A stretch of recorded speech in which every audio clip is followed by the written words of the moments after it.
All right. Hello and welcome to Saint Ansgar, Iowa. We're taking a little bit of a test here tonight on Saints TV. Not your average Joe, along with Candle Genius here, Duke, Scoop, and what's your name, boy? We've got a new boy out here. Who? Carson Sparrow's helping out today. He's still working on the name that he's going to use for us. And we got the Duke's camera. I didn't even realize he was on me here today. And it's fine. These walls have actually it took the school a lot of money here to make them look like they were actually made out of particle board. This fine facility, heavily insulated, well-built walls. I appreciate how the time and money they put into that one. We're getting ready here. We just did the national anthem, Not Your Average Joe. There he is right there. And there's been something missing in my life, and it's been Saints TV. It's been, what, 6 weeks since we've done this? It's so good to be back. Yeah, it's funny. You think about it when basketball season it's going to be forever before we're doing this again. We got so much time to prepare some things.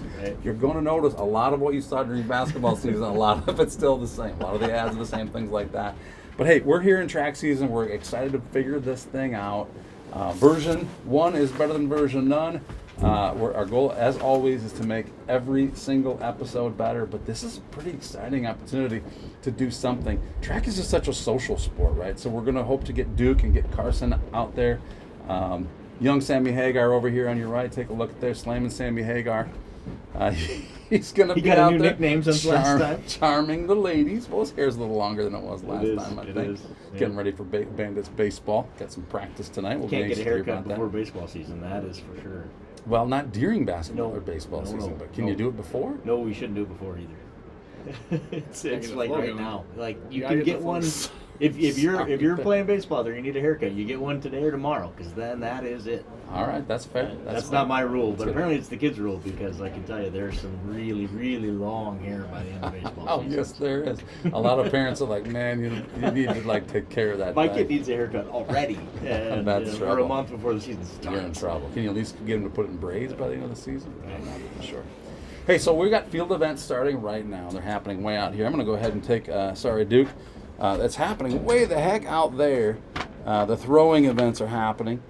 We're not probably able to get much of a camera on there. We'll do our best to come in from time to time with some of those field events.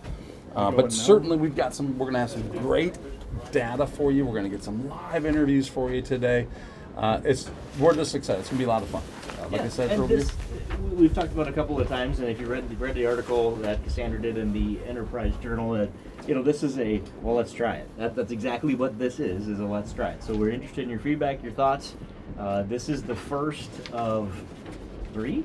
Hopefully, we'll maybe have more news about that. 4. 4. We get to do junior high one a week from today, Joe. So this is the first iteration, like you said, and we want to keep getting better. So let us know what we can do better, what you like, what you don't like. This is an experiment, and we'll keep experimenting. Help us with that. You got it. And I can see right now there's not a huge line at concession stands. So if you're watching from home thinking I'm hungry, should I eat before I go? No, get the concession stand. So we're happy to be here. It's a cool, a 50-degree night. The wind seemed like it's died down some. A lot of jackets out there. The wind is 15 miles an hour out of the west-southwest, according to my phone, and I would believe that it's coming right down what I think we call the front stretch in car racing. I don't know if that's what you call it in track. Can we call it the same thing? I know a lot about horse racing and car racing. I know a lot about track, so I guess we're just going to apply and hope that cars and horses, are also applicable to people. It's got to be. It all relates, for sure. And I think this is the earliest I've ever been to a track meet, so this is all kind of new for me. We did the national anthem here just before we started the stream, and since that, it's been a little anticlimactic from here in the press box. But again, the events are happening over yonder. So we're going to take a quick commercial break. We're going to come back. Joe's got some great data to share tonight. Like I said, we're going to be taking a look at unofficial results as they happen. So I think we've got some nice intel. Can we call it intel? That's going to give us some times, some team scores, and things like that. We're going to report them to you here as live as we possibly can, and as officially as we unofficially can. So don't go anywhere. We're going to come right back after a few ads here from our sponsors. Don't go anywhere. I belong with the misfits.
years, we have been a partner to the communities in Northeast Iowa, fulfilling the energy needs of our neighbors and friends.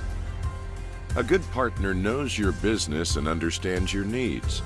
Providing the highest level of service possible is our mission. Our customers count on us to reliably and safely deliver the fuel products they need to keep their productivity high whenever the need arises.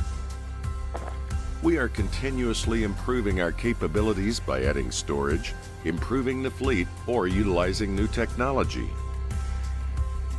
We've put together a well-rounded team of specialists who welcome the opportunity to answer your questions and assist your plans. These efforts result in a better experience for our customers.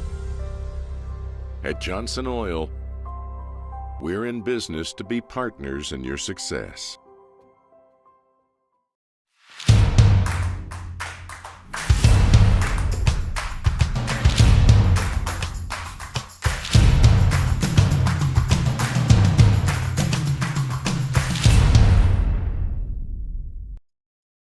Hey, if you're not subscribed to the Enterprise Journal, you are missing out. Head over to ejnewspaper.com, click on Contact Us, and either call or email to get yourself subscribed. That's the Enterprise Journal, the leading newspaper in Mitchell County for news, sports, obituaries, editorials, and opinion. ejnewspaper.com.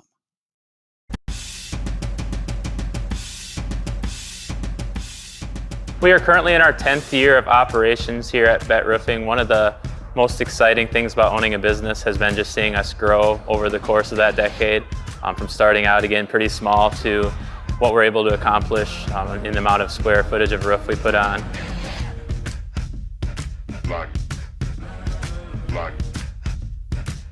So this year will be our first year of being full-time roofing. So kind of what our plan is to keep on doing what we're doing right now, but obviously we want to expand and grow upon the business and probably branch out into different communities in North Iowa. One of the things that we really pride ourselves on at BET Roofing is the people that sell you your roof, the people that give you estimates are the ones that actually are on the job site every single day, putting shingles on your roof, looking over projects, and just making sure that things are held to the highest quality that you would expect for your home.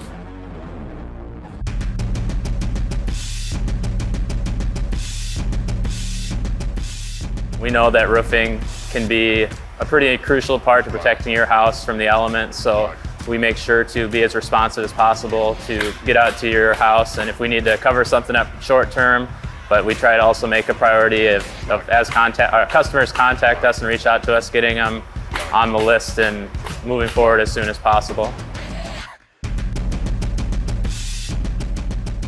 I enjoy the manual labor of it. Some people don't enjoy that, but I'm one of those people that do, and I enjoy the work. It's very fulfilling, and you get to see what you accomplished every day, and working with the people is probably one of the biggest things that I enjoy too. It's fun to seeing people satisfied with the work you do. One of my favorite parts about roofing is seeing the physical progress you make on the job site each day. You get a lot of satisfaction from driving by properties you've done in the past and seeing what you've done and being proud of what you're able to accomplish. Definitely is a lot of hard work, but it's definitely worth it in the end as well.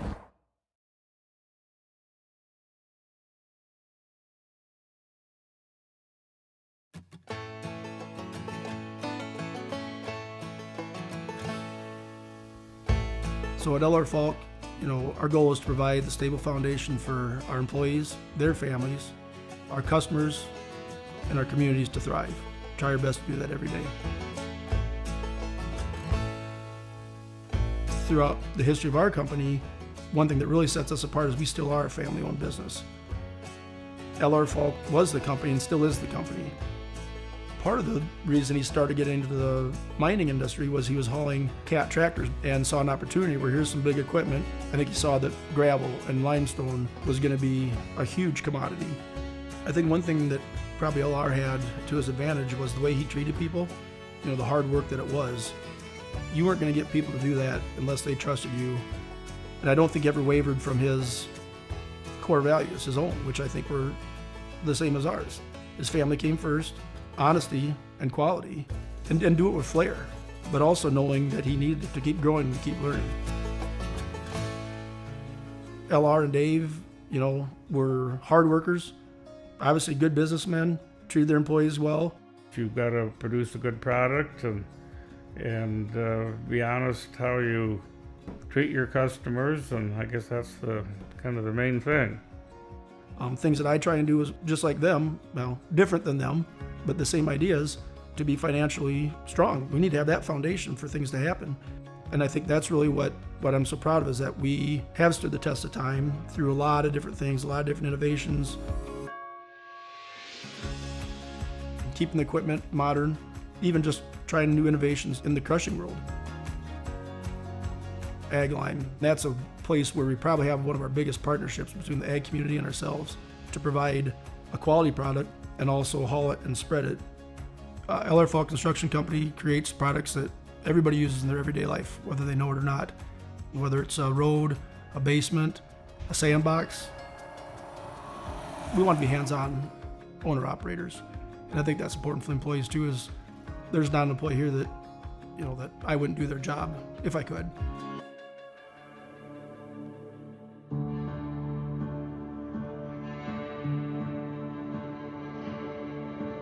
Partnerships might be the biggest word, because our employees, it's a partnership. Our customers, it's a partnership. Our communities, we feel, is a partnership. The dealers, the salespeople, the mechanics that come on site, it's a partnership, and we're working together to keep this going. You have to be thinking 2 weeks, 2 years, 20 years down the road, because I don't think that LR Fall Construction has ever just said, hey, we're good enough. We're still running the business the way LR wanted us to run it. Quality, products, and service can't take a back seat. For 100 years, we've been there for who needs us.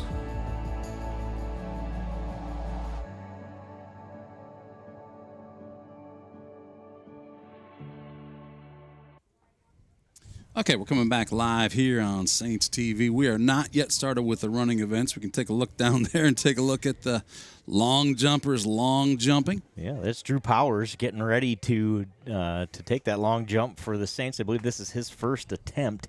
He comes in seated number 1 here at this meet, so he is expected to win it. He jumped 18 feet, I believe, last week at Osage. You'll see him come out the other side. There you go. So there's your first track highlight on Saints TV. We will get you some official results, although we won't be able to track the field events exactly. We do intend to bring you those results when we have them, and we're going to bring you some. Like I said, we'll kind of see how it all plays out, but our intent is to maybe let you talk to Drew Powers, right, or folks like that throughout the night here, so we can hear from them directly, and then we'll get you what those numbers were. We are just about ready to start race number 1 here in Saint Ansgar, which is the ladies sprint medley, the 800 medley relay, which is 100, 100, a 200, and a 400. So we get to 800 with 4 runners. For the Saints, it'll be Falk, Jewel, Bork, and Powers will be your runners, at least intended runners for the Saints. We have the schedule as submitted by the coaches. There may be some last-minute changes we miss. If you see something, please put a comment out there. If you're like, hey, that's not Lila, that's Natalie. Okay, let us know, because we may not know. So if you could tell us, that would help. We'd more than appreciate the help. Nashua-Plainfield will be, the Saints, by the way, will be in lane number 4. In lane 5 will be Nashua-Plainfield with Patton, Ike, White, and Eifler as the runners for Nashua-Plainfield. In lane 6 will be North Butler, Knoll, Shue, Heron, and Anderson are the runners for North Butler. In lane number 3, Northwood-Kensett, Hengestad, Costello, Wallen, and Hackemiller. And in lane 2 will be Osage with Moose, Powers, Keefe. They have a Power and a Powers on Osage team, so we'll have to keep that one in mind. Keefe and a Bielefeld for Osage. So again, we're getting ready for the sprint medley, where it's Saint Ansgar, Nashua-Plainfield, Northwood-Kensett, North Butler, and Osage in this one. We got a camera set up down there at the long jump now. Good job, Duke. Yeah, that's a pretty cool view. That's a great view. I love it. I love it. we can kind of, as we wait for the first running event here, the order of events tonight will be that sprint med, the girls run first, then the boys, then the girls 3,000 meter, the boys 3,200 meter, the girls 4x8, and then the boys 4x8. So that will be your first 8 events on the track, and we'll continue to talk about those as we go. So one of the things that's interesting, we get some data ahead of time from the coaches that have their kind of the seed times and that kind of stuff. That's there's some math that goes into this track thing and some planning that we learned about here the last couple of days as we get ready for this. So we have everybody's kind of their fastest time coming into tonight because of the crummy weather. The first week of track, most of these teams have only run one outdoor event. Our Saints girls team has run 2. They've won both of those. The Saints boys just ran 1 at Osage, and that actually had to get rescheduled on Friday. So there's not a ton of data here coming in tonight. There's some great runners here, some great athletes here in all events. So we'll try to talk about that and highlight some of those folks as we go throughout the night. But should be a fun one here in Saint Ansgar. The weather's not terrible. The sun's trying to come out. They had to make sure it was cloudy for the eclipse. I think there was 2 of them in our lifetime, both in the last 4 years. I missed them both because it's cloudy here all the time. But maybe if I lived to what? I think I saw I had to be 107 or something to see the next one. So let's hope. Might have to travel somewhere else just to get one in.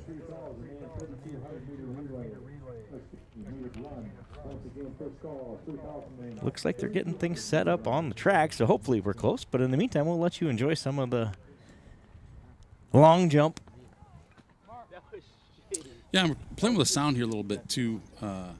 They've got some sound capacity, I'll say, on that camera they have with the long jump, but we're trying to bring it into the stream here. So far, I'm not hearing anything, but let me try. What if I... Nope. It doesn't have its own port there on the sound. I was just going to wonder if I should see something. You got Powers again lining up there. It looks like they're not. Yeah, we got him coming through. I hear him. Yep. Drew Powers with what appears to be his second jump. I guess I don't know that, but the second jump that we were able to watch here tonight. Yeah, exactly.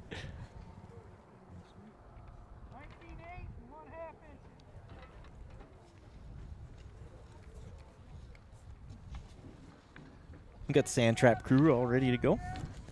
Yeah, really do. It'd be nice to be able to hear what those distances are, but let's recap a little bit. This is just the 4th. It's the 5th year, but just the 4th track meet here in Saint Ansgar on this new track. Eric, you have any guesses as to why it's been 5 years but 4th track meet?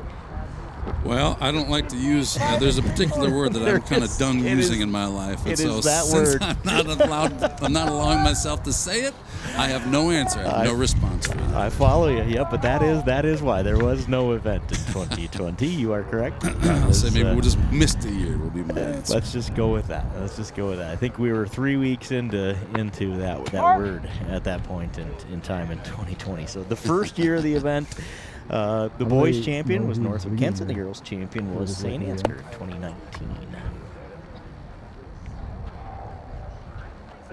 16 feet, 7.5 inches. Oh, we are able to get it. We are able to get that. So if we don't talk, is that 15 feet, 7.5? Is that what I heard? It was 15 or 16. Yep. All right. Well, we'll try and listen in here. We got looks like an Osage. Don't recognize that gentleman, but recognize the color.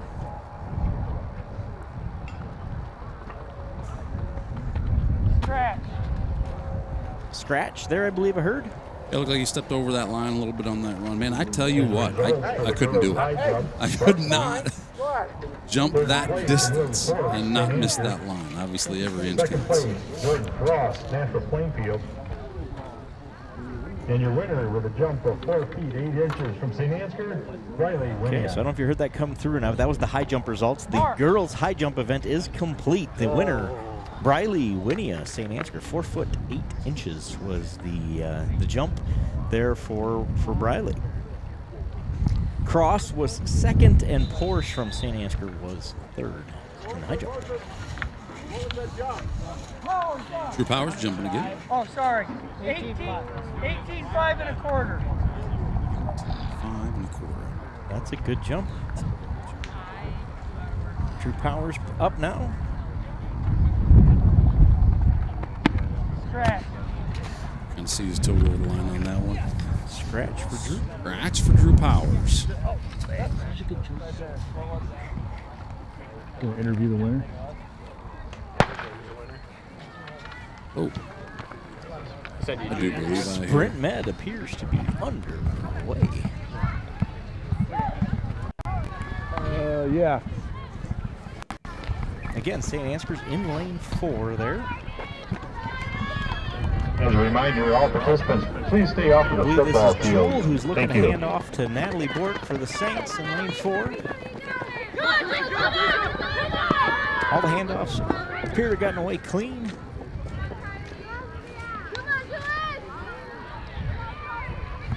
This is the 200 portion of the Sprint Med. Nashua-Plainfield out front, chased by Bork from St. Ansgar. Northwood-Kensett in third.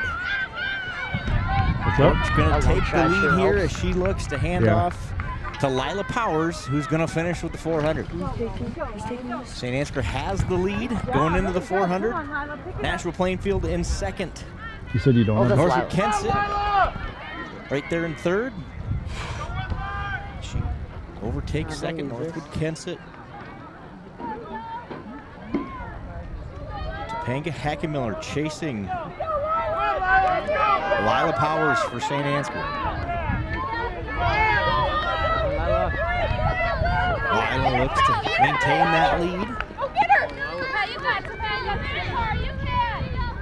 And Hackemiller for Northwood. Powers for St. Ansgar out front. Nashua-Plainfield with Eifler in third. That wind's going to hit these runners in the face Here right we as go. they take that third turn. Lila Powers going to power through. Down the front stretch she comes. A little encouragement from the crowd. Finish, I think, is the word I hear. And Lila Powers is going to do that, just that, and St. Ansgar wins the sprint. And she runs another lap, right? For the girls. Oh, no. We won. Okay. Northwood-Kensett in second. Nashua-Plainfield crosses in third. North Butler and Osage. I tell you what, that one caught me off guard, Joe. Yeah, we're so focused on the long jump. Love the angle that we had on those guys out there. Let's take a look and see how they're doing. Nope, that camera's not live right now. You know what? We had What's up? the camera angle that's It's JV. We're gonna go ahead and mute those guys over there while they get set up. Where they're going next. They're going to try to grab Drew Powers, I believe, for an interview. So we will try to get him up here. I'm going to try to get you times as well. Okay, they got Drew there, it looks like. The camera's not steady yet, so we'll get there when we get a chance while you're getting those times, Joe. Also, we do have another camera set up here as they set up here for their second race, which will be the boys. The boys, Sprint Med, 100, 100, 200, 400. Again, in lane number 2 will be Northwood-Kensett. Lane 3, Nashua-Plainfield. Lane 4 will be North Butler. St. Ansgar in lane 5 and Osage in lane 6. For the Saints, it will be Corbin Michaels, Max Beeland, Connor Mullenbach, and Joe Clevenger. Let's see how Duke's going to. Duke, if you're listening to us out there, it looks like you maybe have Drew Powers there on that long jump. We're going to head to that camera here. As soon as we see that camera straighten out, it looks like we're going to go to it anyway. Let's see what's going on here. How we doing here, boys? He may have muted his own camera. Oh, there's Carson Sparrow. Little side angle. Nothing yet. Go back to the field here. Watch as they set these boys up.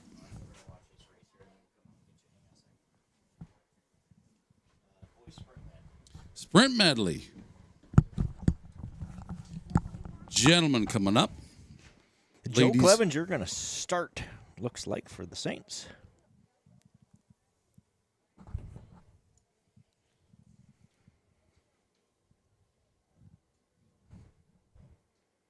He's just getting the handoff. That's all. I say that makes more sense because Joe's going to run the 400 at the end. It'll be Corbin Michaels going to start for the Saints.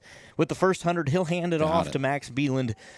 For the second 100, Connor Mullenback runs the 200, and Joe Clevenger finishes out with the 400. Saints are in lane 5, North Butler in lane 4, Nashua-Plainfield in 3, Northwood-Kensett in 2, and Osage in 6. Doing the best we can here to try and keep all teams represented on the screen here at any given time, but obviously as the kids, they start off staggered, and sometimes it's hard to get everybody. So Michaels and Beelan with a good leg each to start, and the Saints are out front with Connor Mullenback taking the lead here, running his solid 200. He'll get it off to Joe Clevenger for the Saints. Liam Schaefer is the runner for Osage. They're in second place. North Butler looks to be in third. That's Alex Ameline. He will close the distance, I have a feeling, for North Butler. North Butler is the favorite in this race. Let's see if Joe Clevenger can hold off Ameline. Clevenger looking strong there. Ameline seeming to gain on him some. And the runner for Nashua-Plainfield also, Titus Evans, is closing the gap in a hurry as well. So Osage falls back to third and now fourth as Ameline and Evans go by. Joe Clevenger still out front, being chased by North Butler and Nashua. Joe Clevenger coming to the line. This is going to be a close race. Evans is going to pass Ameline, I believe, for second place. Does he get Clevenger photo finish at the end? I'm not sure if that's Nashua or Saint Ansgar. That was as close as they come. Wow. That was quite a race. Yeah, fun race. The meet record here in this one is 1:40. Fourth place, North Butler. Third place, Nashua-Plainfield. As soon as we get the sort of official results here up on the screen, we'll let you know. I honestly have, from this angle, could not tell you who won that race. I couldn't either. We talked about maybe getting a camera out there at the finish line, but I like that angle there, them coming at the finish line. But obviously, we don't get a chance to see the photo finish. You want to talk to Travis there quick while I do you that? Bet, you we'll bet. see if we can't get an interview down there while we're at it.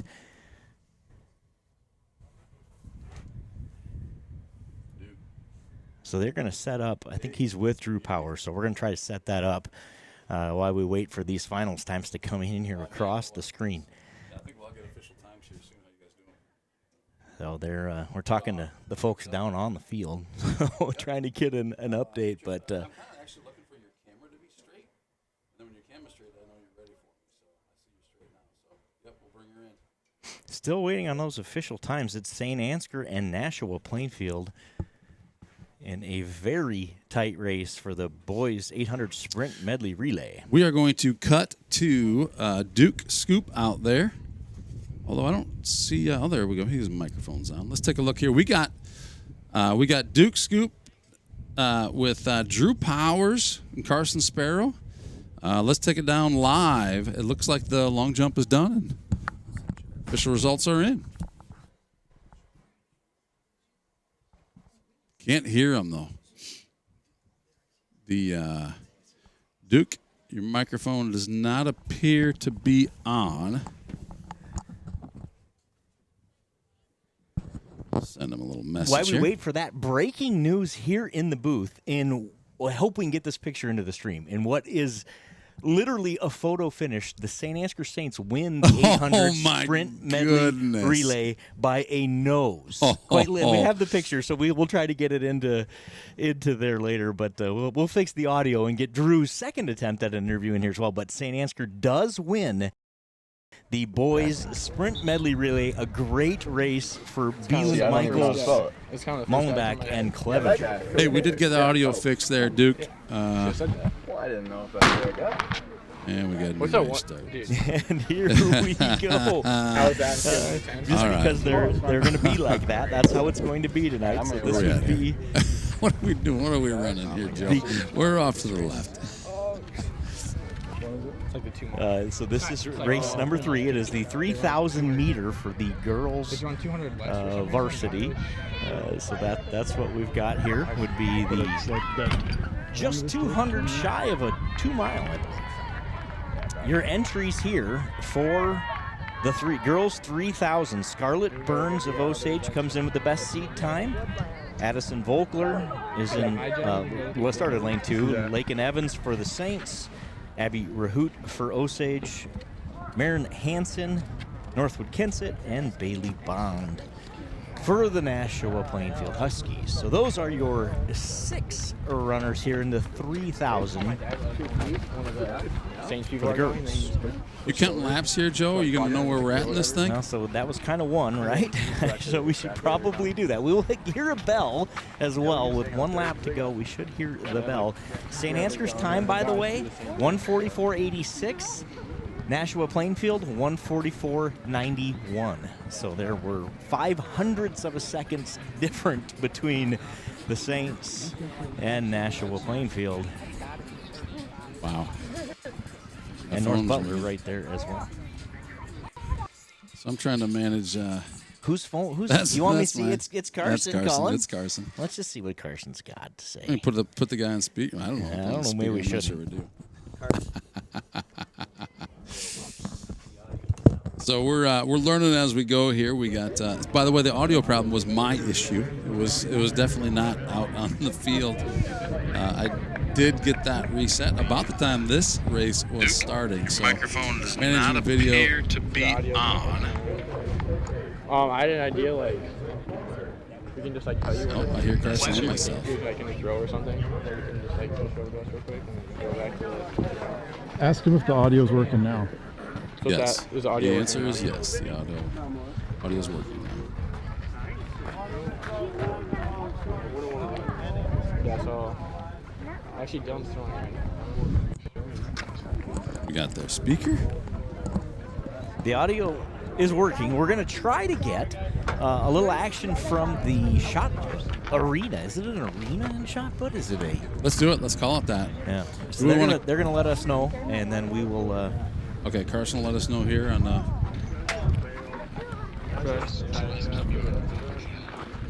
Yeah, that'll work, Carson. That'll work. The world can hear you, Carson, but you know what? That's only barely.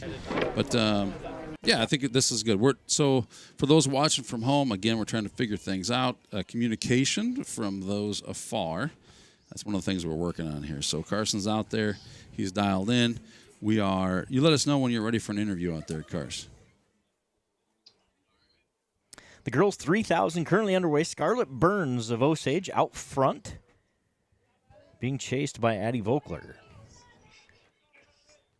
from North Butler.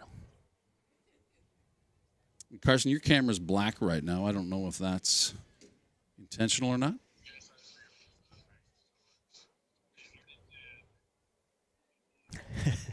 I don't know what's...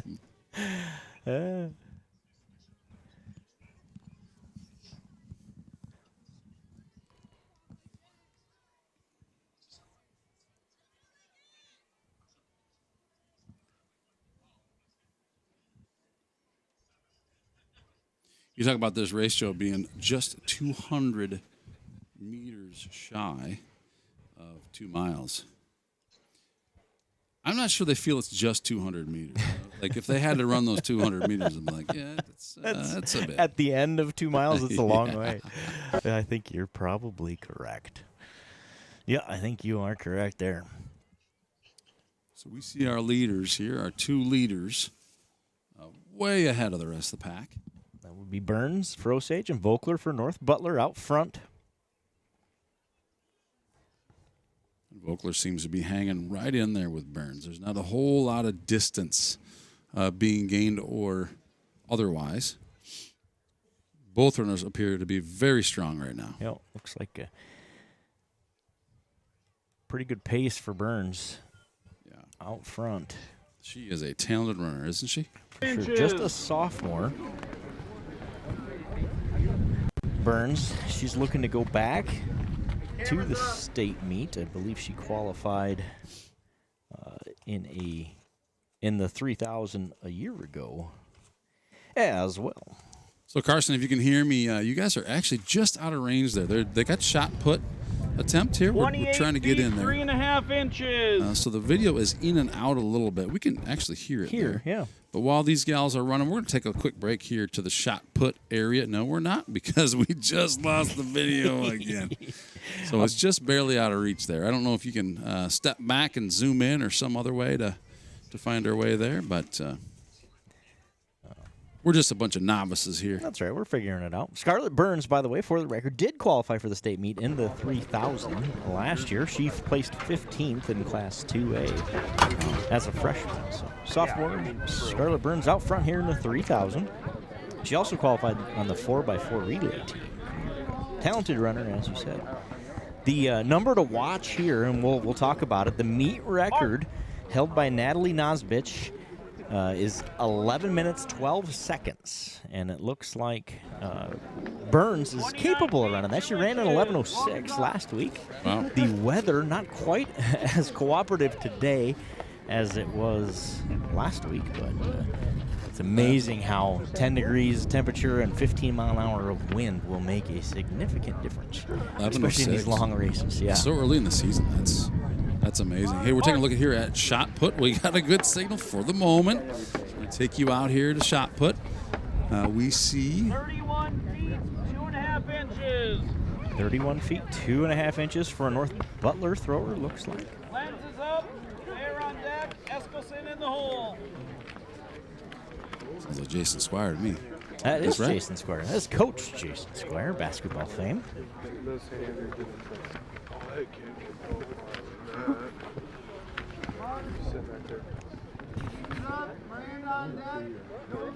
This sport amazes me. People that can do this little hop, shove thing. Yeah. Pretty incredible. Takes a lot of just brute strength. 35 feet, 5.5 inches. 35-foot throw there. We don't have a lapse time here on the Our score clock, is it? Yeah, the scoreboard is not working this evening, so we'll have to, and we don't have them live, but we get them shortly after the finish of a race, so we will try to get those times off to you as frequently as we can.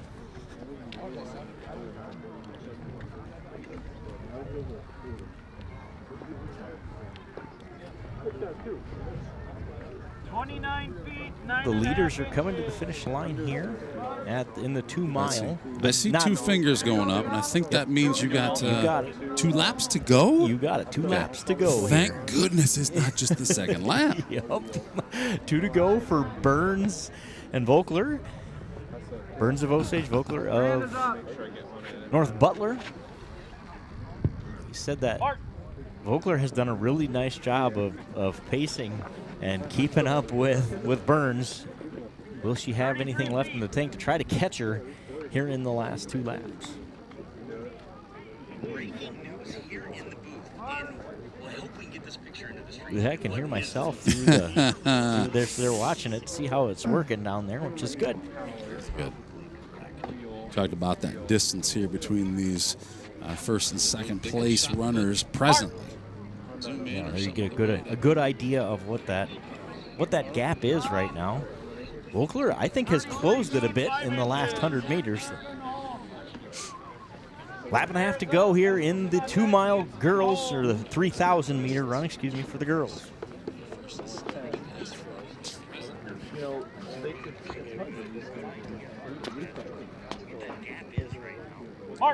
Take a look here and see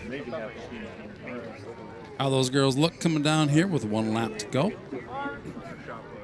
39 feet. Got a 39-foot throw. I don't know who that was, but that's a good throw. That's a dandy. Just through, but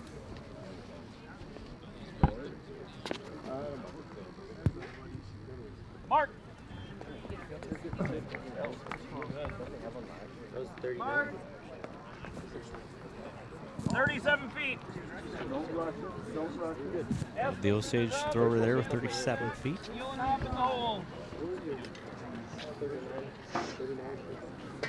Put the bells up. Eric on deck. Through the hole.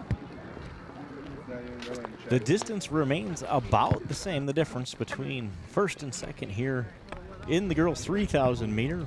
With Burns of Osage out front. We're going to finish strong here. Addison Volkler, North Butler in second.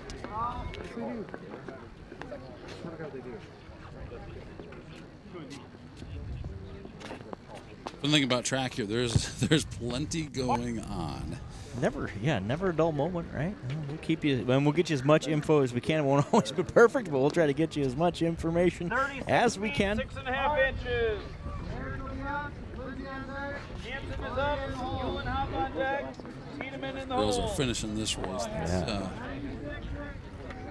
Scarlett Burns wins the girls' 3,000 meter run.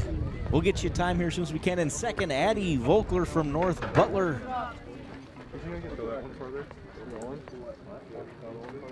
Got a little side by side here, see if we can kind of capture both things. There you go. There you go. I believe all 4 remaining runners have at least 1 lap left here in the 2 mile.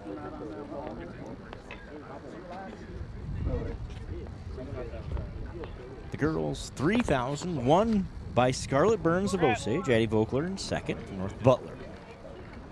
We'll get you that time here as soon as we can. Up. Tiedemann on deck. Machen in the hole.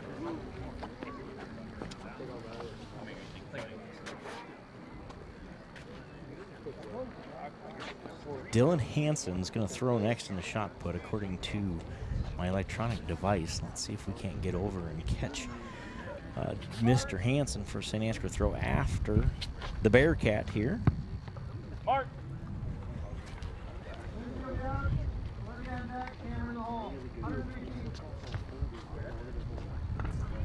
33 feet 6 inches.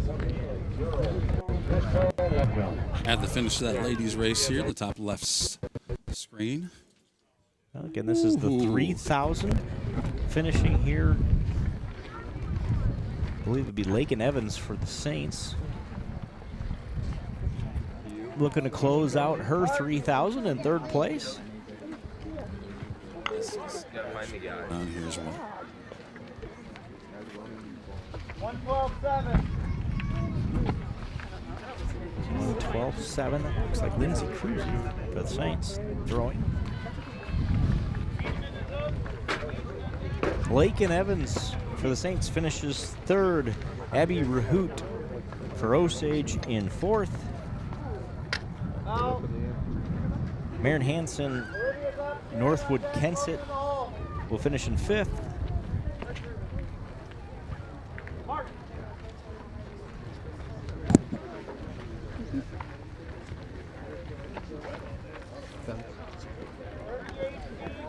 She's got one more lap, as does Bailey Bond for Nashua-Plainfield. That's tough in these long races. I've been there. Sure is. When you're the last one to be running, you're the one that's putting 100% into it for longer than anyone else. I dare say it's harder to be that person than it is the person. You got it. It takes a lot of courage and guts. We talked about that in the basketball season, right? Of kind of the whole place is kind of watching you, and it's same, even more true here. So. I always say they have more stick-to-itiveness than I do, because I'd probably just be like, all right, I'm probably just going to stop. Credit to these girls who don't do that. Going to finish their race. So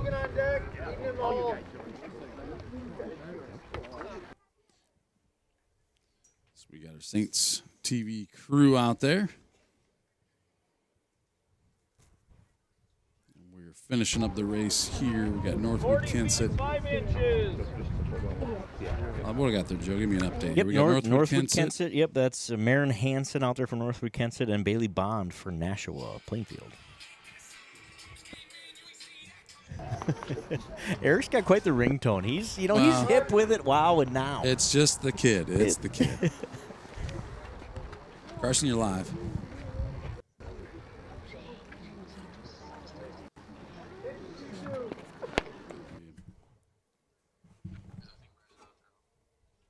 Oh, Brad's good.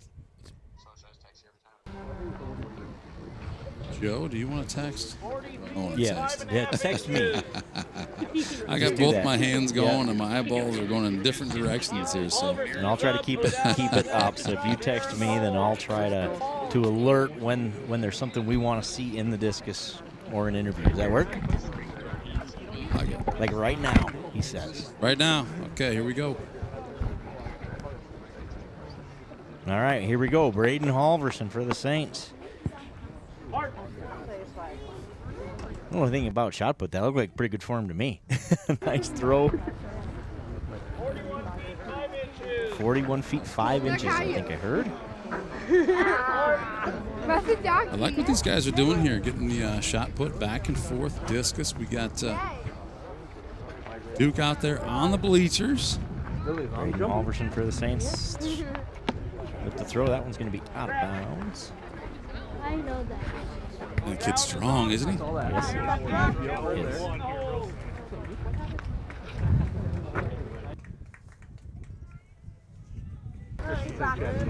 For sure.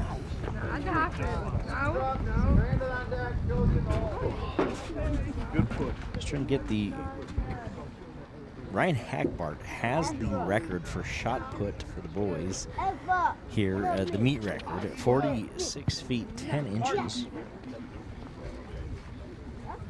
What was that? How many feet? 46.10. I believe he threw that last year here to set the meet record.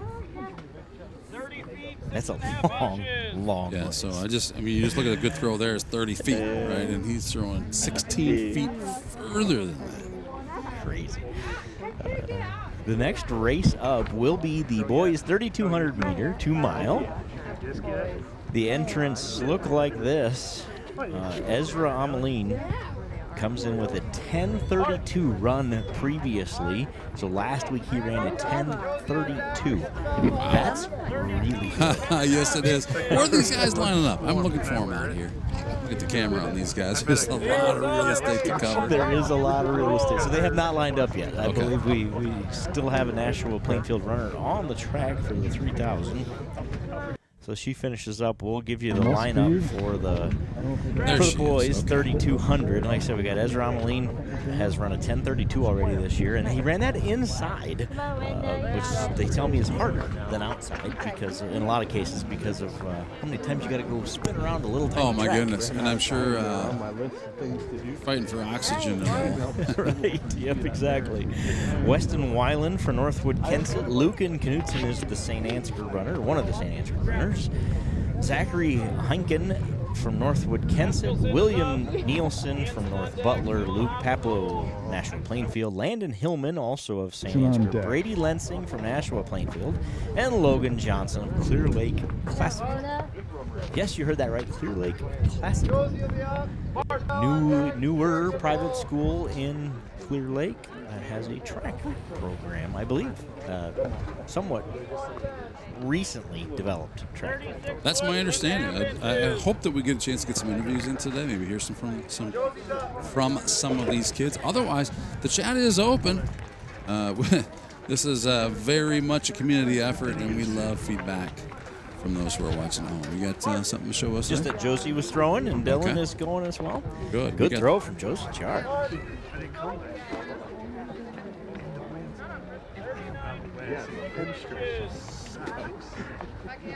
Great that we get a chance to see these guys throw while we see these runners finish up. Finals time for Scarlett Burns, 11 minutes, 8.63 seconds. So she's just 2 minutes shy of the meet record here in St. Wait a Ansgar. minute. Addison Volkler, 11:16 is her time. Hold on, time out. What did you say? 11. She ran an 11:08. And what's the Burns record? Did I believe the record is? I had it, and now I've lost confused. I thought it was now 11:08. I thought you said it was 11:15 earlier, but my memory does not serve me well as I age, sir. Let me tell that you. was just me. Oh, I had it here the whole time. It was 11:12. So it is the new meet record. The new meet record at 11:08. Unofficially. I had it in my unofficially. New meet record. Scarlett Burns, congratulations. I was looking at her personal best. Yeah, 11:06 last week. So she which didn't is quite beat her personal best, but she definitely did set the meet record here tonight. The boys, 3,200 for the boys is off and running here on the track. Again, it's Ameline, Weiland, Knudsen, Heinken, Nielsen, Paplow, Hillman, Lensing, and Johnson.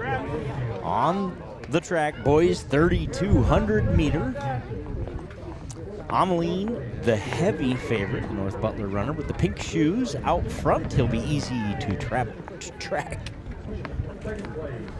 Well, boys, you got a long race ahead of you. Pace yourselves. What'd you say the record was here? You said Ameline was he had a 10. He had a 10:32 coming into this race. I will get you the meet record. I bet you'll never guess who has the meet record here in Saint Ansgar for the 3,200. If you're out there, see if you can guess before I tell you the answer. He was a Saint Ansgar runner. I will give you that hint. So, chasing a meet record of 10 minutes and 18 seconds. Set by Mr. Riley Witt. I'm surprised how early you said that. I was waiting for the chat box to light up. So Riley Wood has the meet record at 10 minutes, 18 seconds. You're going to hear he has the meet record in several events. There are several relays that he has the meet record in as well that he helped set. So Ezra Ameline, just a freshman, chasing that 10-minute, 18-second record mark. Again, ran a 10:32 last week, so it's at least possible. It's in his the possible range. I'll say it that way.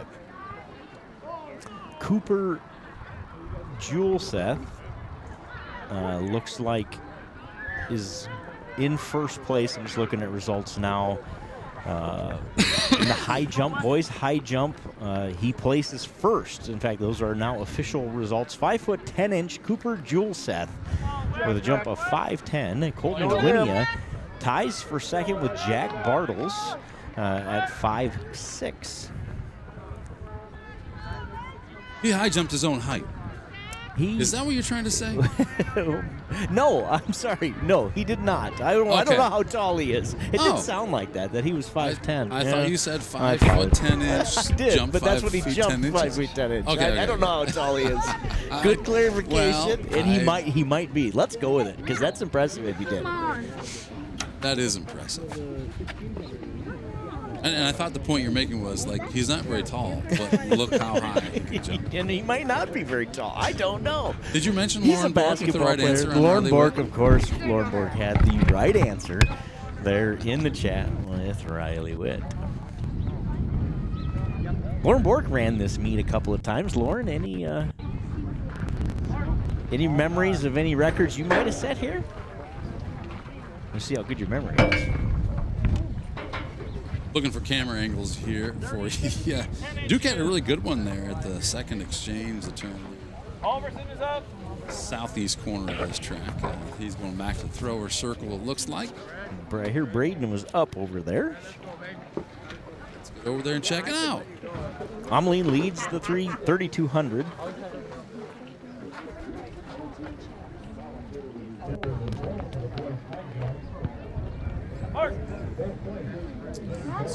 Measurement here. 7.5 inches. 42, 7.5 is the throw for Halverson. Go again here.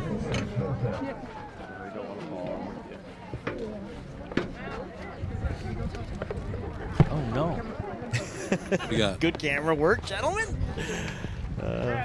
Scratch for Halverson. I believe that was his final throw. If he wants to start warming up. So we'll get you boys shot put results and girls discus results. I believe they are both done.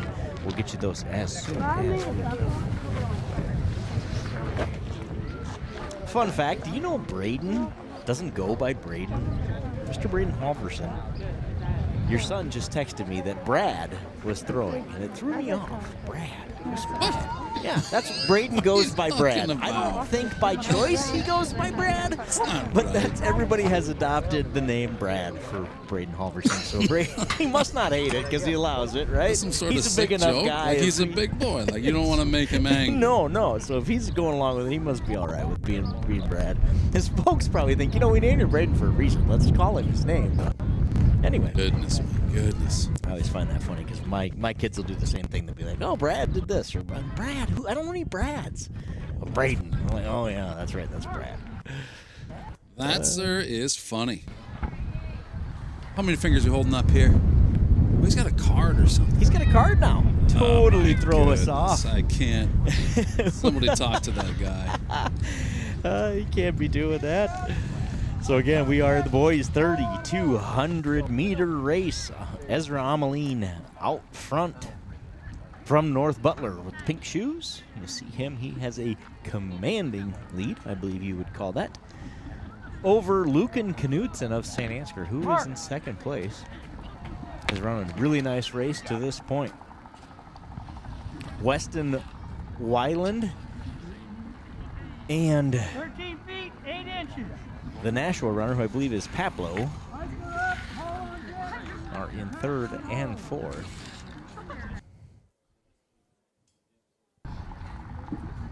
We got some long jumpers here. Ladies long jumping. We're going to put the... Get the long jump cam going. Let's do it. Mark. Good jump there. That was as close as you get to scratching without scratching. Well, the way from my angle. Those guys have a better angle than I do, but that was one that looked maybe like a scratch. I think is the point, right? You want to get as close as you can. 14-4, where every inch counts. You want to make sure you're jumping as close to that line as you can without stepping on or over it. We got a long jumper coming up. Can you tell who that is based on the picture? Well, it's interesting. So I'm noticing now that I'm trying to put my camera where we kind of focused in on Powers last time, but obviously they don't line up quite so far. This is Hall for the Saints, Emma Hall. Jumped 14'5" last week. 15 2 3/4. 15 feet 2/4 inches. That is nearly a foot more than Friday. I think that's good. When you improve a foot, right? Doesn't it sound like? I think so. Okay, so it should be good. It should be good. Landon Hillman.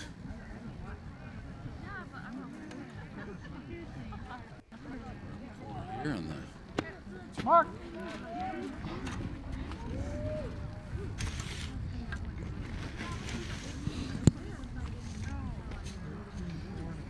$13 4 1/4. McHenry up. Get a view of the field here, the track. I say Emma had a 15.2.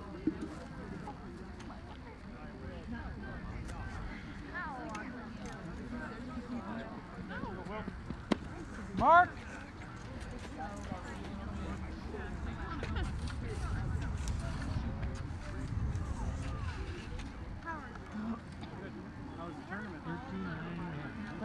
Feet 9 1/2 inches. Appreciate the work out there, Carson and Duke. Great job, fellas. We can hear that great vantage point to watch these jumpers jump.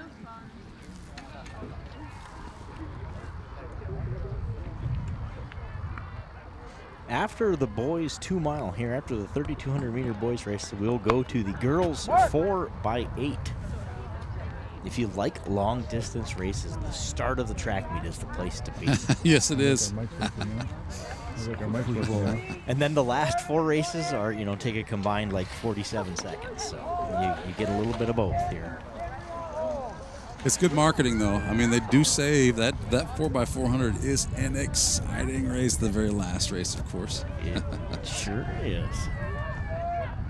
That's how we keep people in the seats, right? Keep people tuned into Saints TV. It's all about marketing, advertising, no, merchandising. Merchandising, advertising, what is that? It's a movie line. You've probably never seen it. It's a mainstream movie. No. I don't watch movies. I don't know what you're talking about. I don't even like movies. Thinking about getting rid of our television set. I hear you. Mark. The Nashua jumper there at the long jump. Correction in the boys' high jump. Third place goes to Jack Barlow from North Butler, and second place is Colton Winia from Saint Just Ansgar. clarify, by the way, there is not a tie in the boys' high jump. Colton Winia in second place by himself there in the high jump. I believe that the tiebreaker is on which attempt they make the bar. So Colton Winia alone in second place. That'll be important team points-wise. I know both. The goals for both boys and girls are to win this home meet. So every point counts. Here is the current team scores. First for the girls, fifth place with 10 points, Northwood-Kensett. Fourth place with 12 points, North Butler. Third place with 15 points, Nashua-Plainfield. Nashua-Plainfield in third for the girls. 16 points, Osage. Team point-wise. The current leader with 32 points, And the Saint Saints Ansgar. are way out front here early in Saint Ansgar. In the team race for the girls, the Saints have a commanding lead. Something like 16-point lead, if I heard him correctly. Wow. It's awful early for that, isn't it? Yeah. And it is early. Emma's getting ready to go again. My text message says if we want to try to flash over there. I sure do. Ameline wins the boys 2 mile in commanding fashion. With 4 points, Osage. Emma scratches there on that attempt. Lucan Knutson here for the Saints is going to finish second in the 3,200 meter. Saint Ansgar. JV jumpers, are you ready? And Weston Weiland third. So it looks like he's holding up 2 fingers, which in the girls' race it meant 2 more laps. But I think it just means peace out, brother. You are done. It must be peace because they are coming off the track. Unless they're taking dramatic shortcuts or a break. Is there a halftime in this race? I don't think there is. Yeah, halftime in the race. I do believe there are runners with laps left yet, so this is not the end. But Landon Hillman finishes strong. Landon, Very use strong. a little more of that up. You got that much left in the tank. No kid. Good finish. Good Easy finish. for me to say Landon Hillman, right? Just a heads up. Ava said if you're there, she's not Definitely easy for you to say. You stand out there in the field for discus and It's on the top of the booth. We got an open mic on the sideline. Yes, we do. Oh, we got that. Oh, Jeff Anderson on the open mic night here. I don't know what he said. I don't know either, but I don't. There's no on live. That's the thing. There is no censoring. So I hope you enjoyed it. We're going to get an interview here after the long jump with Emma Hall. We're going to try that again now that the sound is working. We will try that again here. Good. Okay. We got Travis calling in. Let's see. Travis, you are on the air. Long-time listener, first-time caller? Yeah. Am I on the air? You are. So be We're going to careful. interview Emma Hall here. She just had a long jump. We're between races right now, so. Perfect. We're going to throw it down to you. We'll try to get the audio through the camera. All right, we're going to line her up. So you ready? All right, we're going. Are we going now? Yep, we're going to go now. Well, we lost the camera, but here we go. All right, and we are back. So did I hear right? How much did you say? Is that a 15.2 you jumped? Yep. Is that your best? Yeah, that's the furthest I've ever jumped. Awesome. Got questions for her? You have any other races you're running today? The D-Med, the second 200, and then the 4x2 and the 4x1.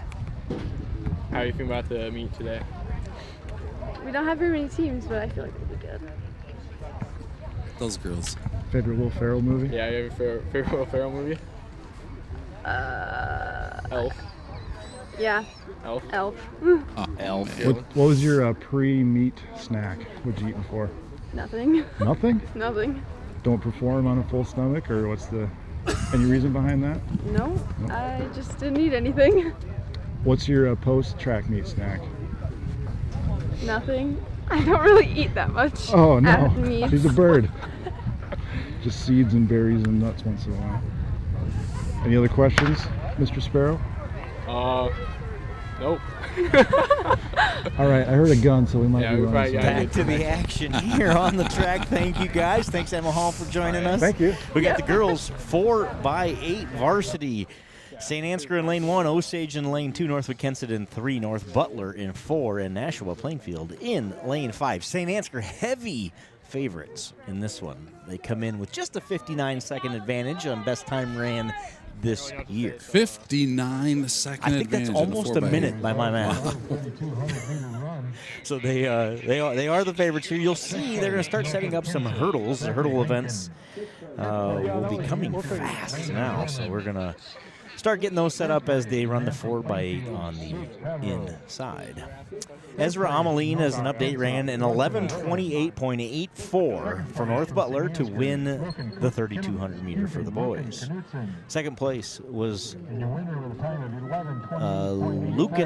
Knutson. Lucan ran an 11:54. Nice race out of Lucan. Okay, timeout. Did you say 11? Because what are the girls' race? I thought 11:08 was the girls' time. That is correct. But they run 3,000 meters versus the 32. Oh, the boys are 32. Mm-hmm. Okay, see. I'm gonna play the role of the common man. I appreciate you. And ask as if I don't know, As right? if, Well, the answer. as if. I mean, obviously, I know these Obviously. things, of course. Amelia Porsche on the track for the Saints. She has a 75-meter lead. I'm 50? trying to get everybody in the shot, but it's becoming increasingly difficult. I believe in second place would be Northwood-Kensett. All right, Joe, I got a confession. I actually didn't know their distances were different. Yeah, I'm sure no one knew that. But so the guys are running. They are running 200 meters further. Okay, They are running a 3,200. The meet record here is held by Osage in this 4x800 at 10 minutes and 41 seconds. I mention it because that record is going down today. Amelia Porsche is setting meet record leg number 1 in the books. She's going to hand it off to Kinsey Anderson, who will run leg 2. Again, 4x8, so 2 laps apiece here. 4 runners, 2 laps each. So if you didn't like the last 2 mile, you'll get this one, which is another 2 miles, just split up with 4 runners. And it does make a difference doing it in 4 runners. It is the pace is a little different. For sure. Kinsey Anderson has the baton for the Saints as they break out a commanding lead. We'll call it 100 meters. It's probably 70, but we like to exaggerate here on Saints TV. We do. Generally in our favor. You're right. When there's an exaggeration, you can count on it being in our favor. No doubt. No doubt about it. We'll have more live breaking news. Drew Powers is calling me. Let's see what he needs. Drew Powers is calling. Drew Powers, hello.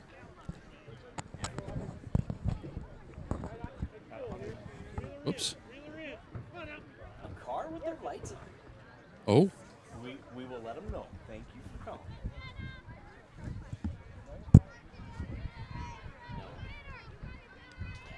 We'll just announce her.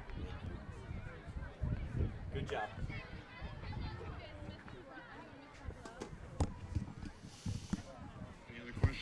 Well, that's big news, huh? Big news. We have a car with its lights on. So apparently I was the person whose number he has up here. So I got the news, and I will relay that to the announcers. Minnesota plates. So there is a chance that we'll be able to get all runners back on the screen here. It'll be the Saints will be the tiny runner because they're on the opposite side of the track. But as you said, a good race for the Saints. Saints are out front. Northwood-Kensett in second. Osage in third. North Butler 4. Nashua-Plainfield 5th right now. Kinsey Anderson heads into her last 200. She's in turn 3. There she is. There's a bit of a gap there. She'll be looking to make the handoff to Abby Muller is the scheduled runner. That is Abby. I see her.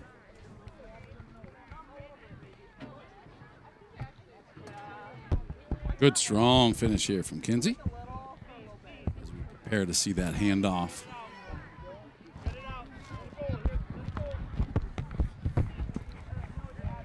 Anderson hands it off to Muller. Muller starts her leg of the 800, leg number 3 for the Saints. They have a commanding lead here in the 4x8. Meet record again they're chasing is 10 minutes, 41.44 seconds. I promised it earlier, that meet record is in jeopardy. And let's see who holds it since it's going to get broken. Let's talk about the 4 You've by decided, haven't you? 8 meet record is held by Osage. Eddie Grimm, Meredith Street, Stengel, and Huseman were the runners in 2019. So that is one of the oldest records. There were very few records set in 2019 in the first year of this meet. If anybody was here, they probably remember why. I was here, and I can tell you I remember why. You want to open that one up to chat? Yeah. Do you remember why 2019? There aren't a lot of meet records from 2019 or set here. They've almost all been broken, other than that one, which is in danger of going down here in the next few minutes. Abby Muller. Can't keep up with that girl on my camera. My goodness. She's so fast. Dang, girl.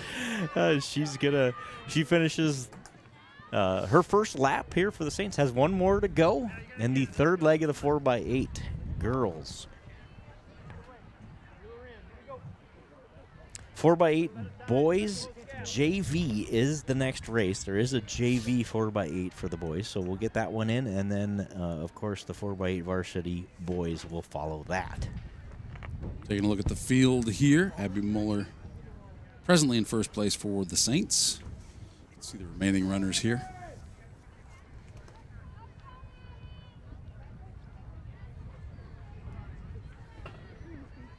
Oh, sorry.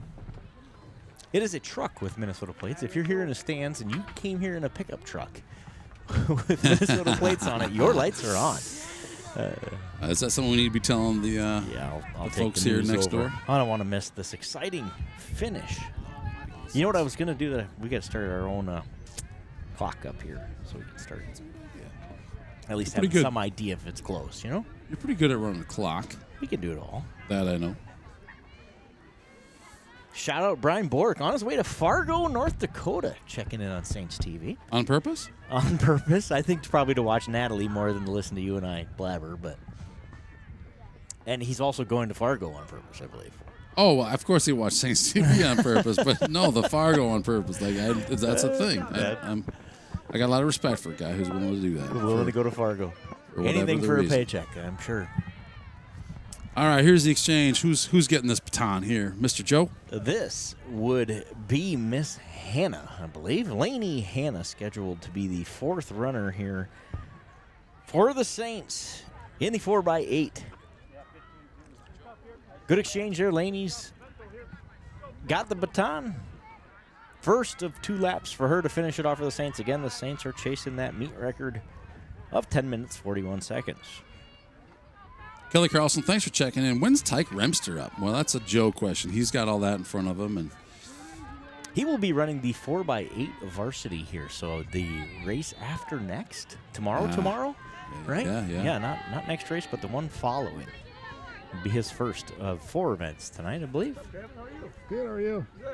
You know, it's Remster. You better be running that guy 4 events. And Clevenger does a great job of moving these kids around. Now, Carson's not in track this year, but so fun to see how Coach Clevenger just moves these kids around. They try on different things. It seems like it's all kind of in preparation for conference district time to try and improve your team and your runners' chances to advance to state. Lainey Hannah up the front stretch here, going to complete her first lap. The Saints are screw on handles and stuff. Working on lapping a couple of runners here. This is Yeah, a very strong they are. event for the Saints. It really is. We're going to get the camera. I guess so. It's kind of fun, actually. Yeah. It'd be nicer when it gets warmer. I know. So it's not Hear bad Duke because out there. It would've sounds been like he's when I- talking to a Skippy D'Angelo. I think that was Skippy D.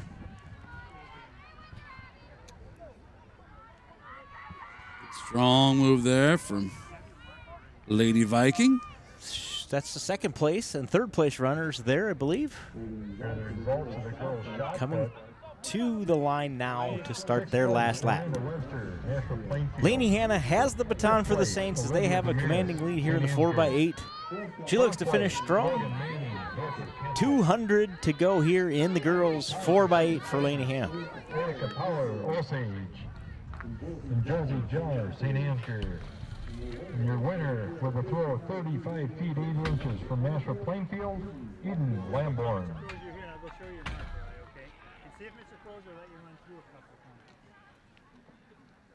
Come on, Jess, let's go. You gotta get more. You gotta get more. That's not enough. Come on.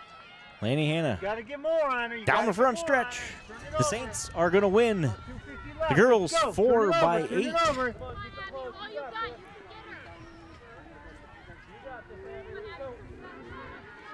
We'll get you a time here as soon as we can afterwards. Lainey Hanna finishes it off, and the Saints win the 4x8 relay. As you said, Joe, very, very strong race for the Lady Saints.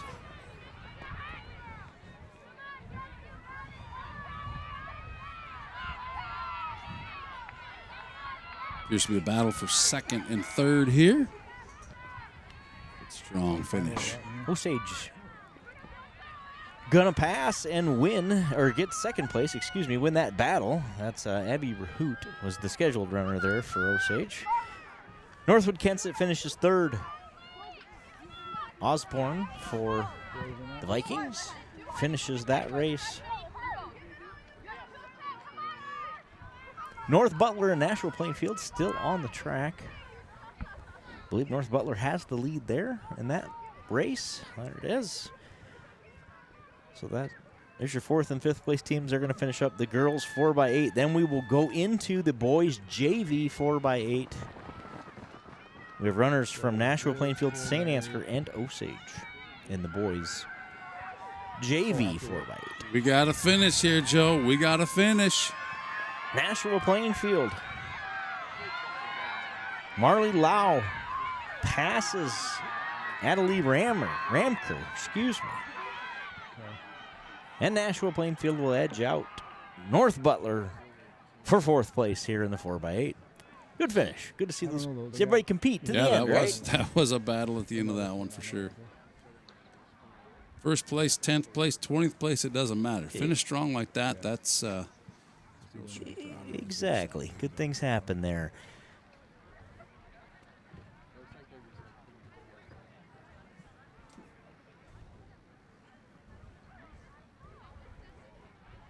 I'm going to step away just for a second to try to get the discus and shot put results printed out so we can talk through those. Perfect. And we are preparing for, give me a little insight here. What are we preparing for race-wise? So this would be the boys 4x8 JV is what this is. Okay. Boys 4x8 JV. Joe, you want to go get your stats? You can do that. We got there. So the camera, just FYI, a little on-air production meeting. The backstretch, they're headed to the backstretch. The varsity throwers and jumpers are done. So we will. Okay. I'm going to go get you those results. Perfect. So we are preparing for the JV. Looks like Gavin Squire kicking us off here on this one for the Saints boys. Saints appear to be in lane 1, 2, 3, 4, 5, 6 as I'm reading this. Get it from back here. Maybe get a little better view of it. JV boys.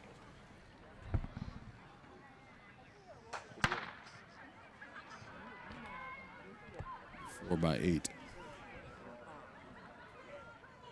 has begun.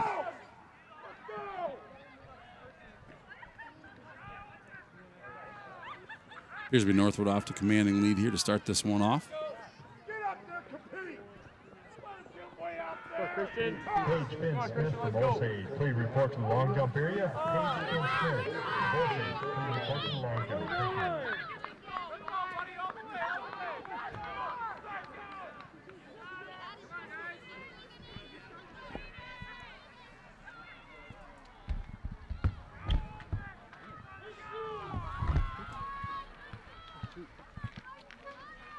Runners all off to a powerful start here. Might as well.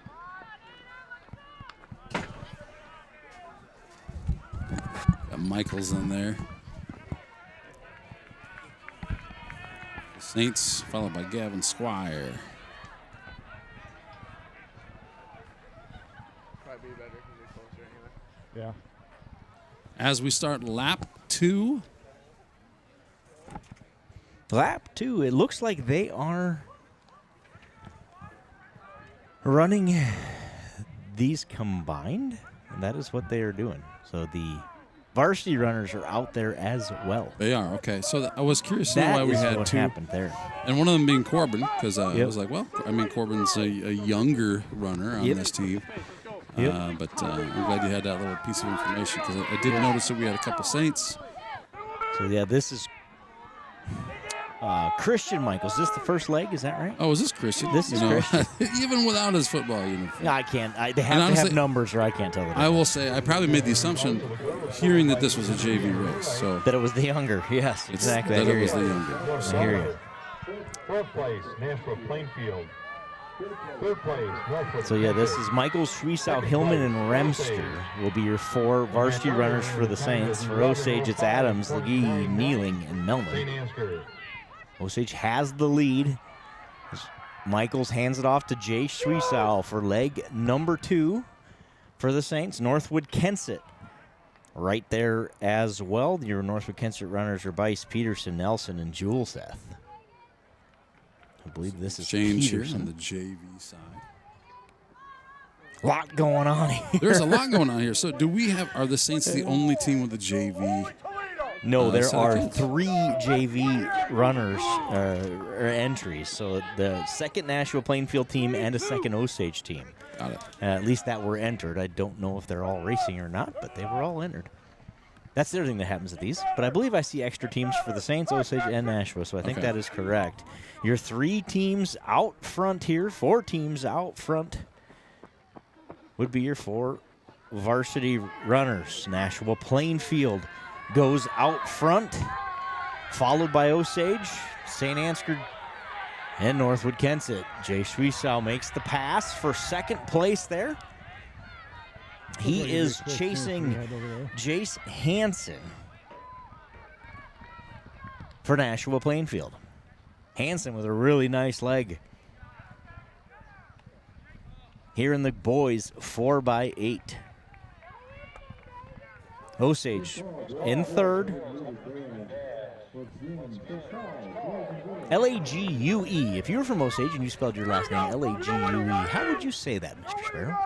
I would refer to the chat. If you can help us in the chat with how to say the Osage runner's last name, we would appreciate that. He makes a nice pass. Hard charge here. 200 to go. He is letting it all hang out in his 800. For Osage here in the 4x8. Hansen for Nashua-Plainfield got out fast. Looks like he's regretting that at this moment. He's trying to hold off the Osage runner. Schwiesau chasing both of them and closing the gap as well. Yeah, I want to say leg if I had to. Leg? We're going if leg. I had to. I mean. So Osage, Nashua-Plainfield, Saint Ansgar. Going back to my teaching days on that one. This is Melman for Osage, Blanchard for Nashua-Plainfield, and Tyke Remster for Saint Ansgar. Excuse me, this is the third leg. So this is Hunter Hillman, Muller for Nashua-Plainfield, Nelson for Hillman is stretching it out. Look at this goes. guy. He is chasing Muller from Nashua-Plainfield. Landon Nelson is the Northwood-Kensett runner. I was a little zoomed out when you said that was Tyke Remster, and I was looking at those strides. It was like not even so much the height, but the strides. I was like, what are you talking about, Remster? What kind of running form is that kid taking on since basketball? But clearly This is Hunter Hillman. He has, I don't know if he ran an 800 before this year, ran one early and was like, that was really good, dude. So now he gets to run 800s a lot. I got a feeling he'll be running some more 800s. He just glides through the air with those long, what did we decide? He was 6'12", I think we decided, right, by the end of football season. So he has recently committed to play basketball at Nyack. Congratulations, Hunter Hillman. For now, though, he's still a Saint running track. Yes, he is. And he is stretching that lead out over Nashua-Plainfield and Muller. Keeling is the Osage runner. I believe they would be in third place, and Northwood-Kensett drops back to fourth with Landon Nelson. Again, if I have the names wrong, please help us out in the chat. These were submitted to us as the intended runner. Sometimes they change, and if they're not Saint Ansgar kids, we probably don't recognize them. You won't hurt our feelings if you help us or correct us. We don't see it as a correction. We see it, well, yeah. What you're saying, Eric? What's the most important sound? Is your own name or something like that? Oh, yeah. Mm-hmm. Your name is the most important word in anyone's vocabulary. Hunter Hillman with a great leg in that 800. Hands it off to Tyke Remster, who blasts off the starting line. He always starts these races with just that burst of speed, gets up to those long strides. This is what I look like when I run in my head. You know, this is the self-picture is like Tyke Remster's strides and length. It's just I'm quite confident I don't look like that, but man, he has the picture-perfect running form. Built for 800s. I've seen you run, Joe. I would say it's about right. You're a little more muscular, but this is about right. This is about right. Yep. Oh, good. I'm glad to hear it. I don't think they're on us right now. The Tyke Remster, 1,000 meters to go in the 4x8. Remster makes quick work of that first lap. Joe Carlson in the chat. What a leg by Hillman. Agree. The Saints 4x8 team is going to be dangerous. Oh, yes, indeed. There was reference to they're not on us. Let me see what's going on with the other camera here. There we go. Travis is at the finish line. Almost got taken out there. Travis putting his body at risk for Saints TV, as always. Tyke Remster out in front for the Saints in the 4x8. Strong lap from Tyke Remster to start this one. Has about a half a lap to go, and the Saints are going to win the 4x8 here at their home meet. The meet record is held by Saint Ansgar, anchored by one Riley Witt. In 8 minutes 53 seconds is the meet record. The Saints ran an 8:57 last week. This version of the Saints ran an 8:57 last week. Tyke Remster going to finish it off here for the Saints as they win the 4x8.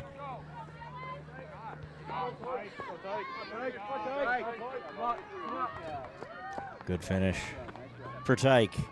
Nashua-Plainfield is going to finish second, and the runners from Osage in third. If you don't recognize Tyke Remster, he got a haircut during basketball season. Yes, he is. He looks a little different. Coming back. Northwood-Kensett is going to finish in third. The Osage runner, that was the JV runner, that is down a lap. So Northwood-Kensett does finish in third. And here is the Osage varsity to finish in fourth. Minor correction there. I do have, while we wait for this race to finish up, I'm going to go through the girls' shot put. In third place, Erica Power from Osage with a throw of 30 feet 6 inches. Josie Jar in second place for the Saints at 30 feet 6 inches. And your winner in the girls' varsity shot put from Nashua-Plainfield, Eden Lamborn with a throw of 35 feet 8 inches. Congratulations, Eden. Congratulations. All All right, taking a look here inside the field. Most spectators don't get to see this from the stands. We talked about this being a social sport. This is what we mean, right? This is what we mean. This kids kind of is a hanging social out. sport. And they got time to talk and catch up and see kids from other schools they don't always see. You just want to go walk over and just put on. A little planning, a little scheming going on over there. As we prepare for. This kid. Joe, that's your cue. What are we? We are preparing for. I missed my cue. No, that's all right. I was so busy looking at my phone. The girls 4x1 shuttle hurdle or relay is the next race on the track here in St. Ansgar. The Saints, by the way, ran an 8:54.35. Unofficially, which is just 0.4 of a second off of the meet record. Saint Ansgar. So great run by the Saints varsity 4x8. How'd the run go? Mr. Nunez Good. Finishing this baby up. Finishing the 4x8 here for the Saints JV team. What are you going for? As he finishes this. Pretty good. 8:57 at Osage. Very good. Where do you hope it to be by the end of the season? 8:30. 8:30. One thing that we know about Tyke Ramsey, he loves to chit-chat after a race. This is faster than we ever ran last year.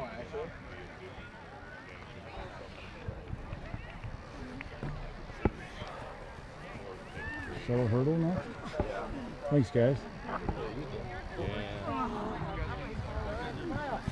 All right, that is your check-in from Tyke and Hunter. We're getting ready for the shuttle hurdle here to start. One of the most exciting races in track, I think, right behind the 4x4. You're going to see some blood in this one, a couple of crashes, most likely. It is. It's always. Oh my goodness. Always entertaining and dangerous. You know, the sense of danger. It's kind of like NASCAR. There's a little danger involved here. You could lose all of the skin off of your knee if you're not careful in this one. So we'll start with the girls.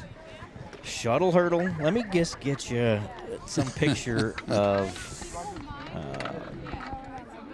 how good this race could be. Northwood and Saint Ansgar and Osage and North Butler all qualified for the state meet in the shuttle hurdle last year. Whoa. Say that again. Now that I know what you're going to say that again. I got to digest that. All four teams you're about to see, Northwood-Kensett, Saint Ansgar, Osage, and North Butler, all qualified for the shuttle hurdle state meet last year. Now, not with all the same runners, but parts of that team is back for each of those teams. So this ought to be a really fun one. Northwood-Kensett ran a 109.23 last week, which is a very, very, very good time, especially for like April 3rd. You know, that's flying. Costello, Thorson, Wallen, and Moore. Lindsay Moore is their anchor. Like, she is fun to watch. If you've never seen her run the hurdles before, you're going to get 3 chances to tonight. And she is a tactician going over those hurdles. So that'll be fun to watch. St. Ansgar ran a 112 last week. Not too shabby. Right behind them with Falk, Winnia, Michaels, and Peterson, your 4 runners for the Saints. Osage, Renardi, Schaefer, Herrick, and Howe are your 4 runners there, and North Butler with Brinkman, Sarike, McCandless, and Rose. Sorodiak? I have no idea. But the North Butler runner, we're going to go with Aliska. That's what we're going with. All right. Here we go. Again, this one ought to be fun. Be a very competitive race based on the last couple of races. This will be a Northwood-Kensett St. Ansgar race here by the time this thing's all over. Costello for Northwood-Kensett and Falk, Aspen-style Falk for the Saints. We'll start this thing off. Do our best to keep up with these girls while they're running. They are. This is...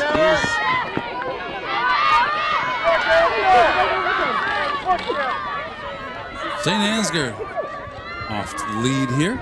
They go.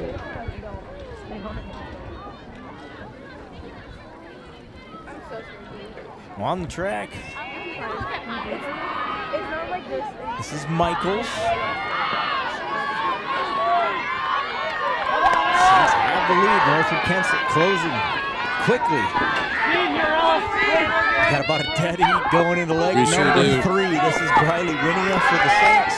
They are not in the correct order on my sheet, so I cannot guarantee who that is for Northwood-Kensett. Wow. You are so right about... told you this would be a good one. Saint Ansgar and Northwood, and this is going to be a barn burner. Northwood has the lead. This is Aspen Falk for the Saints.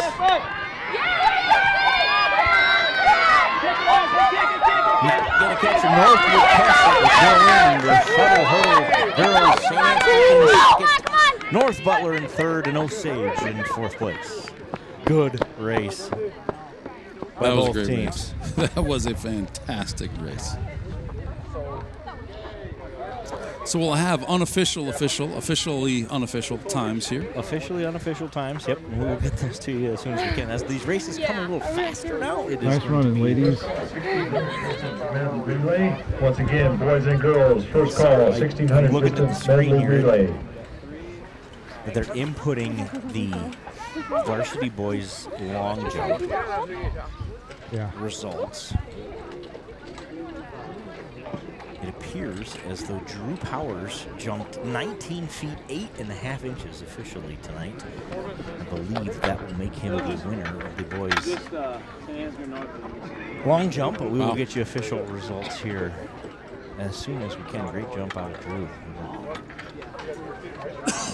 We had a bit of a sound issue when they were interviewing Drew. I'm sure he would have probably told exactly how we were doing. He probably would have told us, yeah. Boys 4 by 110 meters, so they stretch the hurdles out another 10 meters here for the boys' race. That's what they're working on now. Section 1 of 2 will be Saint Ansgar in lane 3 with Joe Clevenger, Max Beeland, Colton Winia, Corbin Michaels, the 4 runners for the Saints in section number 1, lane 3. Lane 5, Northwood-Kensett with Mills, Eskildson, Tiedemann, and Robinson. And then the final, the section 2, so there's 2 races here, two events to settle this shuttle hurdle. Section 2 will be North Butler, Osage, and Nashua-Plainfield. We'll get to those runners right before this race, but this first one will be Saint Ansgar and Northwood-Kensett, at least according to my schedule. We'll have to use our eyeballs to see if that's true. Yes, it appears like it's going to be. We have here on the west end of the track Joe Clevenger and Colton Winia, which would leave Max Beeland and Corbin Michaels at the far end. We'll start the race down there. I believe we'll have Corbin Michaels to start. Looks like Corbin is lined up over there, so Max will be the anchor in this one, correct? Correct. It looks like it. That's how they got her set up. So this group ran. They're still finding their legs. This is Corbin and Max and Joe each ran it kind of part-time last year. So they're replacing a bunch of runners in this race. Okay, third runner. Colton Winia, just a freshman. Across the dash line, up and set. One of the nicest guys you'll meet right there, Joe Clevenger. Runners, take your mark.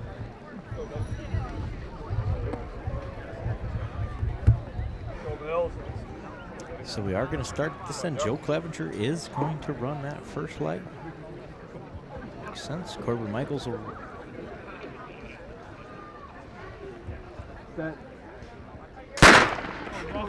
Run the anchor, I believe. So it's Clevenger for Saint Ansgar. Mills is the listed runner for Northwood-Kensett. Mills is quick.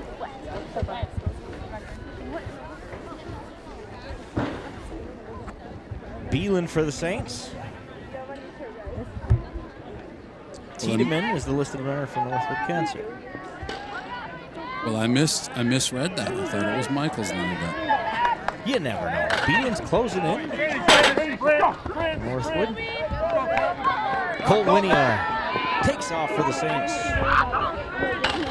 Chasing Eskildson. And that is Colby. I know that face.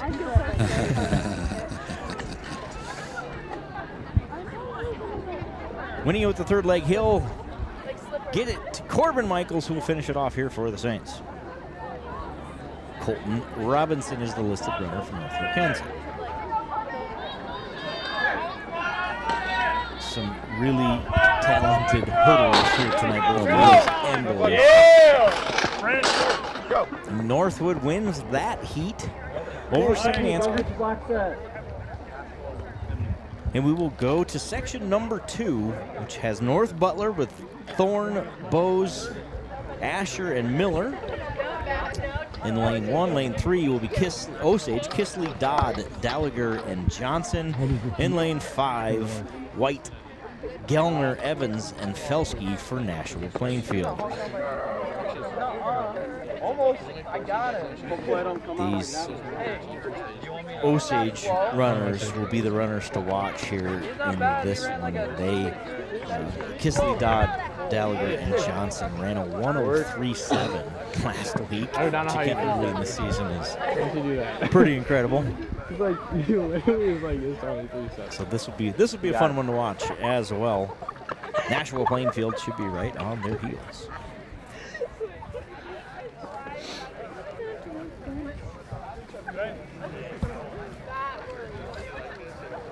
Hunter Hillman exploding and figuring out that the 800 is kind of a pretty good race for him. Oh man, I couldn't believe it. He was he was the best shuttle hurdler last year as well. So with him running all the 800s, he is no longer running the shuttle hurdle. Opens up an opportunity for a couple other guys to get in and get some work in the shuttle hurdle. She's like ranked national. Okay.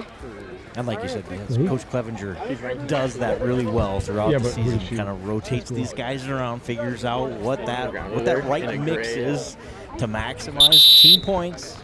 You know, that's their goals: win these meets, and they do it more often than not. Fun to watch. It is fun to watch, and it's. There are those instances where you can feel that the coach feels comfortable in the guys that he has running them, but he is so unafraid to just mix it up. Try some different things. See where you might find some talent that you didn't know you had, or just trying to find the superpower of each individual kid. It's fun. It is a lot of fun to watch these meets change from meet to meet. From meet to meet, yep, exactly. You kind of feel it hone in as we get closer to that conference meet, which, by the way, will be held right here in Saint Ansgar and will be broadcast live on Saints TV. So we got North Butler, Osage, and Nashua-Plainfield. Shuttle hurdle, section number 2, about to get underway.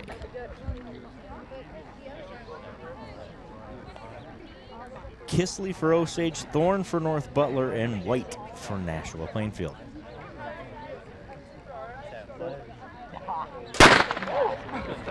And they're off. Again, if you've ever seen hurdles before, you understand how good that is right there. That is really good. Great form. Osage out to a commanding lead early on. This is Dodd. Asher for North Butler. Evans for Nashua-Plainfield. It's all Osage in this one. Yes, it is. North Butler, Nashua, even there in second place. A distant second place. Gallagher for Osage, leg number 3. North Butler has the edge now over Nashua-Plainfield. Michael Johnson for Osage. Running that last leg, eats the first hurdle up. Doesn't slow him down any.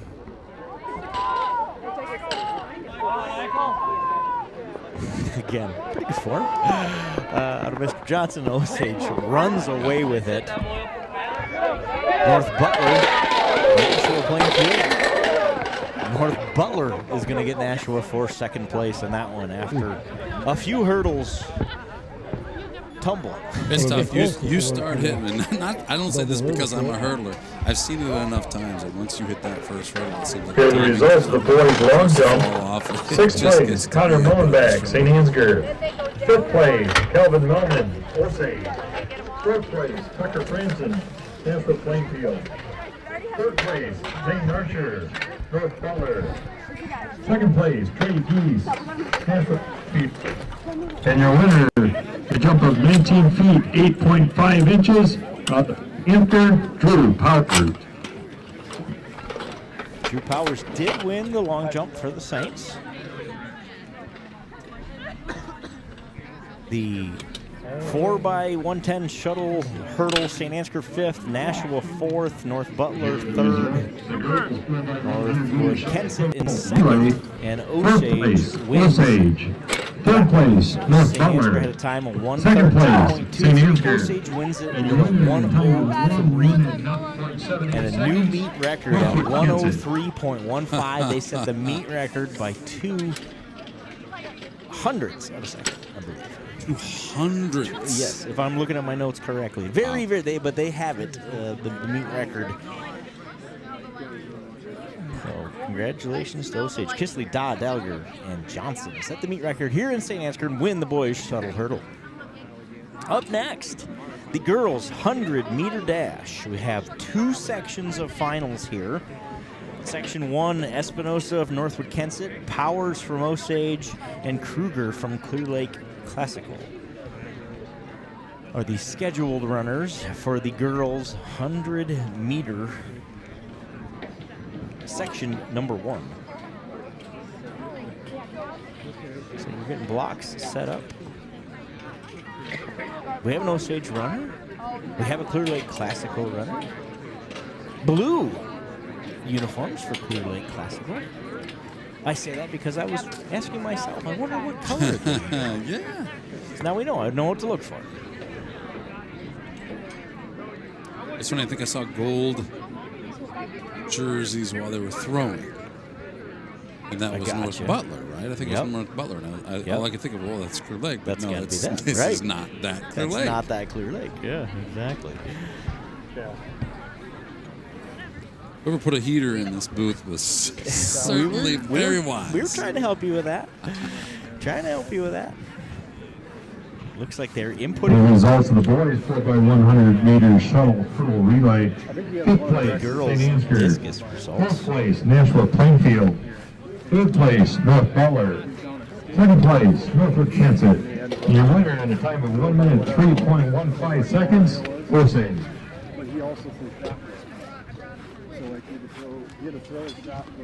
All right, so I got to find the right spot on my sheet here so we can give you some more info. The 100-meter girls 100-meter dash, the meet record is held by Kenzie Felsky, Nashua-Plainfield, 13.03. And you're in for a treat here tonight in this race as well.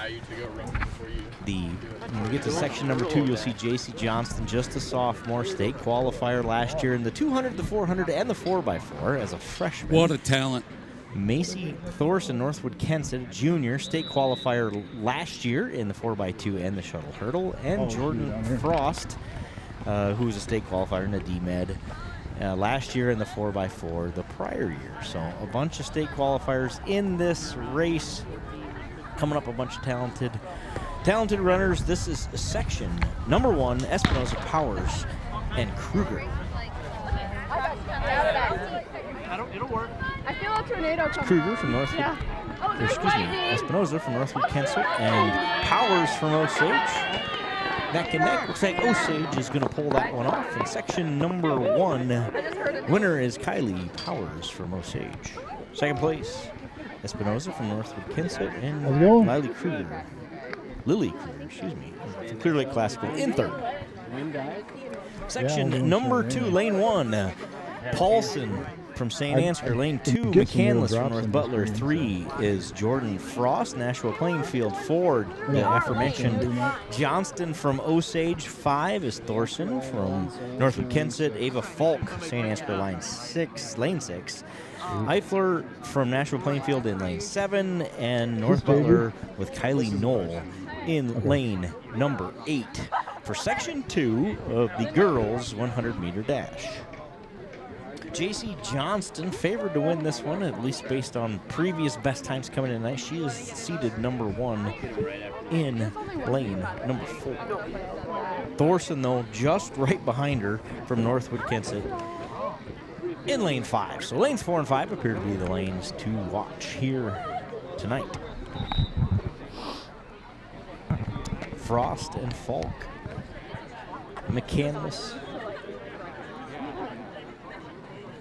Paulson, Eifler, and Knoll round out the entries here in the girls' 100-meter dash.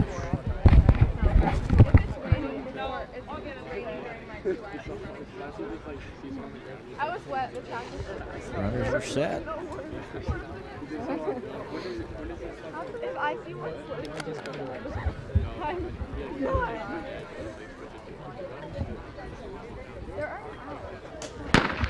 And off they go. Johnston from Osage, Thorson from Northwood-Kensett, right with her. Go. Johnston's going to win it by a nose over Thorson from Northwood-Kensett. Good race of both of those girls. That was a good race. There's a lot of speed in that one. It's amazing how fast they can get from 0 to 60 there, right? You know what I mean? Just the acceleration from the beginning is incredible. But JC Johnston wins the girls' 100-meter dash here in Saint Ansgar for the Osage Green Devils. Try to get you a time there. Could be under 13 seconds to set the First call, boys and girls, 400-meter dash. Once again, first call, 400-meter dash, both boys and girls. Hunter's definitely gonna fucking beat me in cooking over. Oh, you've been cooking. For the boys, No, you didn't know track. 100-meter dash. We've got two sections here as well. In section 1, Logan Johnson, Clear Lake Classical, Butler from Northwood-Kensett, and Penfold from Northwood-Kensett in section 1. Jay Sweesow on the camera. He's getting shy. And now he's shy. Oh, for crying out loud. Come on, Jace. No time to be shy. What's my name? Duke. So here we go, section 1, boys 100-meter dash. Announcing something, right? Here's the scoop or Duke scoop. Here's the scoop, Duke. Here's the scoop. What's your name? Yeah, we gotta have one for you. I don't know. What's a good name for me? Can you think of something? Oh. Baby Cannon. Side conversations going on down there. Elwood, thanks for checking in. We'll keep an eye on that. The bomb. Reset the timing here, I believe is the slight delay. You know me. All right, we're going to go back live here when we reset that. You know him. Obviously. Why? Look at the This camera. Cool, like the other side of the pillow. How can you do it if you like have your arm straight too? This thing's really heavy, but Doesn't it like? Do you have the thing where you can turn it and it like stays there? I do have one. Yeah. This is this is a little heavy, and that thing like adds weight to it. and the race is off. Number 1. I guess I got that boys timing figured out. 100-meter dash.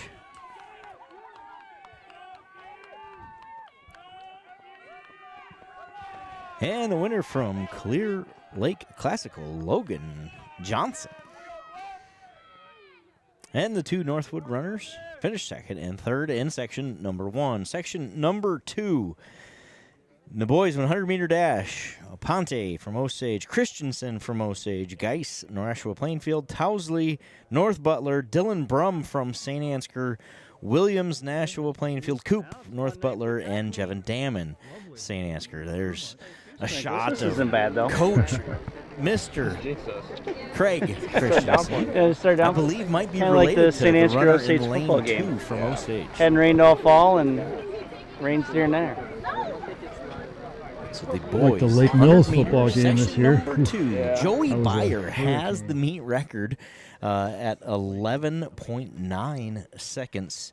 Bunch of talented runners here as well. Towsley from North Butler comes in, ran an 11.5 last week, so that would be enough for the meet record. Dylan Brum ran an 11.6 last week, also would set the meet record, obviously. Both of them state qualifiers in different races a year ago. So those would be your two runners to watch. Brum in lane 5, Towsley in lane 4.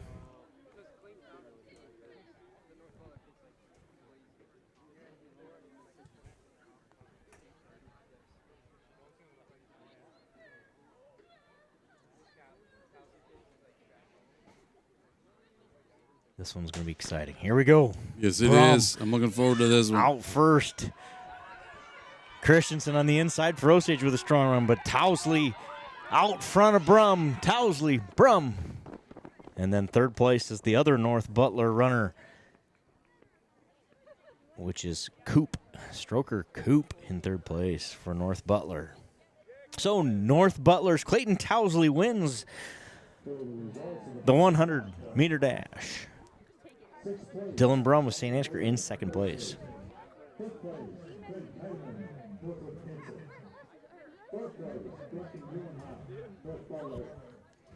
We'll try to get you some times here. We have not been able to get the times for the last couple of races here. We'll try to get those to you as we can.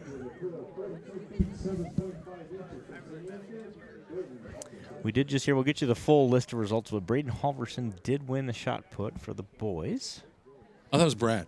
Brad Halverson, I'm sorry, I got that wrong. You were good catch. Well, they good said catch. it over the loudspeaker. They said it wrong. He said Braden. He did say Braden, and he doesn't. That's funny. Girls distance medley is next. What's a distance medley, you ask? I think I know. Okay, I want to hear it. I'm going to go with 4, 8. Is that right? That's not right. It's sure not. Because you got to get to 16. You got to get to 16. I used to know. Oh, you got to get 16. Got to get to 16. See, okay, see so how it you ends get with an to 8. 16. It ends with an 8. Okay. Yep. Okay. 2, 2, 4, 8. That's it. 8. 2, 2, 4, 8. 2, 2, 4, 2, 8. 2, 2, 4, 8. 1 8. A 1 8. 200. A 2, 200. 2, 4, 8. You got it. So that is our next race. By the way, congratulations. Clayton Towsley sets a new meet record in the 100-meter dash, 11.49. Wow. 11.49. That is a new personal best on the season for him as well. Dylan Brum ran an 11.68 in second. Also would have been good enough for the meet record. So we said it would be a good race, and it was. Dylan Brum gets out so fast. He had a 2-body length lead after about 3 strides, and he just gets up to speed so quickly. But Towsley able to overpower him about the halfway point and took over from there. Let's get the D-Med underway here. Let me get you some stats. Distance medley girls. Lane 3 is Osage. Lane 4, St. Ansgar, North Butler. And lane 5, Nashua-Plainfield. In lane number 6. Event 13 already here tonight.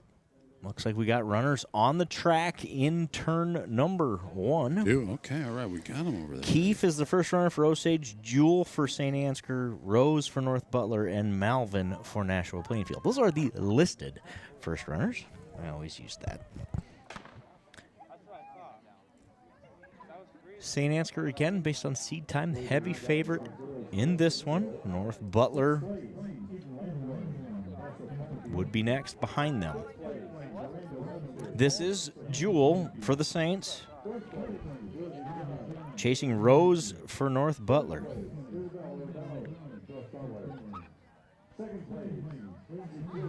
North Butler out front. St. Ansgar appears to be in second. Nashua-Plainfield in third, and Osage in fourth.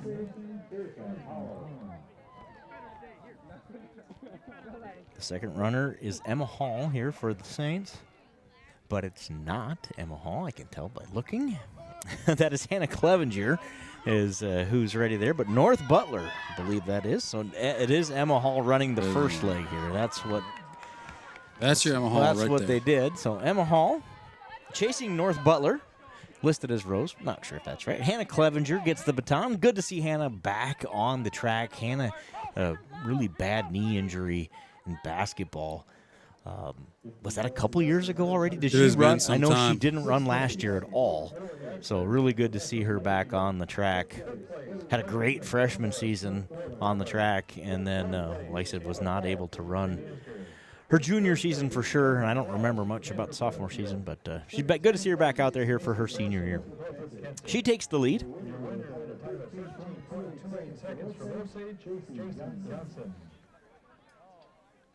Yeah, she's been through a lot of therapy, a lot of recovery.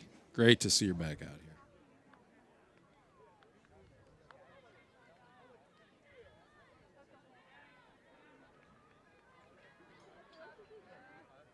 So Clevenger with the lead for the Saints.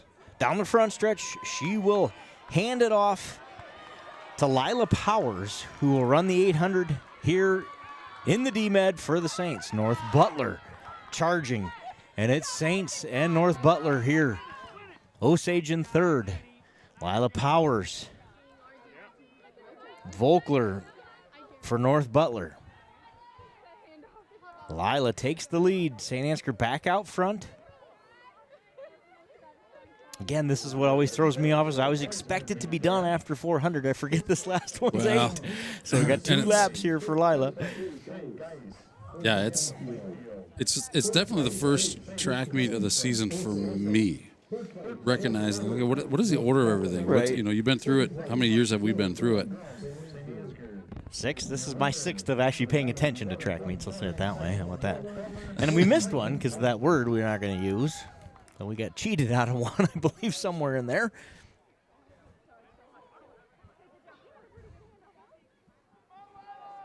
Powers. Volkler. Saints and Bearcats. Lila Powers.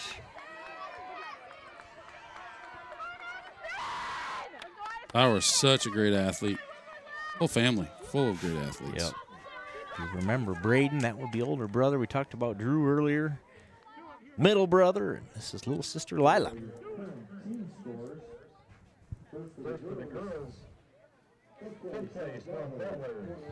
The Saints, by the way, have commanding leads in both team races.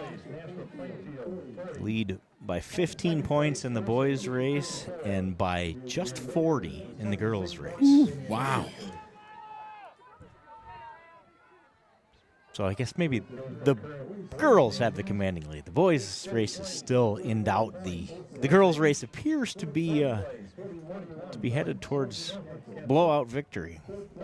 Lila seems to be losing her lead a little bit here now. I don't know what her kick is here. This will be fun to see. We're about to find out. 200 to go in the D-Med. Lila Powers, Volkler for North Butler. Going to come down to who's got a little fuel left in the tank for the last 100. I hear a finish from the crowd. I believe that's Dad. And she's going to do just that. Lila Powers is going to power her way to the finish line, and the Saints girls win the D-Med. Great finish by Powers on that one. Volkler, strong finish herself. She brings it home, and she gets second for the North Butler team.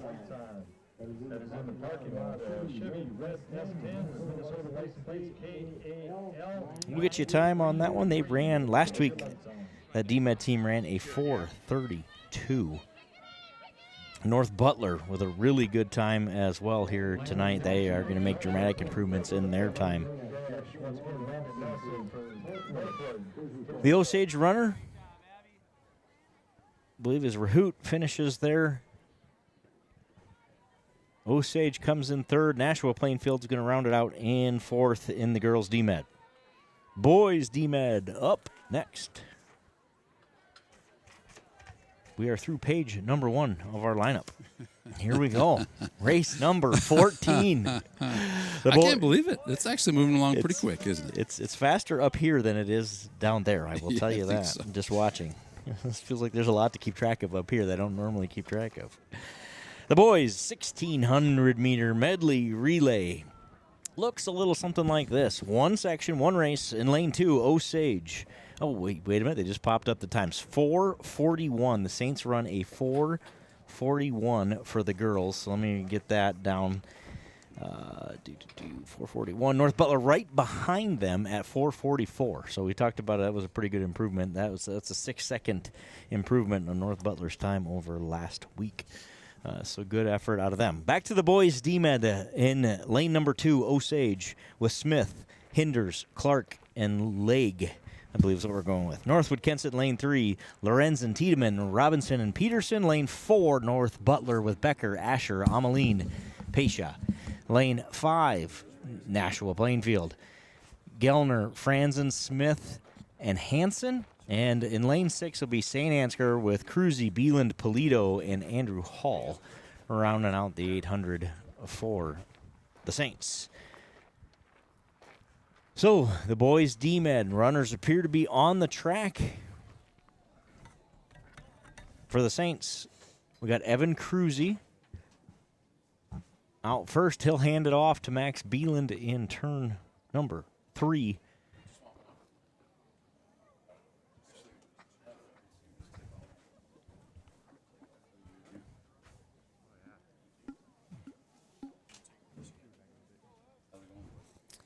So the first runners again, Osage is Smith, Lorenzen for Northwood-Kensett, Becker for North Butler, Gellner for Nashua-Plainfield, and Cruzy for St. Ansgar. We hear a whistle. Keep up the good work. Did you get your food too? Runners in position here. North Butler is the team to beat in this one. They ran a time almost exactly the same as the meet record last week. Weather conditions a little more favorable, although the wind has finally died here in St. Ansgar. They promised us it would, and it has. No movement in the flag at all here, but so it feels warmer now, even though it's 5 degrees colder than it was 2 hours ago. And they're off. Cruzy for the Saints. Out front.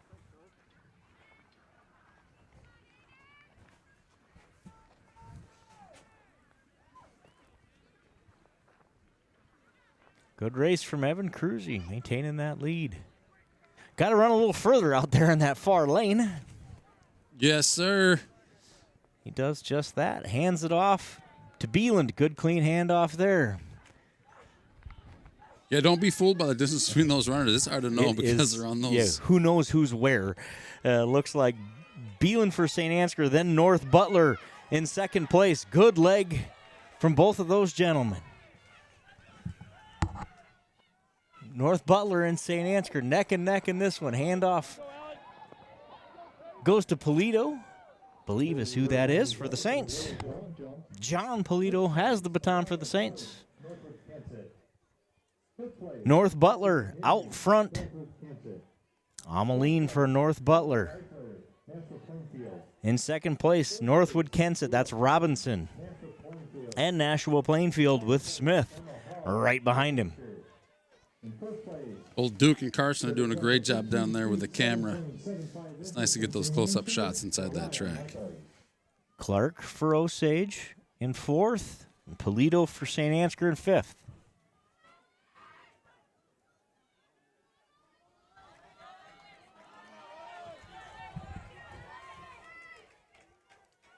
North Butler, the team to beat here, out front early. Ameline gets the baton to the 800 runner. That's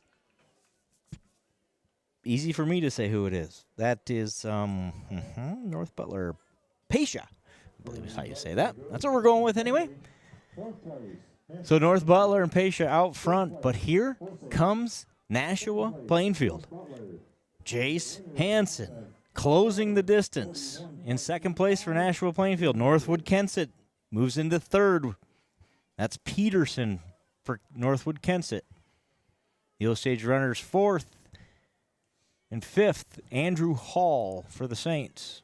Andrew's got some distance to make up here. First call, boys and girls, 4x200 meter relay. Once again, first call, boys and girls, 4x200 meter relay. With a little over 400 to go here in St. Ansgar, North Butler leads the boys D-Med. Nashua-Plainfield right behind. These races always come down to who's got something left in the last 200. It's funny. All that work to get you in position, and then it comes down to who's got fuel in the tank for the last lap. It looks like it appears as though that will be North Butler is the answer to that question here. Feels like it. Yeah, it seems like you can tell a lot from body language at this point Yes, in a you race. can. I was just going to say, this is Pasha for North Butler, and I hope I'm saying that right. If you know, comment in the chat. Help us out. Hanson for Nashua-Plainfield is his pursuer. Third place, Northwood-Kensett. Fourth, Osage, and fifth is Saint Ansgar. Trying to get a view of the field here as these guys make their final stretch. North Butler with the big lead here. Coming down the home stretch. Traeger, Pasha, and the North Butler Bearcats win the D-Med. Nashua-Plainfield's going to finish second.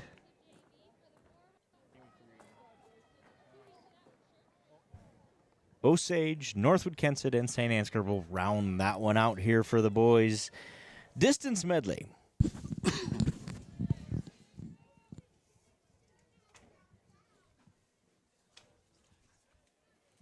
Up next, 400-meter dash. We'll go girls 400-meter dash, boys 400-meter dash, the 4x2.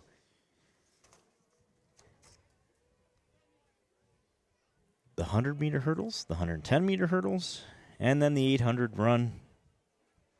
Well, that's your next 5 or 6 races. They will go in a hurry now. This next stretch goes really quickly. Yeah.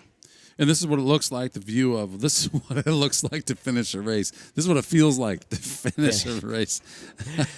That's, those guys give it 100%. Yep, for sure.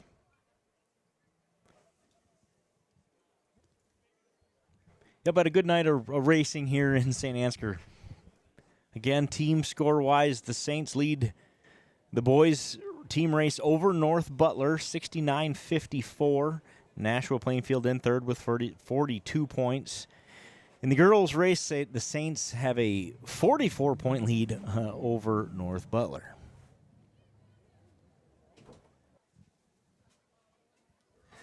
North Butler runs a 3-minute, 56.94 second distance medley. Not quite enough for the meet record, just off the meet record by about a second and a half. So that record will continue to stand, held by Nashua-Plainfield.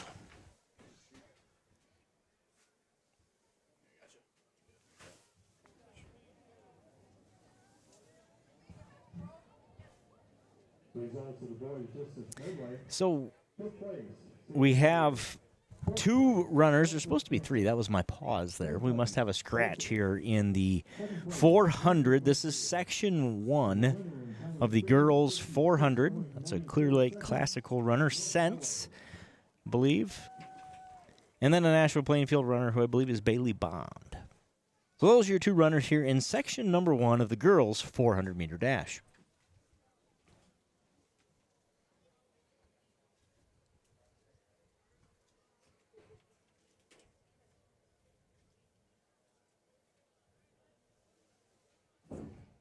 One lap around here for Sense and Bond. Sense with the lead from Clear Lake Classical.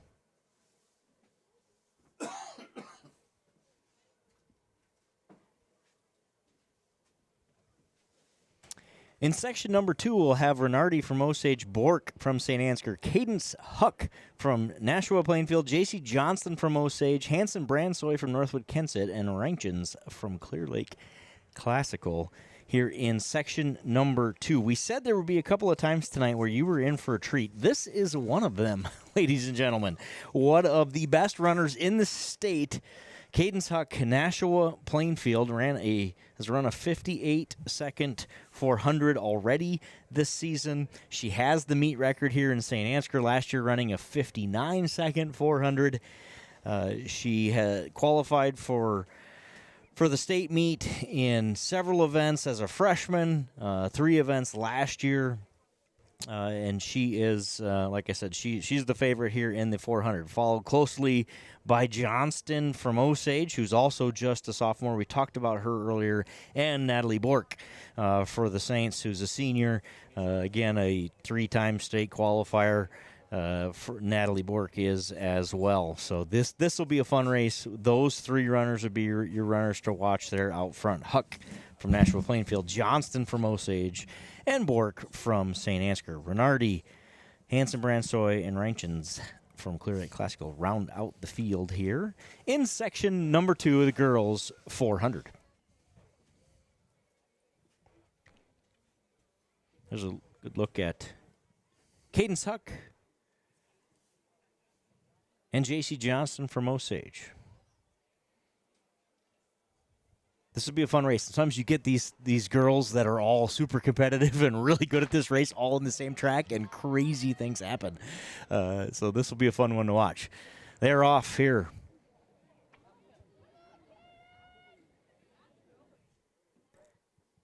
Cadence Huck out of the gate. My goodness, man.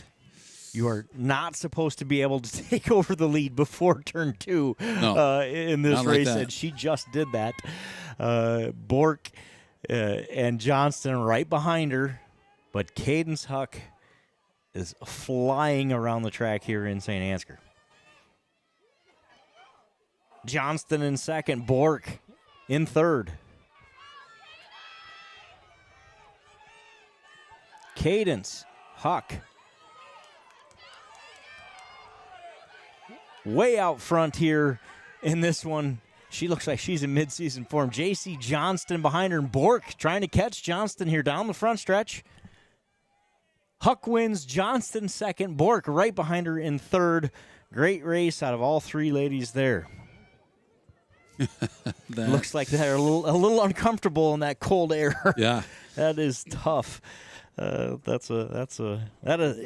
we call the 400? That is you got to just be willing to punish yourself for 58 seconds, right? That's the only way to win the 400. Who could take the most pain? It is, in my opinion, Joe, it is the worst race to run. I love watching it, but to run that race, oh my goodness. It is a sprint that is just way too far for me to sprint. Yeah. J.C. Johnston runs a 58.83, Cadence runs a 58.83. I didn't get the Johnston ran a 102 and Bork a 103 and change.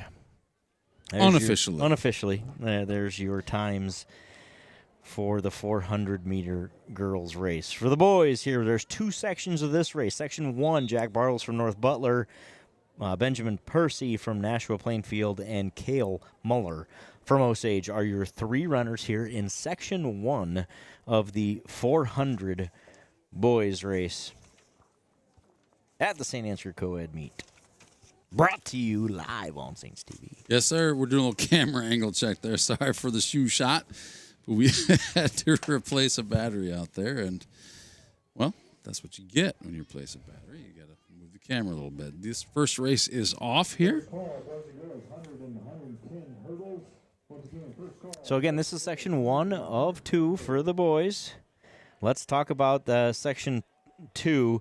Quinn Street from Osage, Drew Powers from St. Ansgar, Daniel Sutcliffe from St. Ansgar, and Dylan Blanchard from Nashua-Plainfield. All 3 repeated state qualifiers in multiple races. Quinn Street and Drew Powers both qualified in the 400 last year. So, again, a lot of talent here tonight in St. Ansgar, and it'll be on display here in this boys' race as well. Here in section number 1, Osage runner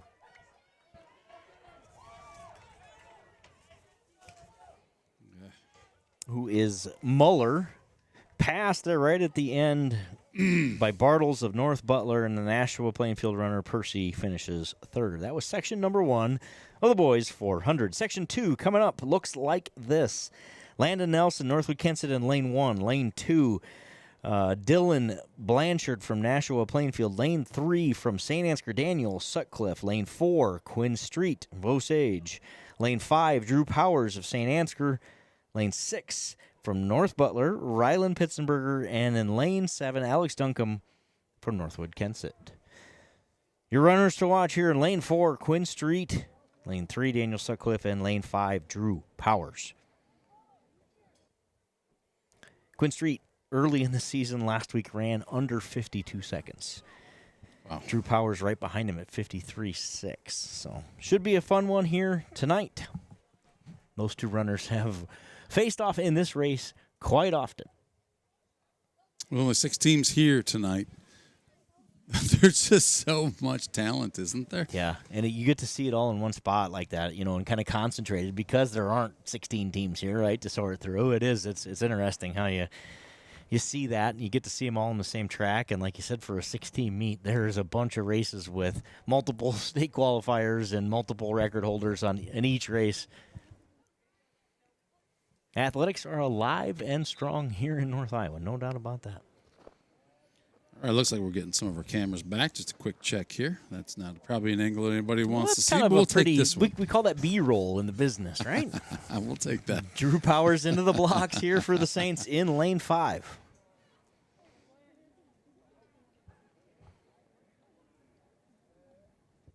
Drew Powers already having won the long jump. And they're off. Drew Powers in lane 5. Quinn Street in lane 4.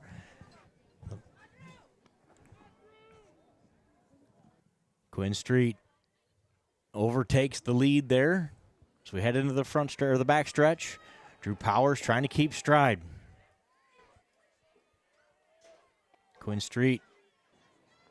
Drew Powers, Daniel Sutcliffe are your 3 leaders here as they head into the final turn.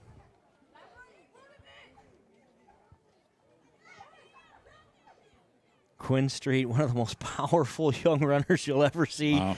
Just, again, flying up that front stretch as he's going to win this one. Drew Powers and Daniel Sutcliffe, both from Saint Ansgar, fighting it out for second here. I think. Wow. Drew Powers is going to edge Daniel Sutcliffe for second. North Butler and Nashua-Plainfield neck and neck for third and fourth. That was Pitzenberger and Nelson in third and fourth. Good race there, Quinn Street, with a fast time, especially in this weather. It is not exactly warm out there as we approach 7 o'clock. And the temp's definitely below 50 degrees at this point.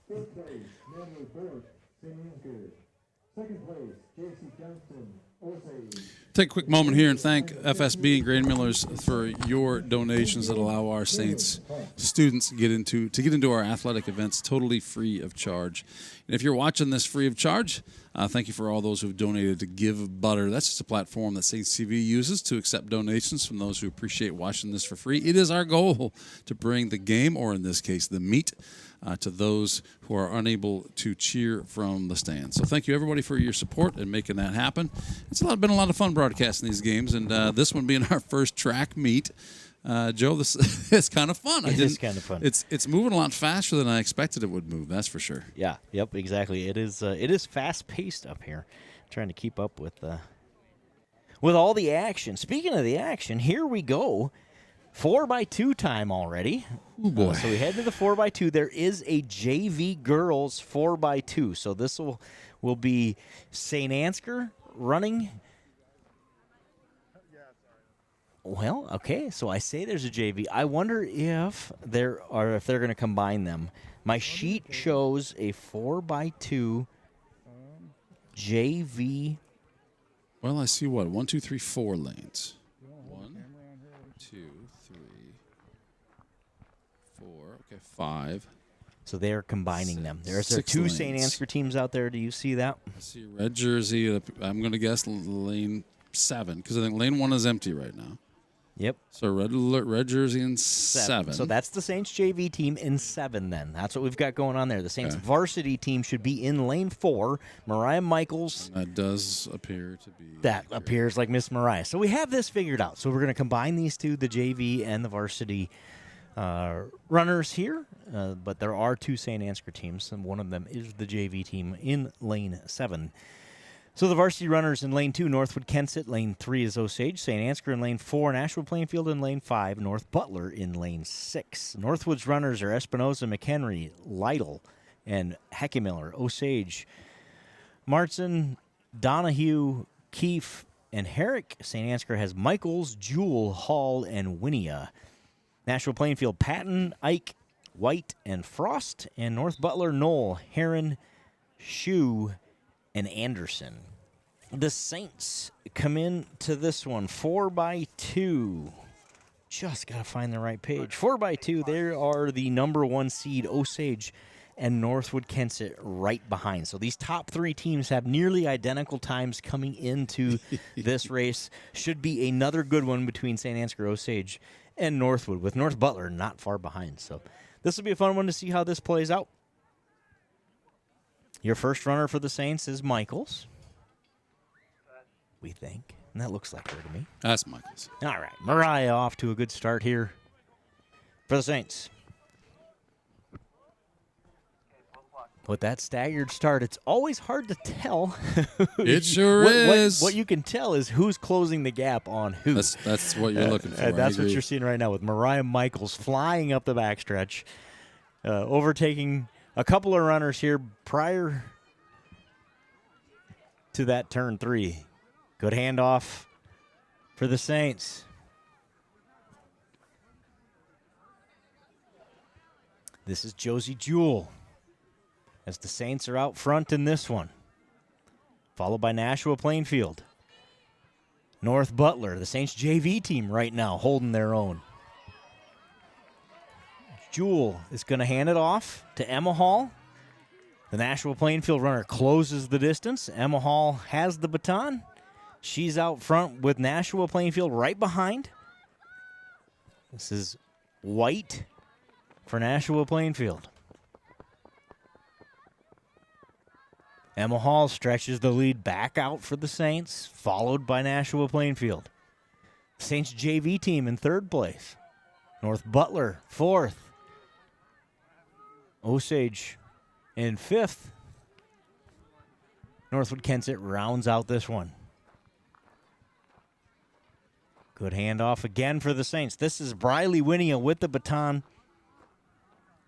A commanding lead. But here comes the Nashua-Plainfield runner. This is Frost trying to close that gap. Briley Winia follow for the Saints as they're going to win the 4x2 here in Saint Ansgar. Nashua-Plainfield finishes in 2nd. Osage closes the gap nicely, finishes 3rd. North Butler 4th. Northwood-Kensett in 5th, and the Saints JV team with a really nice showing there. Yeah, great job. As well. Obviously, the Saints varsity girls, the Saints JV girls look really good in that one. So we go to the 4x2 for the boys. We got one section. There we go. Little Duke, little shadow Duke boxing. Juke. Yeah. 4x2 meter relay. It'll be North Butler in lane 2, Northwood-Kensett in lane 3, Osage in lane 4, Saint Ansgar in lane 5, and Nashua-Plainfield in lane number 6.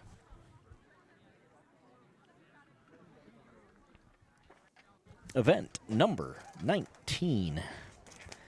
So this one is mislabeled. This is the JV boys on the track. There's going to be a JV boys 4x2 and a varsity boys 4x2. This is the JV race with North Butler, Northwood-Kensett, Osage, a St. Ansgar team with Lane Meyer, Jevin Damon, Dylan Nunez, and Landon Hillman, and then Nashua-Plainfield in lane 6. So Lane Meyer is going to start it out here for the Saints.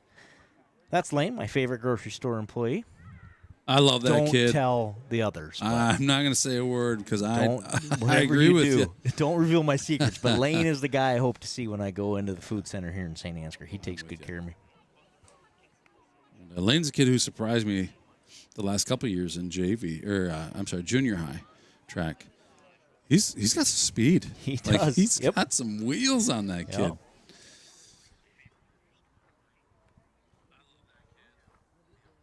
Years of playing baseball on the Bandits program, which is really, really expanded. So thank you for all you parents out there who are keeping your kids in baseball here in St. Ansgar. Yeah, fun to see. Fun to see. Eric and I were heavily involved in that for a bunch of years when our kids were young, and man, it's fun to see it just keep going. Yes, it has. Coach Suisau and the group working with this young group of kids, it's awesome to see. I think I heard something like 60 kids involved in that youth baseball program here in Saint Ansgar. That's pretty cool. Gosh, I think they have a team for almost every year. Yeah. It's a summer program. For those who don't know, it's traveling baseball. So much fun to be a part of. Kids seem to enjoy it. Even the parents, it's a lot of special memories made there. Yep. I saw a meme the other day that said, man, I would never do that travel baseball thing. It was a young person. Like, that looks like just a terrible waste of weekends. And then it was like, 18 months later, like, man, I can't wait till we go to the next baseball tournament. That's so much fun. That's kind of exactly how right. our experience was like, are we sure about this? And then you do it once, and it's kind of addicting. Yeah, it is. It's kind of it is. It's fun to watch your kids compete. I love doing it, and I think it's good for lots of reasons, not just obviously there's a lot more to it than winning and losing. It's a lot of the other stuff, like No you said, doubt those about it. memories and those relationships, and kids figuring out how to deal with other kids and how to deal with adversity and how to, there's just so many life lessons in all of this. Whether it's track or baseball or softball or golf or I don't care what it is, go compete. You'll learn a lot about yourself. Speaking of which, Saints are competing in Northwood in golf tonight. I saw they were loading up. I wondered where they were going. Yep. 2 nights in a row in Northwood. Take a moment here to thank Saint Ansgar State Bank for sponsoring Saints TV. Thanks to your great sponsorship, and there's so many sponsors here we want to mention tonight. I really thought there'd be more breaks. We might get to throw some commercials in here. We were kind of worried about how we were going to fill all this up. Yeah, we really did. And it turns out that was not a problem. And there's time between races we're finding, right? We're learning. This is our first time doing it. There's time between races, but it's not always predictable. So, Saint Ansgar State Bank, thank you for your sponsorship. Box K Beef, thank you for your sponsorship. Al's Electric, also a sponsor of Saints TV.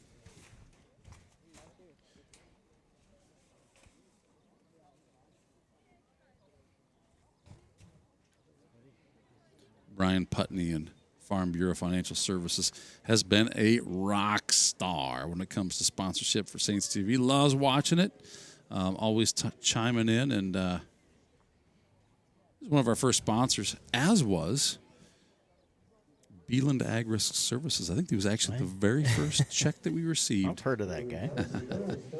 Saint Ansgar Girls 4x2, by the way, runs a 156. The meet record was 154.25.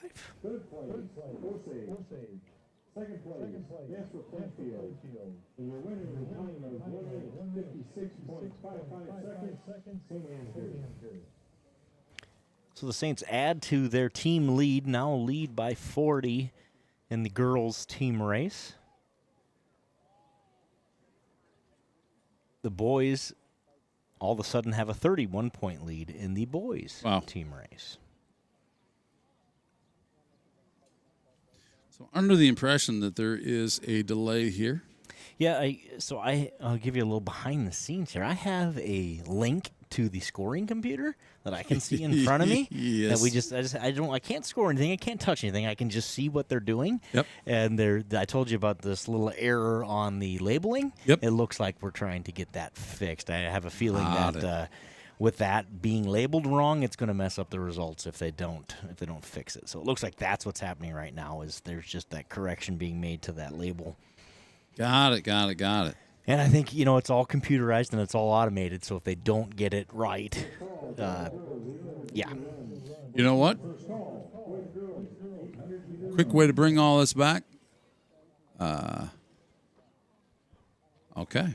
We're going to do some things on the field here, but here's a quick way to get it back. We're going to go to commercial here. We'll be right back. Yeah, it will. Emmanuel Lutheran Church in Saint Ansgar is celebrating 150 years of God's faithfulness to us who believe that Jesus Christ is the same yesterday, today, and forever. Hebrews 13:8. Focus Insurance Team's experienced agents understand the unique risks and needs of the agricultural community. They offer competitive rates and comprehensive coverage to protect your farm, equipment, crops, and livestock. Choose Focus Insurance for reliable service, market expertise, and peace of mind.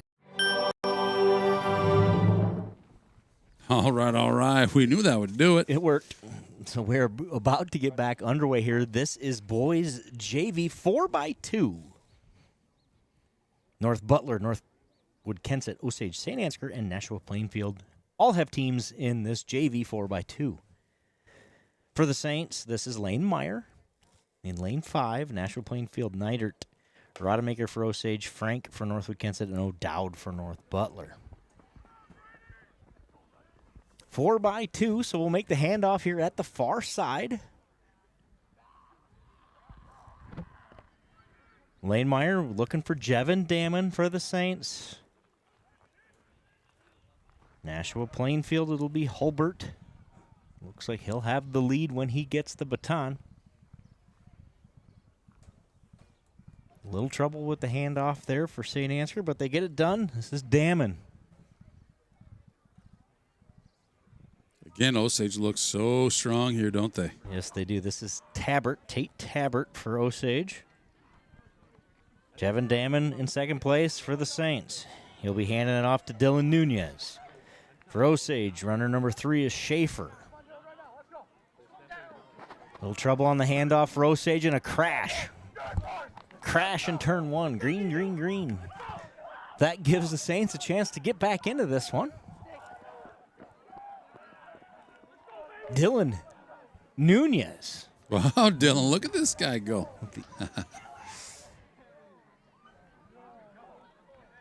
He's chased by the Osage runner and Schaefer. North Butler's third. I did, but I don't know if they were on my camera. Dylan Nunez hands it off to Landon Hillman. Landon Hillman with the final 200 here for the Saints, but North Butler coming on strong on the inside.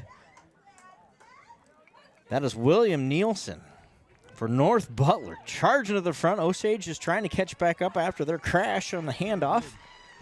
North Butler's going to win the boys JV 4x2. Landon Hillman is going to hang on for second, and Osage finishes third. Northwood-Kensett fourth.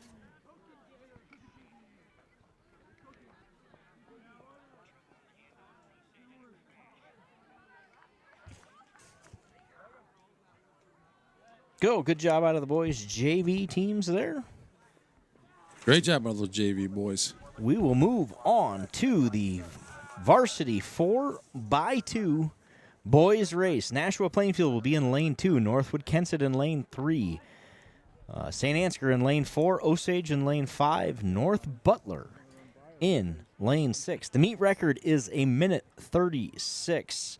That will be the number that the Saints, Green Devils, Vikings, and North Butler Bearcats will be chasing. Again, just like we talked about in the girls 4x2, all 4 teams come in with very, very similar times.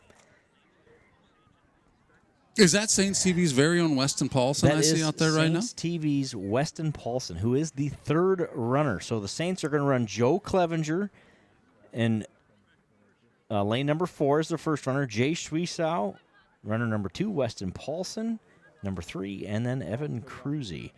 Osage is starting with Blair, North Butler with Pasha, Northwood-Kensett with Tiedemann, and Nashua-Plainfield with Mundorf.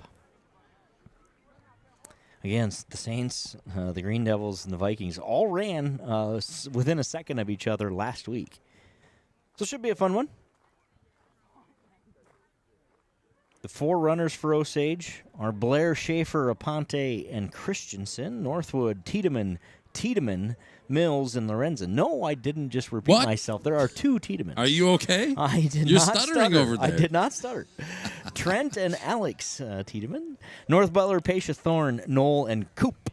I like that name, Coop. I don't know if that's how you say it, but K-O-O-P, we're going with Coop. I like it.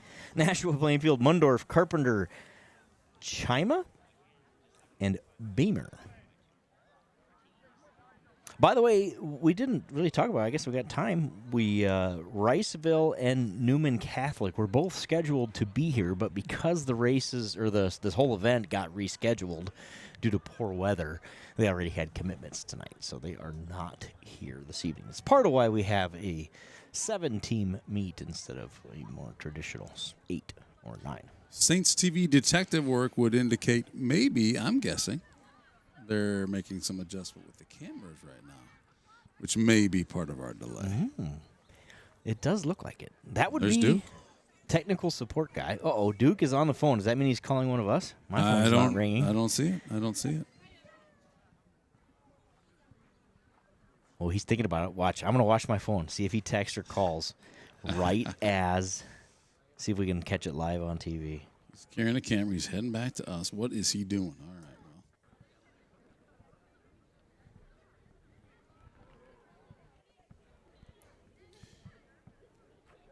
We're going to take a quick break here. We'll be back right after this. Leaving your crops unprotected from droughts, floods, hailstorms, and pests can leave a farmer at serious risk of losing their equipment and their land, putting their family's future at risk. Beeland Ag Risk Services, your partner in crop insurance.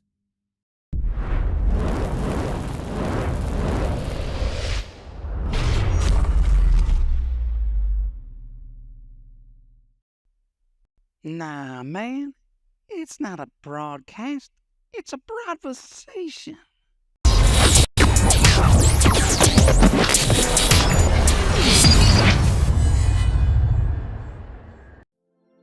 This broadcast is brought to you in part by Colbert Realtors, with service you can depend on and know-how you can count on.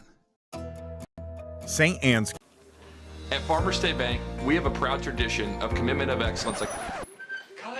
Hey guys, what's all the big production about? We have a couple job openings that we're looking to fill, so we're making a commercial. Just tell them you're going to pay them well. We're really pretty easy to get along with most of the time, and there's plenty of room for advancement or whatever. At Farmer State Bank, we have a proud tradition of paying you, being pretty easy to get along with most of the time, and there's plenty of room for advancement, or whatever.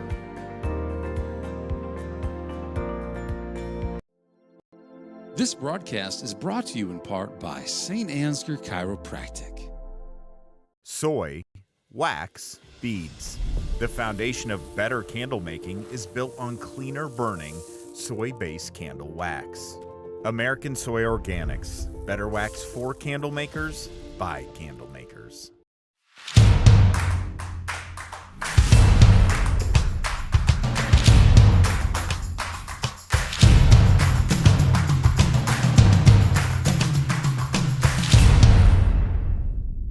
This broadcast brought to you in part by Gordy's Repair in Stacyville, Iowa. Farm Bureau Financial Services. It's your future. Let's protect it. Contact Agent Brian Putney with offices in Saint Ansgar and Stacyville, Iowa.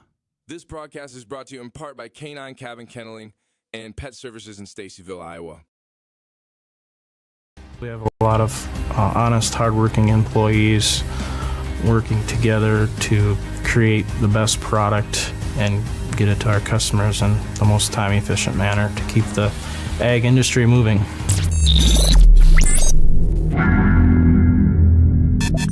At K2 Agronomy, we embrace a holistic approach to crop production, focusing on soil, seed, and plant health. K2 Agronomy, helping our customers to achieve the maximum return on their investment. This broadcast brought to you in part by Gordy's Repair in Stacyville, Iowa.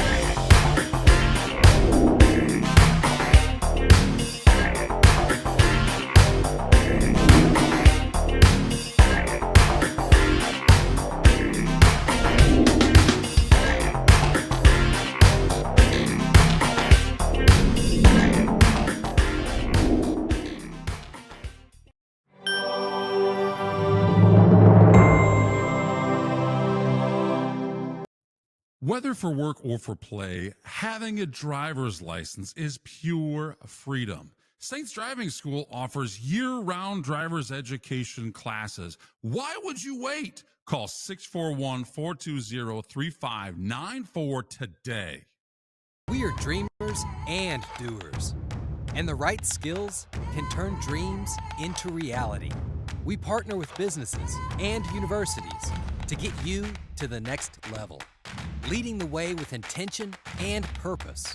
So when you graduate, your dream becomes your reality. We educate, we partner, we lead, so you can dream big. North Iowa Area Community College. Saint Ansgar State Bank has a strong commitment to farmers. We provide the highest level of service with quick turnaround time, competitive interest rates, flexible payment options, and the ability to work with you on any size loan. Our agricultural banking specialists are experienced in farming and understand the important role agriculture credit plays in your operation. Because of our ability to make local credit decisions, we respond quickly to your total agricultural financing needs. Saint Ansgar State Bank, helping you meet your financial goals. All right, we are still encountering some technical difficulties, but thank goodness that Not Your Average Joe is above average. You got some real live stats here. Not stats. It's not really stats. Well, maybe it's stats. I'm not sure. But we got some times. We got times. We got results from some of the events that went by so quickly before our little technical delay here. We believe they are working on the photo finish camera here in St. Ansgar. So that's the reason for the little delay. So let's use that time to go through and recap some of our field events. The girls high jump, Briley Winia wins the girls high jump with a jump of 4 foot 8 inches. Jordan Frost was second, and Amelia Porsche was third. For the boys, the high jump winner, Cooper Juleseth, he jumped 5 foot 10 inches. Colton Winia finishes second with a jump of 5 foot 6 inches, and Jack Bartles finished third, also at 5. It's a lot of Winias. 6. That is a lot of Winias. Brother and sister there, both turns out can jump. That turns out they're pretty good jumpers. Let's go to shot put. Girls shot put in third place, Erica Power from Osage with a throw of 30 foot 6 inches. In second place, Josie Jar from St. Ansgar, throw of 30 foot 6 inches. And in first place, Eden Lamborn of Nashua-Plainfield with a throw of 35 feet 8 inches. Speaking of the aforementioned Winias, there, our mom and dad Winia. I'm sure Scott is where all that jumping ability comes from. I think you're right about that. He was fixing an underground wire at my place the other night, and when he touched the hot end, I could tell you he jumped pretty high at that point. So maybe it has something to do with that. I don't know. That one time I'd be changing careers. That guy does it a lot. Yeah, no, he really didn't touch it. He helped his partner, who was in the hole dealing with my broken underground service, to say, I think that's still on. And the guy's like, no, it's not. And he got up the little tester thing out in his pocket and touched it, and he's like, it is still on. So anyway, don't touch hot wires, gentlemen and ladies. Boys, shot put results. Third place, Colby Eskildson from Northwood-Kensett with a throw of 40 foot flat. Second place, Alex Mason of Osage with a throw of 40 feet 5 inches.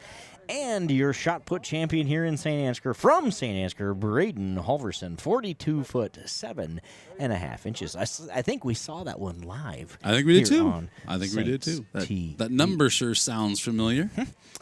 Girls discus. Let's go through those girls discus results. Josie Jar finished fourth for the Saints at 96 feet. Isabel O'Dowd finished third. North Butler, 97 feet 1 inch. Lindsay Cruzy from St. Ansgar in second place with a throw of 112.7. And the winner of the girls discus, Erica Power from Osage with a throw of 113.08. Nice job, ladies. Boys discus looks like this. In third place, Braden Halverson with a throw of 123.08.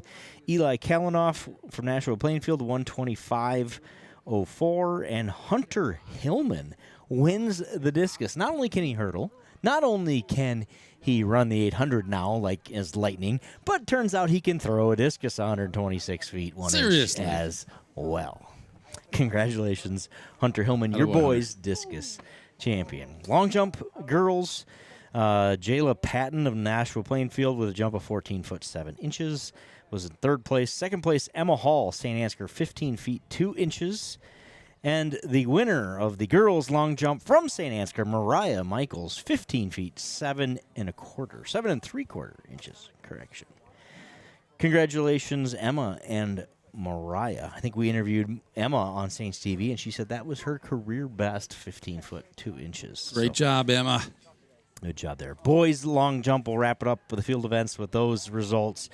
The boys long jump in third, Zane Asher from North Butler with a jump of 18 feet 4 inches. Trey Geis is from Nashua-Plainfield, second place, 18 feet 5 1/4 inches. And your champion in the boys long jump, Drew Powers from Saint Ansgar with a jump of 19 feet, 8.5 Would you believe inches. Drew Powers is here right now? Drew Powers in the house. We just said. How about it? We have to talk to Drew Powers. We got to talk to Drew Powers. Yep. Here, I'll put this one on. I'll grab another headset. Congratulations, man. Ladies and gentlemen, the one, the only Drew Powers. Drew Powers. Whoa. Drew, we have a little delay, so I appreciate you coming in here and helping us entertain the masses. We have hundreds of people tuned in here on St. Steve. Not to make you nervous, but literally from across the world right now listening here on St. Steve. So let's talk about your long jump. We just went through those results. You win the long jump with a jump of 19 feet, 8.5 inches. Yeah. Talk to me about that. How's that compared to what your goal was tonight, your career best, all those kind of things? Well, it kind of tied my career best. Last year, I think I jumped at the first meet. I've been dealing with some ankle problems, so I've had Clev tape it. But yep. I don't know. It didn't feel like it was 19 feet inches, but it was apparently. That's a good thing. That's a good thing when it doesn't feel like it, and it still is. Yeah. That means next time you go, gosh, that felt like 19, maybe it'll be 20, right? Yeah. That's how that works. And I always have my parents, they always record my events to see what I could do better in. And I don't know. I saw stuff I could do better in. I could extend my legs more. So I feel like I left a little on the table. That's awesome to set that, win the meet, number one, right? Win the event. Set a PR and feel like you got more in the tank, and there's more to go. That's a win-win-win. I see you brought Daniel Sutcliffe up here with you. He was chasing that 400. Yeah, he was he gets pushing it hard. I need to do that. I'd slow down after the first 200. It's not a good thing. I love it. So does with Daniel, do you feel him back there? Do you know he's right there? I saw him. He was in front of me when we got to the 150 meter left mark. It looked like, but finishing the race will always come through the rest of the season. You bet. So. Yep, that tough 400. Get Quinn Street kid can run. That was incredible to watch him make that turn and come up the front stretch. That's obviously it's one of those things. A lot game recognized game, isn't that what the kids say, right? Yeah. Where it's just like this dude was flying. He had to pet himself a good night and tip your hat and go get the next one, right? I was gonna try to stick with him because I know he runs 51, 50. He's insane, and I just need to stay as hard as possible after the first 100 meters, and I normally slow down too much. So that was gotcha. So that's one of the things you're working on. Yeah. Daniel, by the way, on the mic now. Welcome to Saints TV. Good 400 tonight. That'll look like a good race. I'm just looking through my papers here. You guys talk amongst yourselves. I am going to try to find your times because I have them here. It looks like we're still working on the camera, so we do have a bit of a delay here. That's what the in delay is for? Saint Ansgar. I believe they're working on the timing camera for the photo finish thing, and we needed it once already tonight.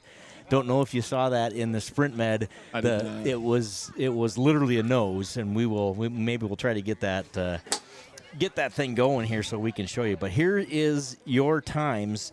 So Quinn ran a 51.96 in the 400 to win it. Drew Powers, second place at 53.88, and Daniel Sutcliffe at 54.50. So we have Drew and Daniel here in the booth with us. So talk about those times. Again, we're just related to what you wanted to run tonight, what you think you can get to as the season progresses. You got more in the tank, Daniel? Yeah, I'm trying to finish harder. I start off really fast and strong at the start, and I just need to work on my finish. Yep. I understand. Well, it looks like what's your personal best in the 400? Do you know off the top of your head? You like I said, you ran a 54.50 tonight. Probably that. I was going to guess that it's got to be close to your best number. So I think last year at Osage, I remember you ran a 54 .1 or something. Gotcha. So you're in that, and it's early in the season, right? Drew, you talked about that. Yeah. There's time to improve, and there will be things that will get better as we go. So it's a great time of year to start putting some low numbers in, and as the weather improves and as you get your legs underneath you, as the season progresses, things will just get better. Yeah. So what's next? What's the rest of the meet hold for both of you? Daniel, you go first. What are you running the rest of the night? The 4x4. 4x4. So you wrap this thing up here, hopefully not too long from now with the 4x4. Awesome. That's a fun race. Who's in the 4x4 now? I haven't looked that far ahead. Drew, are you in too? Dan's starting it, and then he's handing off to me, and then to Dylan, and then to Tyke. Dylan and Tyke. So that 4x4 crew ought to be strong again here tonight. Yeah. Drew, what else you got besides the 4x4? I've got the 4x1 and that's it. I like the 4x1 because it's kind of like a little warm-up. Sure. Get a 100-meter sprint. Yep. Get the muscles going, be ready to go. If we run it like we did at Osage, that should be fun. Yeah. We were good. The Saints have the lead here in the team race, and it seems like it always comes down to that 4x4. So that'll be an important one here as we wrap this thing up. Again, we're in a bit of a delay here as they work on what we believe is the camera at the finish line to help with the photo finish deal. They've been up and down that ladder that we have kind of focused on. Working on that here tonight, so a little technical difficulty with the timing system. So we've got Drew Powers and Daniel Sutcliffe with us here in the Saints TV booth, talking a little bit about how their nights have gone. They both had great nights to start this thing, and a race or two left to go each. I remember it was like 2 years ago the lights went off. Yeah, that's right. We had light issues. Forgot about that. The lights all appear to be working tonight. Yeah, Lev said that one practice he turned them on just to make sure that they wouldn't shut off. I love it. I love it. So the Saints have had a great night tonight here to start this one. The team that's probably surprised me, North Butler. Yep. Yeah, looks really strong. I heard they've got a lot of freshmen that are going to be really good. Yeah, and that's the part I think that as I look through preparing for this tonight, it's one of the things I do is just try to get, ages and names and groups and all that kind of stuff. And it was floored by how young they were. They don't have a lot of upperclassmen, but they seem to have a lot of speed in those younger kids. So that has surprised me here tonight as well.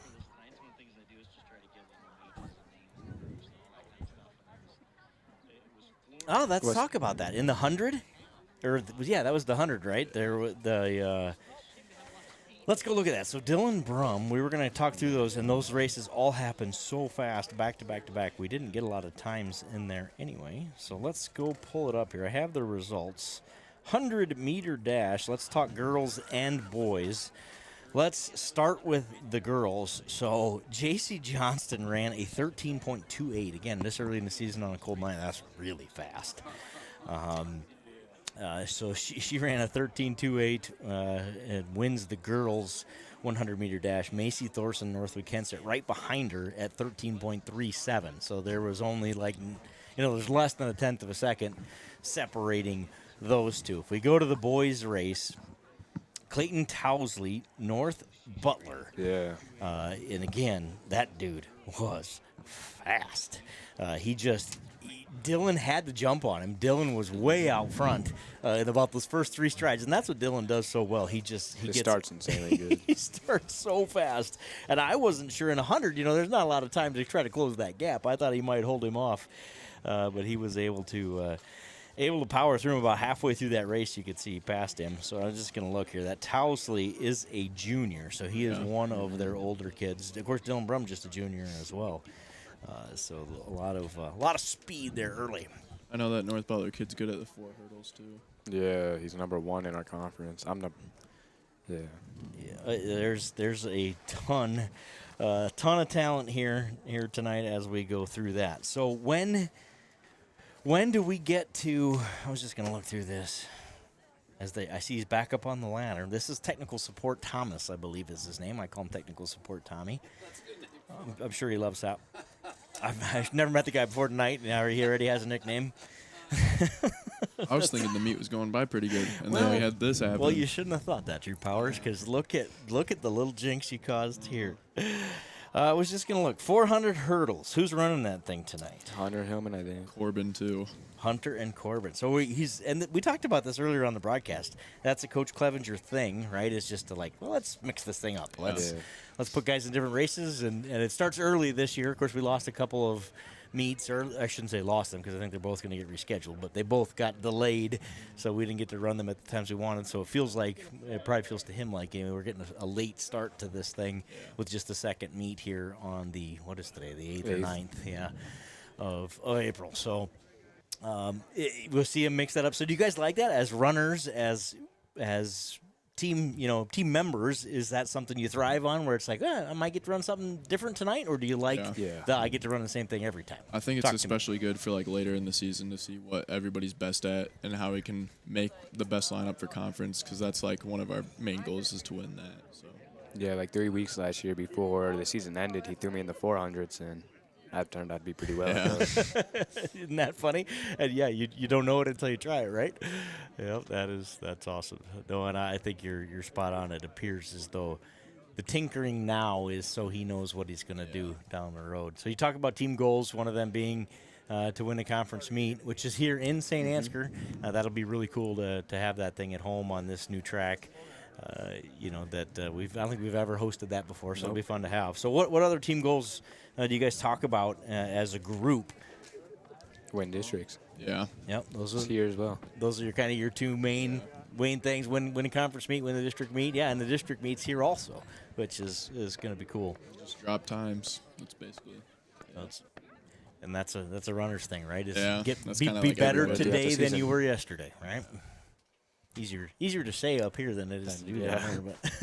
But talk about weather. We've talked about it a couple of times tonight that it's not exactly warm. The wind has come down, which has helped. But talk about how the weather impacts performances on nights like this. I had some cottonmouth in the last 100, the 400. It wasn't that great. I love it. So Daniel, talk about the wind. Do you feel it when you're out there? When it's blowing against you? Yeah. You 100% feel it. It's like harder to blow against, harder to run against, and that's what causes the cottonmouth, I feel like. And then whenever it's on my back, I feel amazing. I feel like I'm really, really good.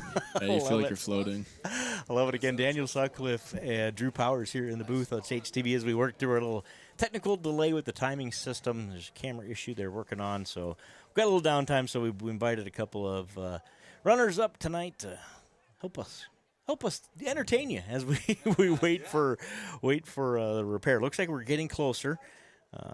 They are doing a little aiming, a little technical. He was on the phone. Yep, he took it down and did something with it. Now it's back up. So hopefully we're getting closer. Anything you guys want to add before we go back to commercial here? Not really. Well, thanks for coming up and joining us. Good luck the rest of the meet and good luck the rest of the season. Thank you. With that, Eric, let's throw her back to break here. We'll cut in as soon as we have a solution here and we get back to racing. Again, a little technical difficulty here. We are waiting on the boys JV 4x2. Is that where we're at? I even have to look at my schedule to see where we left off. Oh yeah, that's right. It is race number 2 of that varsity 4x2. That's what we are waiting on. So we'll be right back. Saint Ansgar is a thriving community in north central Iowa with a lot to offer. Founded in 1853 by a group of Norwegian immigrant farmers, Saint Ansgar is a small town with culture, character, and charm. Known as the Garden Spot of Iowa, it is a wonderful place to grow your family or business. You might not expect all the wonderful amenities you'll find here. Within our shops, you'll find unique gifts, home decor, collectibles, and antiques. You'll also find restaurants, outdoor activities, and events. Saint Ansgar is a great place to visit any time of the year, and we take pride in our schools. Our youth are provided the highest quality education in a secure, positive, and challenging environment, empowering all students to reach their full potential. Saint Ansgar welcomes visitors and newcomers with open arms and warm smiles. Come visit and see why so many people proudly call this area home.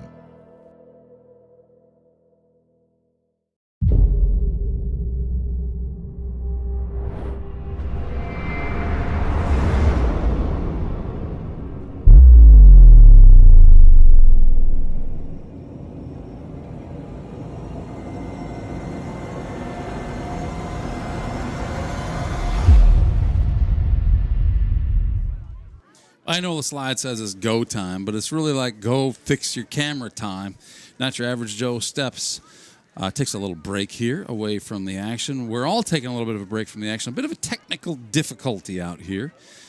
Saintsfield in Saint Ansgar, Iowa. Track meet tonight. If you're just joining us, it's Saint Ansgar versus Nashua-Plainfield versus Osage versus North Butler versus Northwood-Kensett versus Clear Lake. Okay, hold on. We got one, I'm hearing whistles out there. Two, I've been watching Duke on this camera. I could see Duke on this camera earlier. Let's see what he's got going on out here. I do too. I like the sound of that. It's promising, right? I think we're going back to racing. Green, green, green. Well, I don't see anyone on that ladder right there. That's a good sign. Let's hope for no photo finishes, I believe, is what we now have to hope for. Hello, Sammy. Nice cap. I like it. Slam Insanity joins us here. Not mic'd up or anything, but he's here in the booth keeping us some good company. I believe he had baseball practice tonight. Is that right, Sammy? All right. Did we figure out where we are here? We are 4x2 men's varsity. Is that right? Did we do a JV, but not a varsity? I feel like that's right. You had some nice notes there. You had some the races that were done were crossed on. I can't find a page. I'm missing an entire page. It's got to be behind that one, didn't it? It was right there. Oh, my goodness. Found it. Boy, oh, boy. Found it. Well, I tell you what. 4x2 varsity boys. Because we have Joe Clevenger in the blocks, right, for the Saints. So we've got Nashua-Plainfield in lane 2, Northwood-Kensett in lane 3, Saint Ansgar 4, Osage in 5, and North Butler in 6. This is Joe Clevenger for the Saints. Osage out front with Blair. North Butler there appears to be in second, at least at this point, with Tucker Pasha. Blaze and Blair, the way things look, as you said, you kind of focus on, are they creating distance? They're all in different lanes. Are they creating gaps? And I would say that Osage is out of the gate. Schwiesau for the Saints. Osage running Schaefer. North Butler is Thorne, and it's Osage. North Butler, Saint Ansgar here. Northwood-Kensett. The good handoff. Weston Paulson has the baton for the Saints. Way out front now are the Green Devils. Andrew Aponte has the baton for the Green Devils. In second place, Northwood-Kensett, Justin Mills. Weston Paulson for the Saints captures third. Knoll for North Butler, right with him. Last leg of the 4x2. Evan Cruzy has the baton for the Saints. Out front, the Osage Green Devils, Sage Christensen. Second place, Northwood-Kensett. This is Evan Lorenzen. The Green Devils and Sage Christensen are going to win the boys 4x2. Northwood-Kensett. Lorenzen pulls into second. North Butler third, and Saint Ansgar fourth. Nice leg out of Evan Cruzy there. Nashua-Plainfield in fifth. And that'll do it for the boys 4x2. The Osage Green Devils win that one with a nice race. We'll get a time here, but that appears to have been fast. Osage looked sharp in that race. They really did. Good handoff, good speed. I see him setting up some hurdles here. Joe, I know you got the schedule. Hurdles are next. The girls' 100-meter hurdles, also called the 100-meter highs, I believe. They jack these things up. I was looking in the record books. They show hurdles at 30. The record's a 33-inch, and there's records at the 36-inch. Now, I don't know if that's girls, boys. Yeah, I know they, like you said, they are, and they changed them at some point, right? Yeah, I think that's the case, and I think that's probably why the records are the way they are, because they did make a change. And so, guess what? Whole new set of records. The girls' 100-meter hurdles. Entries look like this. Soraka for North Butler. Howe for Osage. Kenzie Peterson, Saint Ansgar. Northwood-Kensett, Lindsay Moore. We talked about Lindsay and her hurdling prowess earlier. It'll be on display here in this one again. Aspen Falk in lane 5 for St. Ansgar. Alexis Rose for North Butler in lane 6. Lane 7, Ella Schaefer from Osage. And in lane 8, Emma Hengestad from Northwood-Kensett. So that'll be your entries here, your 8 entries for the girls' 100-meter high hurdles. See them getting loose and getting ready to go. That's interesting. Jeff Anderson right there. This dude also chimed into the chat. Thanks, Jeff Anderson, for chiming in the chat and working the meet. This guy's incredible. So I believe we are timing this thing the old-fashioned way right now due to the technical difficulties and keep the meet moving. Osage unofficially runs a 139.59.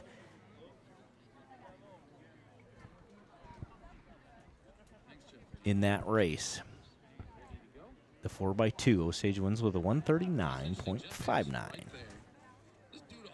Setting up the hurdles here for the girls' 100-meter highs. That's a pretty shot right there with those hurdles all lined up. Let's hope they stay that way. Right. Again, we talked about the talent in these races. Lindsay Moore qualified for state in the shuttle hurdle and the 400 highs in 22 and in 23. She qualified in the shuttle hurdle in 21. So she has made it to state all 3 years in multiple hurdle events. That's Lindsay Moore of Northwood-Kensett. Aspen Falk qualified for state in the shuttle hurdle relay all 3 years of her high school career, looking to make it number 4. So a talented hurdler herself. Kenzie Peterson was a member of last year's state qualifying shuttle hurdle team for St. Ansgar. And they are off here. Lindsay Moore, Northwood-Kensett, out in front. Chased by Peterson, Falk, and the North Butler runner. But it's all Lindsay Moore. She wins this one in a tight race for second. I think Kenzie Peterson might have edged Falk there for second place. We will get the times put in here, and I will update you as they come. Great race for Kenzie Peterson. But it's all Lindsay Moore here. She wins this one going away. Girls 100-meter champion. I cannot do it. Duke's looking for an interview down there. This is all mine. Oh, Joe, I think that's our food, Carson. Distracted. He shouldn't be over there. And Miss Peterson looks like she doesn't want to be on. She doesn't. Let's see what the discussion is here. This is not mine, by the way. So, it's all about the food. All right. Well, unfortunately, we did send them for dinner delivery, and it looks like they are gonna come through for us. So they are typing times into the system as we speak. Coming up next, Fuel the Champions. He's gonna be coming around. Let's go. Kenzie Peterson ran a 17:15. Lindsay Moore with a 15:49. She sets the meet record. Wow. By over half a second. Incredible. Aspen Falk did finish second with a 16:94. So it goes Moore, Falk, Peterson. So Viking Saint here in this one. Excuse me, I missed Alexis Rose. Without the electronic timing, there's the numbers get a little goofy. North Butler, Alexis Rose finishes third. So it's Moore, Falk, Rose, Peterson. How many Saints does it take to change the height on your hurdle? 1, 2, 3, 4, 5, 6. Add a 7th, and you'll be good. And we got them. So we go to the boys' 110-meter hurdles. Again, we talked about the hurdle talent for the girls. Boys, same story. Michael Johnson, Parker Kisley, and Titus Evans, all state qualifiers in different hurdle events over the last couple of years. All three will be on display here tonight. Michael Johnson can run a 15-second 110-meter hurdle. That is incredibly fast. You're about to see it. And you're going to get to see it. First, though, we do have a Section 1. So North Butler, Brody Wagsness, Northwood-Kensett's Colton Robinson, and St. Ansgar's Colton Winia. It's a whole lot of Coltons are going to run here in Section 1. Runners getting set right here. Like you said, Joe, we have confirmed the camera was not fixed. They're doing the timing, which is why we saw Jeff Anderson down there. Old school. Section 1 of the boys, 110-meter high hurdles is off. Wagsness from North Butler. Wow. Running a great race. Running a great race. Man, I tell you, the discipline that it takes to just clear those hurdles is amazing. Yep.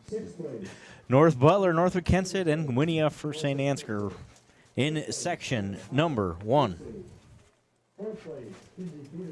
Thank you, gents.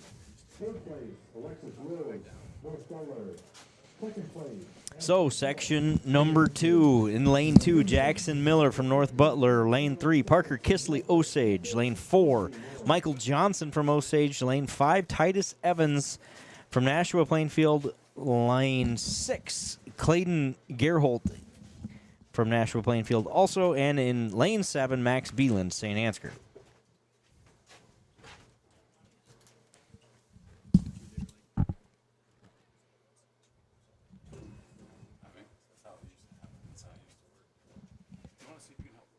So we expect, again, Michael Johnson to flat-out fly here in this one in lane 4. He's fun to watch. Parker Kisley will not be far behind him, and then Titus Evans for Nashua-Plainfield. Those are your 3 runners to watch here in the middle of this one.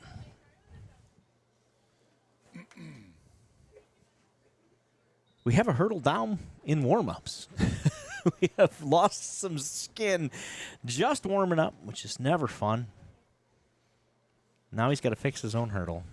Where's this? Oh, in the I think warm-ups. it was the guy just practicing. Got I it. don't think that's Titus. It doesn't look like Titus. We got our finish line cams ready to go here. I see the gun in the air. So the runners will get set here. The boys, 110-meter high hurdles.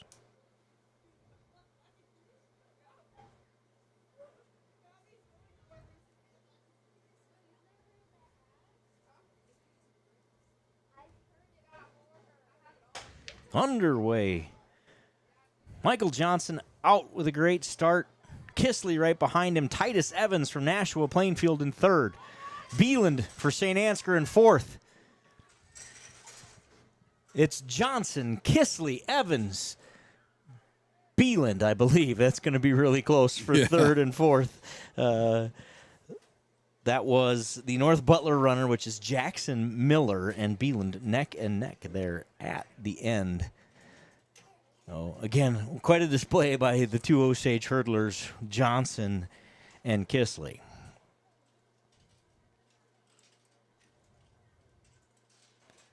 Yeah, those guys look good. They sure did. And those high hurdles. Michael Johnson runs a 15.76. Kisley Parker a 16.25, and Titus Evans a 17.01. Max Beeland with a 17.28. Jackson Miller. They can't, We're going to have a little correction going on here. Here it is. I see it. It's fun to watch and watch along. Jackson Miller ran the 17.01. Thought we might get a chance here for an interview down on the field. Things are probably going to take a little bit longer here as we manually enter these times. Look like we've got Still some not right. I can already tell you. What, still not right? Nope. Because they have Max and the Miller kid finishing over a second and a half apart. Oh, okay. That didn't happen. Well, let me tell you, Joe, back when I was teaching TV, third so grade. we can go look at it, I guess. You know why? You know why? Because there was 2 North Butler kids. So the kid in section 1 actually ends up. Oh, got it. The kid in section 1 actually ended up in combined. He won the race? He sure did. That is what happened there. That's incredible if that's true. Unofficially. In the first heat. The first heat. Yep. Wow. Yep. That's how, that's how they is. have it timed right now, and looks like there's some corrections going on. We're going to have another delay as they sort that one out, I think is what Yeah, probably true. I'm saying. Probably true. I see these girls trying to stay all warmed up. Duke Scoop and the crew on camera. So let's talk about that next race. The girls' 800-meter varsity race. Kinsey Anderson for the Saints in lane 1. Amelia Porsche pictured there in lane 2, also for the Saints. Madeline Bielefeld for Osage in lane 3. Eifler in lane 4. Nashua-Plainfield. Paplow in lane 5. Nashua-Plainfield. Osage, Sawyer, Ramker from North Butler. Litterer from North Butler. And Sense from Clear Lake Classic. Let's go, Maddie. Let's go, Maddie.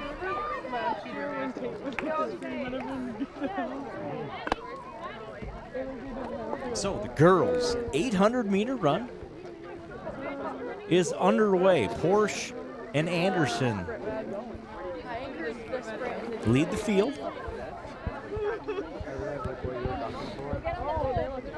Porsche out front. Anderson right on her heels.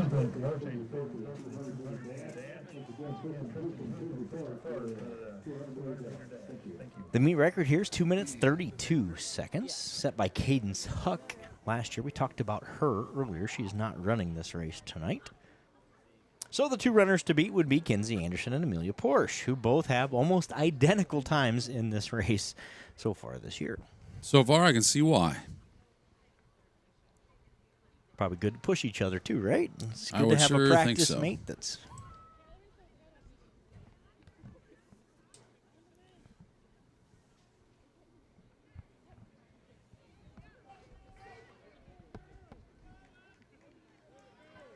So it's Porsche out front, Anderson on her heels. In third place, it's the Osage runner, Bielefeld.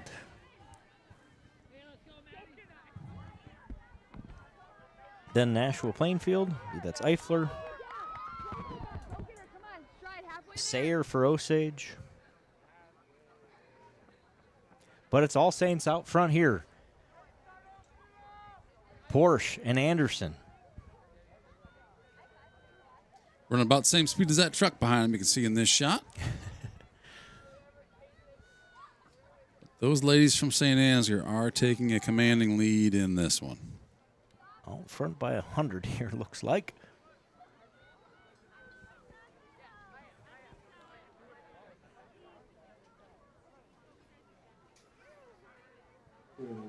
It is Porsche maintaining that lead.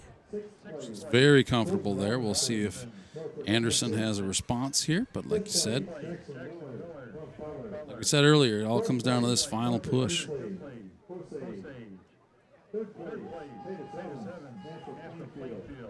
It's going to be Porsche with the win in the 800-meter run here in Saint Ansgar. Anderson's going to finish second.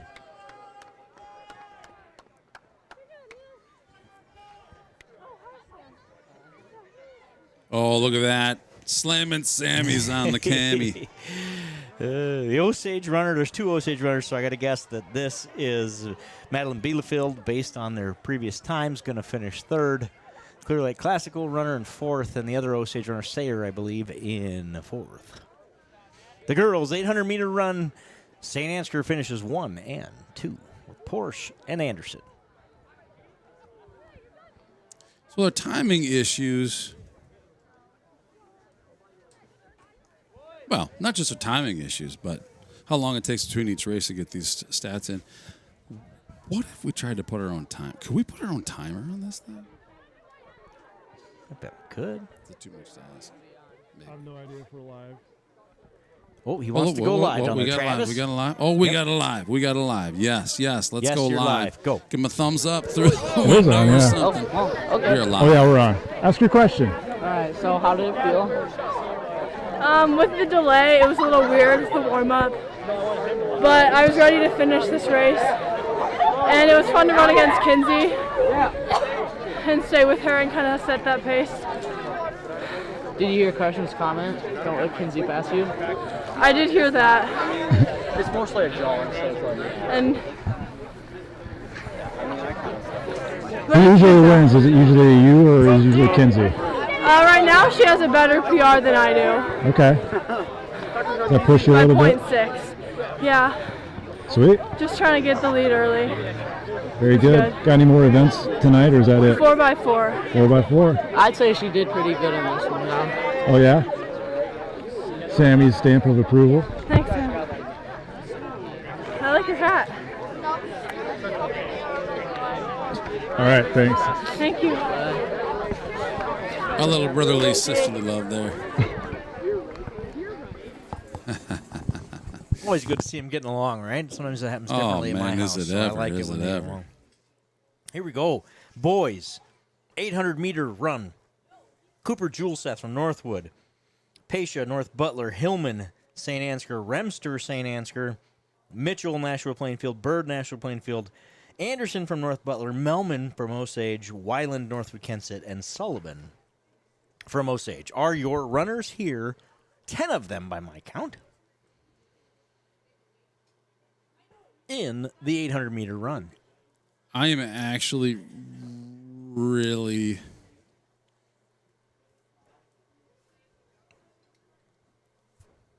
let's see if this works. Can I do this? You can do whatever you put your mind to. I don't know where the thing is. Oh, there it is. Oh, that's terrible. Amelia Porsche ran a 2:26.91 in that 800-meter run. That sets the meet record, beats her personal best by 8 seconds.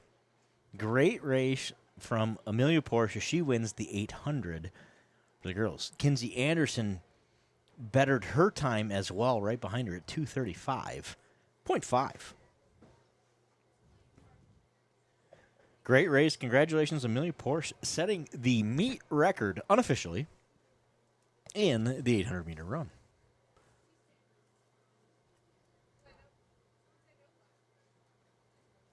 Let's see, Joe. I got it. What do you? Oh, you got a clock. There it is. We'll see. We'll see. This is super unofficial. If you thought the other stuff is unofficial, this is really unofficial. But it gives us a little something to go on, right? It does. I mean, at least we can say, well, that was about this. Yep, that's right. It's better than having no idea if it was good or bad. You got it. Hey, I'm actually really excited about this one. After seeing Hillman run that first race, this is gonna be a barn burner. I'm excited to see Hillman Remster in this one, and obviously there's plenty guys to watch here, but that should be interesting. I mean, Cooper Juleseth is the guy to beat here. Northwood-Kensett ran a 2:11 last week, and Pasha behind him, North Butler, at 2:13.7. Hillman ran a 2:13.7, and Remster a 2:13.9. So we're gonna have a 5-runner shootout here in this boys' 800-meter run.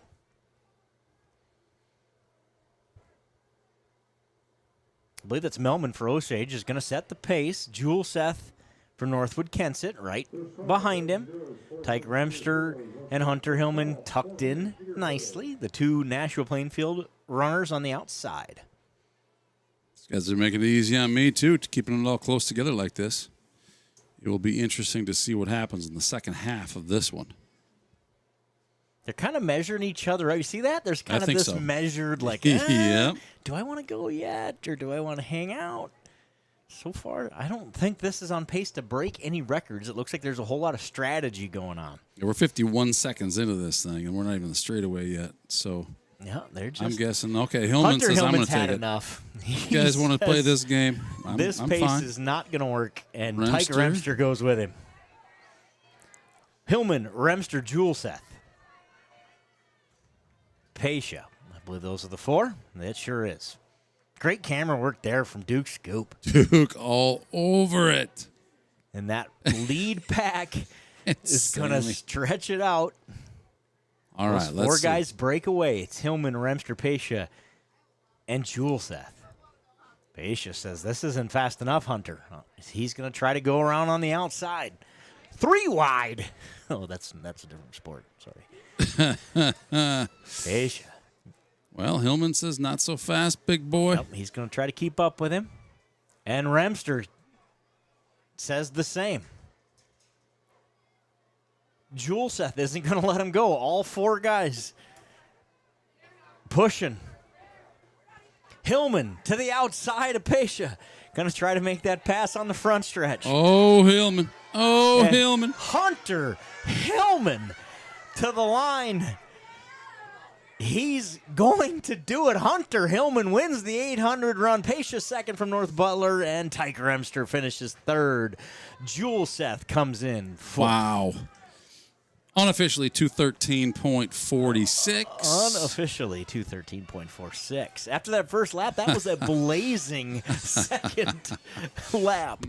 My goodness. Let's see what the official times as they enter them in the computer here are. Great race and well run. You know, there's a little strategy in an 800, right? It's not just go run. You have to run smart. And I thought all 4 of those top runners did a really nice job of that. I don't think I've ever seen the strategy more obvious than it was this time, where everybody was packed together.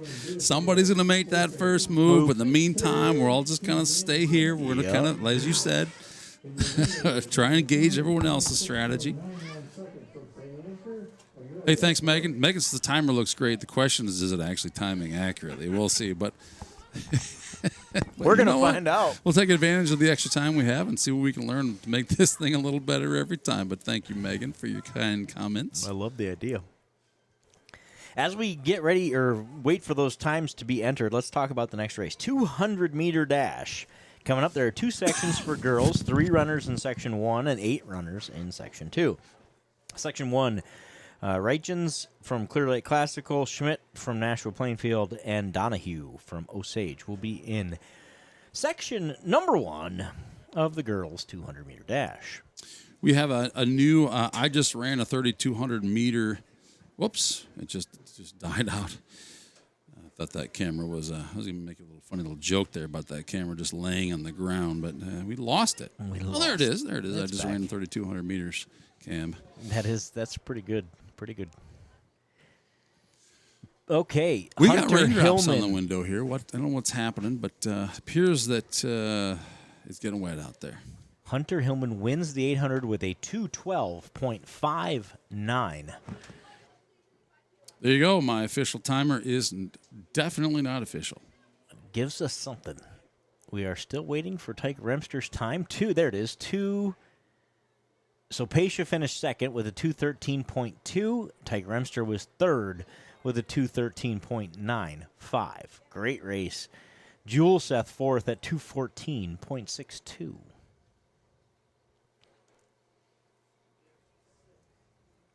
So with that, through the 800, the Saints girls lead the team race with a score of 140 to Osage in second place is 80. Wow. Nashua-Plainfield in third with 65. Northwood-Kensett has 57. North Butler has 42. And Clear Lake Classical has 4.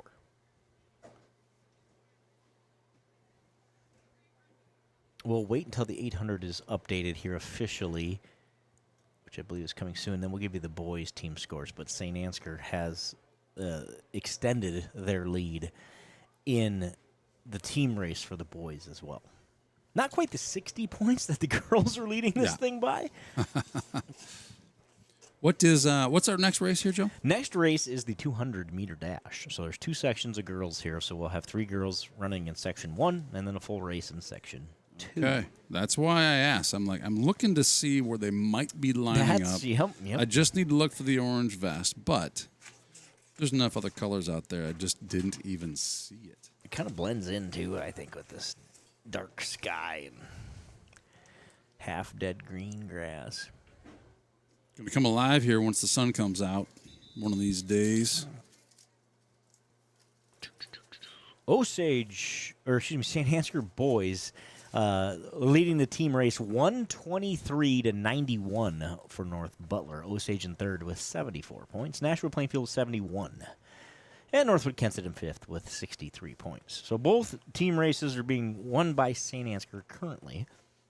We're at the boys 200. This is section 1. Ranchins from Clear Lake Classical, Schmidt from Nashua-Plainfield, and Donahue from Osage. Did I say boys? 3? I meant girls, by the way. I don't know. Yeah, Did you mention 3? We must be. Must have a scratch. Yep. Must have a scratch. So now we get to play the game of who is not there. I see a Nashua-Plainfield, right? Nashua-Plainfield's going to win this. This is Abby Schmidt, and that's an Osage runner. Gracie Donahue in second place. So the Clear Lake Classical runner did not make the race, it appears. Well, I missed with the finish line on that one, too. So it was less than 34.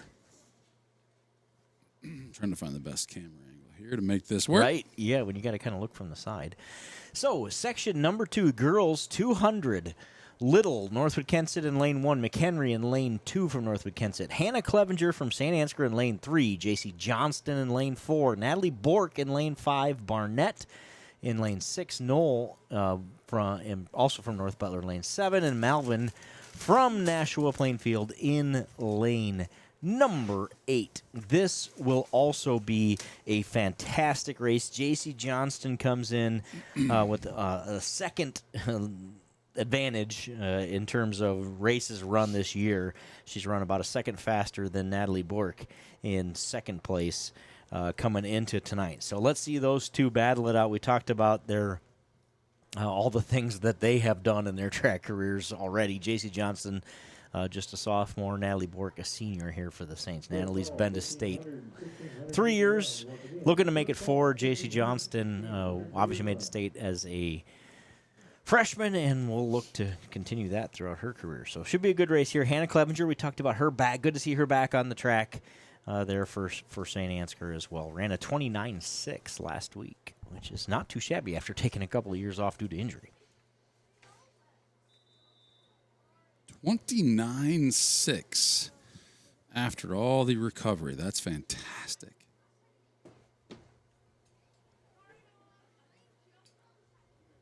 Girls 200-meter dash.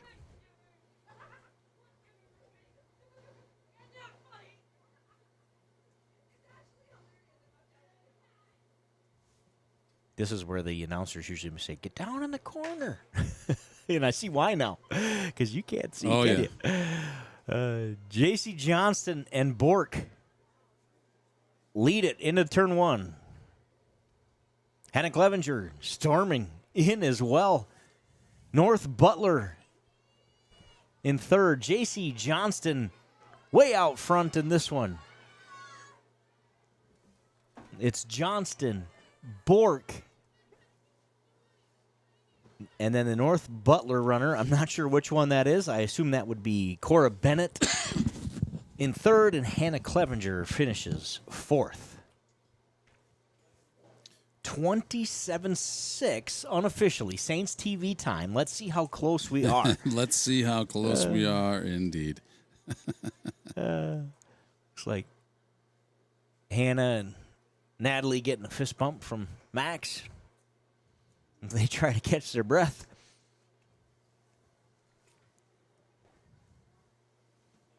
Hannah Clevenger finishes the race in fourth place with a 29.66.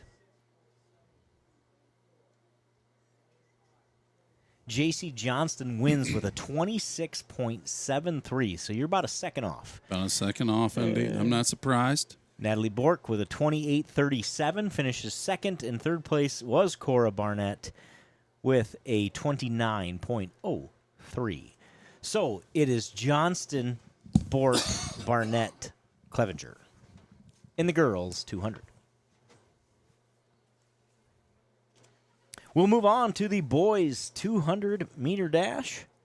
There are 2 sections of this as well.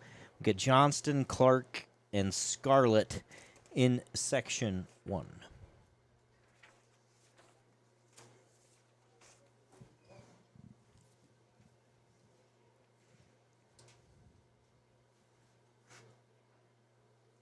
Yeah, it seems like my little timer's been about a second off each time. But so whether it's as long as we know. if we know that's the case, then I'm also tempted to leave that clock running for those who are maybe watching other runners in this race that want to see that. But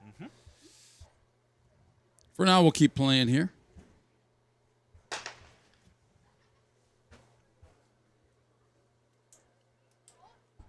Boys 200-meter, section number 1. Caden Clark from Osage. Out front, and Scarlett from Northwood-Kensett. Looks like we have a scratched runner in this one as well. Johnson did not make the race.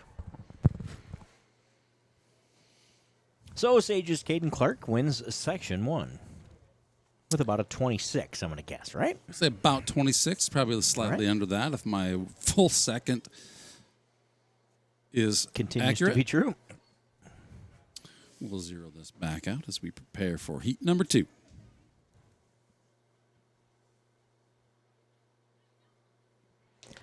Interesting fact from the track, J.C. Johnston in that 200 lost her shoe at about the 100 mark. And is that true? Still ran a 25 and she won the lost race. Her shoe. Lost her shoe. Well, that's my report. My sideline reporter, the younger Sparrow, filled me in on that. Oh my tonight. Goodness. Incredible. So, section number 2 of the boys 200. On a page here. There it is. Huseman from Osage, Bartles from North Butler, Mullenback from St. Ansgar, Towsley, North Butler, Dylan Brum, St. Ansgar, Williams, Nashua, Richards, Nashua, and Lorenzen from Northwood-Kensett. This will be another great race. Towsley and Brum, they fought it out in the 100. With Towsley coming out on top, they're going to fight it out here in the 200 as well. So North Butler, that's Towsley, and Brum from St. Ansgar. Connor Mullenback, also from St. Ansgar, ought to be in the mix as well. Runners in their blocks. They're set. And off they go. Towsley and Brum are going to come out of that turn about dead even. They sure do. Dylan Brum's got the slight advantage, but here comes Towsley. Brum's trying to catch him. Going to come up just a little short, and it's Towsley. Brum finished first and second with a few raindrops on the screen here in St. Ansgar. They promised it wouldn't do that tonight. Turns out they lied. Well, I can't say we don't need it, but right, yeah, we'll take the rain. Would like to see them hold off. Could have waited, yeah. But we'll take the moisture after last summer. We'll take as much as we can get. So, unofficially, your results look like this. Clayton Towsley, North Butler, wins the 200 for the boys with a 22.75. 22.75.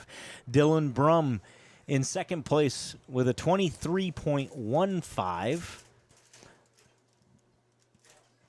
Third place looks like it's going to go to Tristan Huseman with a 25-second flat run, and Connor Mullenback fourth with a 25.06.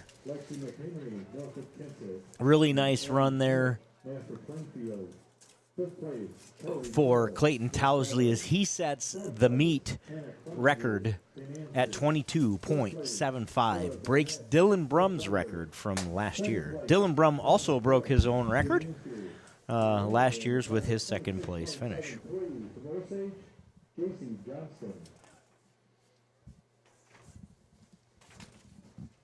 Next up, the 400-meter hurdles. I believe they call this the 400 lows. They don't seem very low to me, but that's what they call them. So for the girls, we'll have one section here Renardi from Osage, Brinkman, North Butler, Kenzie Peterson, St. Ansgar, Mariah Michaels, St. Ansgar, and Marley Lau. Lau? Low. L-O-W-E. How do you want to go? Let's just be confident. Marley Lau from Nashua-Plainfield will round out the field for the girls' 400-meter hurdles.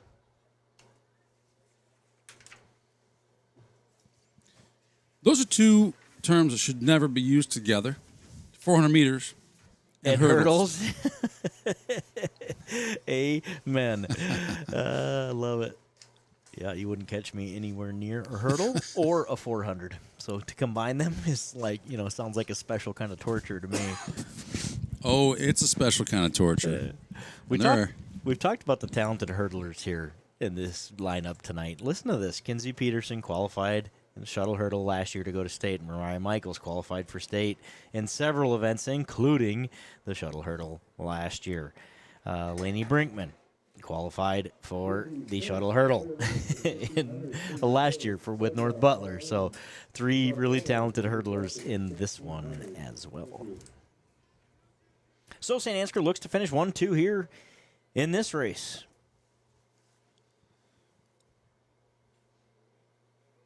North Butler's Lainey Brinkman going to try to put a wrench into that plan. She's in lane 3. So lanes 3, 4, and 5 here.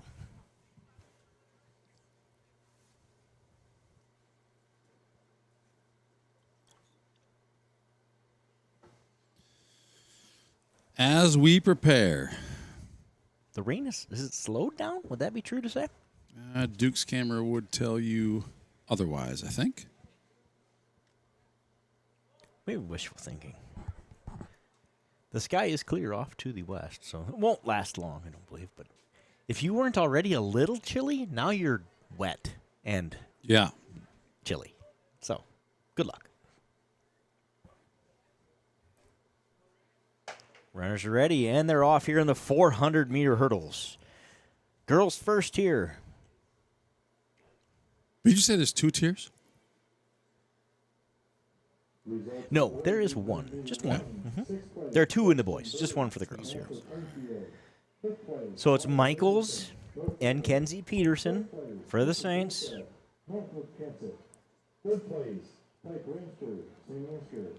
North Butler there as well. That's Brinkman for North Butler. I believe we'll come down the front stretch here. Yeah, it looks like we're going to have Mariah Michaels out front. Brinkman in second. Correction. That's Kenzie Peterson out front. They look too much alike. And then Brinkman in second and Michaels in third. Kenzie Peterson. They're really putting together a really nice 400 here. Yeah. Kenzie Peterson. 1 hurdle to go. And now the kill yourself to the end, right? She's going to try to hold off Brinkman. Wow. And she does just that. I believe it's Peterson, Brinkman, Michaels. The Nashua-Plainfield runner in 4th and the Osage runner in 5th. As a result of the boys' 200-meter dash, 6th place, Amy Clark, Osage. So, a really nice race from Kenzie Peterson. She took offense to me calling her Mariah Michaels and just went yes, you out. Did. Went out hard to the front. Ran a great 400-meter hurdle there. The boys' 400-meter hurdles, there are 2 sections here. We've got Thorne, Miner, and Gerholt in Section 1 as we wait for official times here. Kenzie Peterson runs a 1:13.57, so she finishes second to Lainey Brinkman's 1:13.53. Wow. So an incredibly close finish there again, but Brinkman gets the win for North Butler, 1:13.53. Kenzie Peterson second at 1:13.57. Mariah Michaels in third at a 1:17.81. There's your times for the girls' 400-meter hurdles. And for whatever reason, they are working on this clock again. Or I shouldn't say clock, the camera. Trying to get that thing fixed. That would be nice. You have been getting your times coming in fairly quick. So has the timer been working, or has this all been manually? They're manually entering them, and I can see now that they're manually entering them. I can see it. It slows it down so I can see it. Versus when the computer does it, it flashes and gone. Oh, got it.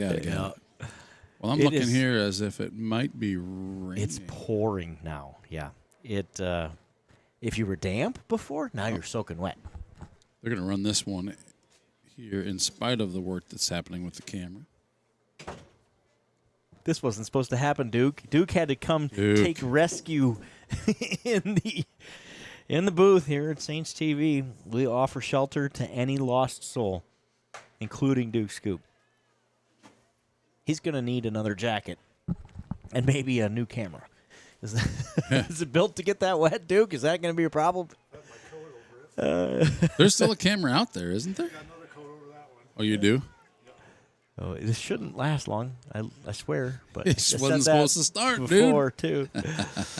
So the boys, 400-meter hurdles. There are two sections here. This is Osage's Maxwell Minor, who leads it. Jax Thorne from North Butler in second place. What'd you do with your helpers, Duke? Oh, I left them stranded in the rain. Good idea. Just don't tell them you're leaving. They'll think you're out there, and they wouldn't dare leave you, would they? Nope. Does this surface get slippery when it rains like this? At least a little? It has to, right? A little? I don't think so. No? I really don't. And then you got these spikes Well, that on, Osage right? girl blew a tire earlier. I saw that. That looked like it hurt. Yeah. And she finishes the race anyway. So I was actually late to hit the start button on this one. I'm probably closer to accurate this time.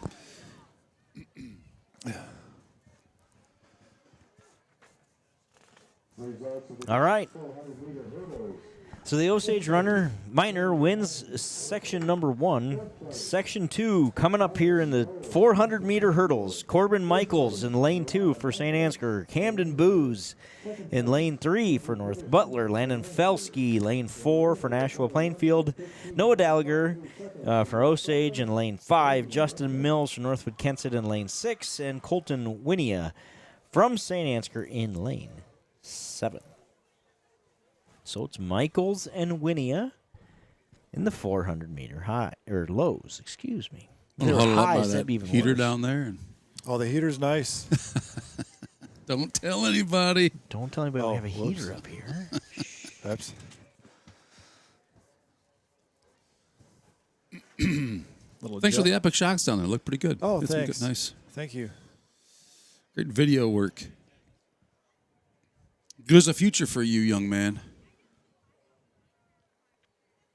For sure. How's it going up here? I haven't had time to check in. It's good. We're saying we need to obviously work on the ability to communicate at long distances is probably one of those things that we need to work on. But I think really it's been going pretty well. A maiden voyage on the track meets for Saints TV. It's been a lot of fun. Yeah. It's been a lot of fun down there, and I thought about 10 different things that we can do for next time. Right, so. yeah. You just let's try it. Yeah. Yeah. 400-meter hurdles. Boys set to get underway.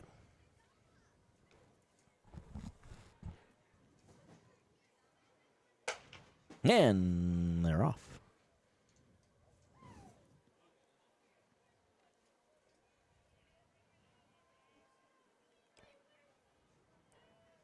Gallagher, whichever you prefer for Osage. Looks to be close in the gap there. He's in lane 5.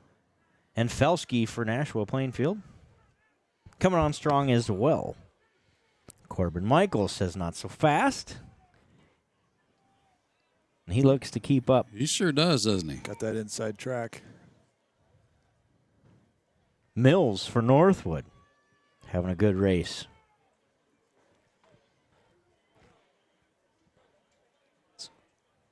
Mills, Gallagher, Felsky, Michaels.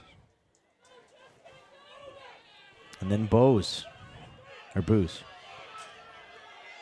Here comes the Northwood runner trying to keep his feet. Can he do it? He does. Justin Mills in first, Gallagher in second, and I believe Nashua-Plainfield finishes third. Landon Felsky. Let's get those official, because from this angle, sometimes it's hard to tell. Yes, it is. And these times really not too different than that first heat.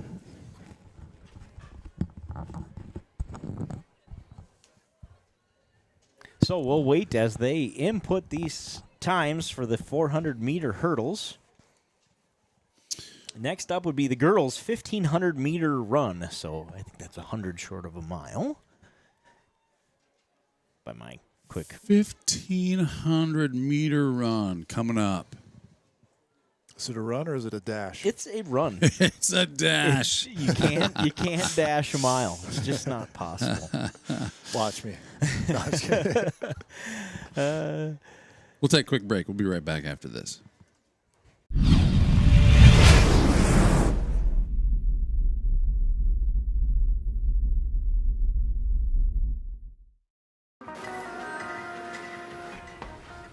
Are you sure that's the color you want? Positive. Hey, did you remember to grab painter's tape?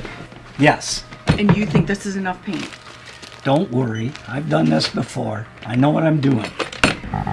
Air. Hey, why don't you use your phone to pay? My phone? Don't worry. I know what I'm doing. I've done this before. Pay with just a tap. One of the many ways FSB digital wallets make banking easy.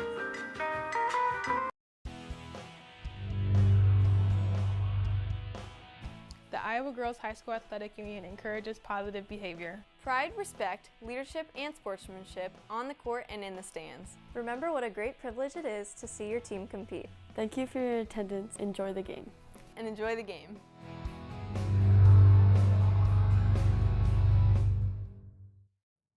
Hey, you're looking for a great place to watch the game? Try CB Brandt's Pub and Grill in Saint Ansgar. Want to see today's specials? Facebook search CB Brandt's Pub and Grill. 1,000 followers. Can't possibly be wrong.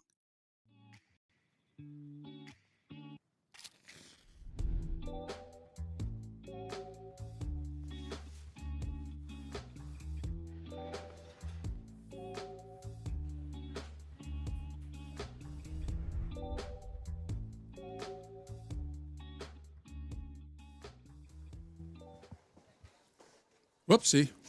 Apparently my stopwatch starts when I come back to the scene, but we'll zero that out. We'll learn as we go. Girls, 1,500-meter run, not dash. Underway.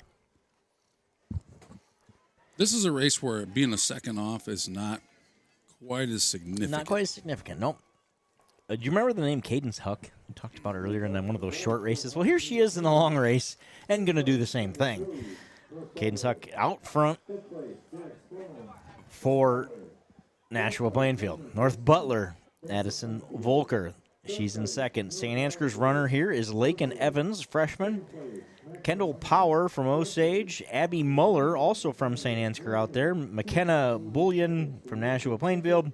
Marin Hansen, Northwood-Kensett, and Kenzie Sense. Clear Lake Classical.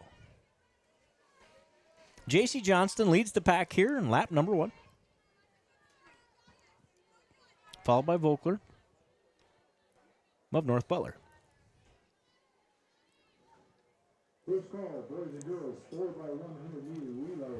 Those the Saints runners together? You bet. Saints runners in 3rd and 4th there. 4th and 5th. Excuse me. First call, 4x4, boys and girls.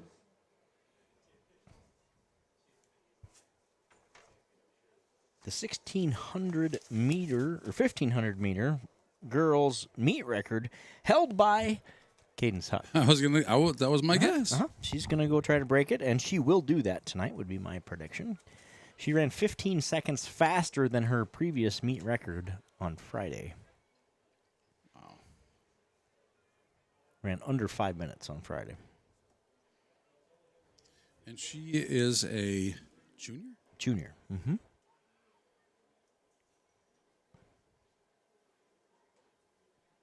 Appears to be out for a stroll, just at a very wicked clip for all of us. But she's so relaxed. Watching her play basketball, you could see that playing basketball even. She just never loses her breath, right? She's just always just, I'm just running. I'm just having a good time going back and forth up and down the court. Everybody else is red and can't breathe, and she's just like, what's the matter with you guys?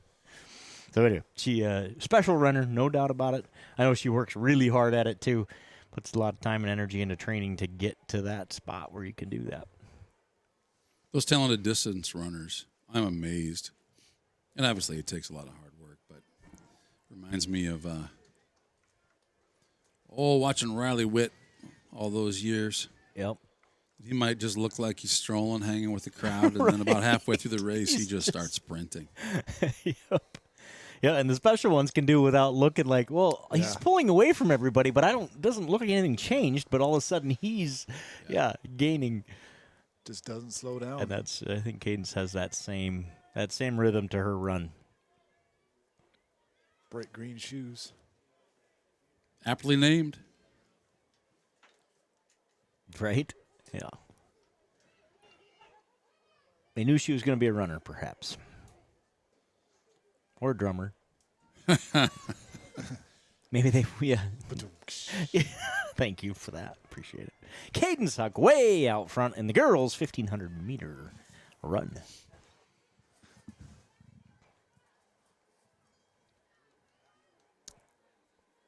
Last lap, I believe, for Cadence already. I thought I heard a bell. There's a bulk of our other runners down there. So the second place runner, Volker, V-O-E-L, Volker, L is first, crosses the line now to give you some perspective of how far ahead Cadence is in this race. Just about half a lap. Third of a lap. We got Cadence there, and second place is... And third place is still 100 yards from the finish line. That's this... Got lost. In a lot of races, that Volker would be way out front. Incredible talent here. Cadence Huck for Nashua-Plainfield. Coming around turn 3 to try to set that meet record, break her own record of 5 minutes, 13.68 seconds. 4:35 right now. She's well on pace to get that done. Going to finish in under 5 minutes. Just how far now is the question. Well, let's get unofficial. Unofficially, Cadence Huck breaks the record. 4 minutes, 51 seconds, I would call it. Yep. Something like that. That's an incredible run this time of year, especially. And this kind of weather. Improves her own time by 3 to 5 seconds, depending on who's running the stopwatch. Yeah. Volker for North Butler is going to finish second. A very good time of her own. Under 5:30, I would bet.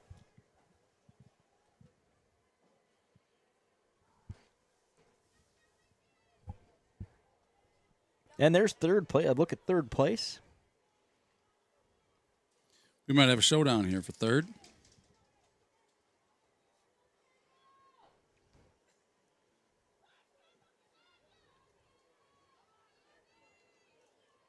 We do. We're going to have a showdown. That's the Osage runner, Power.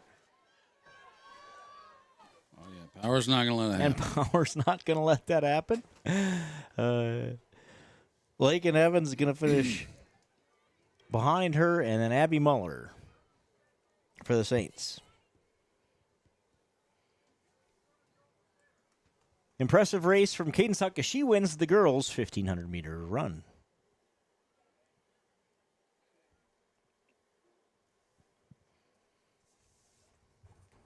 Next up, then, would be the boys' 1,600-meter run. See what we did there, Eric? We added 100. We did, and I don't know why that's news to me, but I'm learning. I've been to enough track meets. You just never paid attention to the number before. Your brain just replaced the 5 with the 6 when you looked at it, probably. I think that's it. Yeah. I think that's it. That happens. It's weird how the brains work. Well, usually I'm only looking at a boy's sheet, too, right? So. Sure, yep. You're used to that, too. That does make a difference. North Butler has cut into St. Ansgar's team lead in the boys' race. The boys lead 135-104 now over North Butler. The girls keep extending their lead. St. Ansgar leads with 166 points. Osage now is in second place with 92. That's your team race update as we get ready for the boys' 1,600-meter run. Ezra Ameline from North Butler, Traeger Pasha, North Butler, Darren Adams from Osage, Jace Sweesow from St. Ansgar, Lucan Knutson, St. Ansgar, Aiden Bice, Northwood-Kensett, Caleb Sinwell from Nashua-Plainfield, Zachary Heinken from Northwood-Kensett, Connor Sullivan, Nashua-Plainfield, and Ben Meyer from Osage are your 10 runners in the boys' 1,600. 1,600 meters. Oh, my.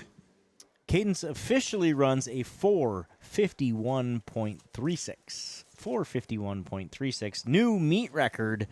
She breaks her own record from a year ago by just 22 seconds.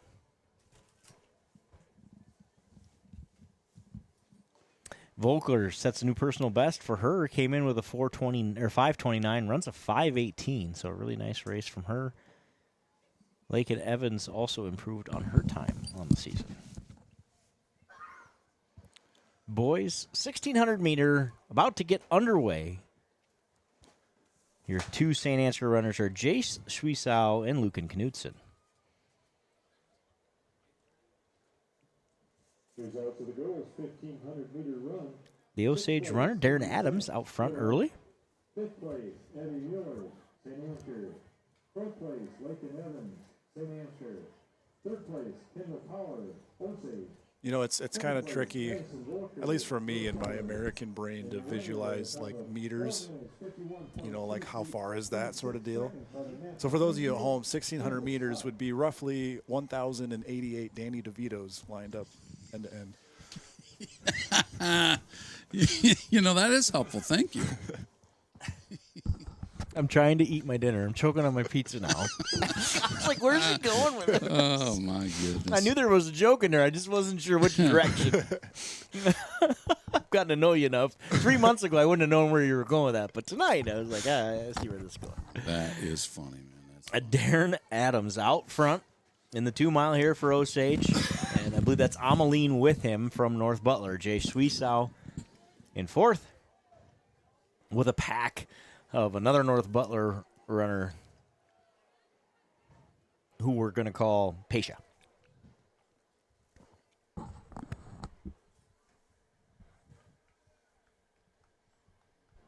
Well, I thought we were done recording football events, but the weather up here sure feels like it's football season.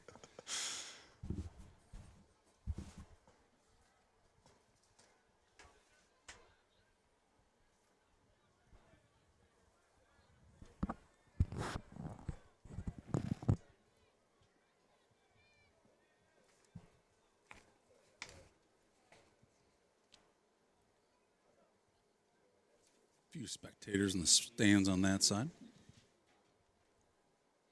We have a new leader. Ameline. North Butler takes the lead from Darren Adams from Osage. He's in second. Third place runners Pasha, also from North Butler. Jace Sweesow and Lucan Knutson. Round out your top five.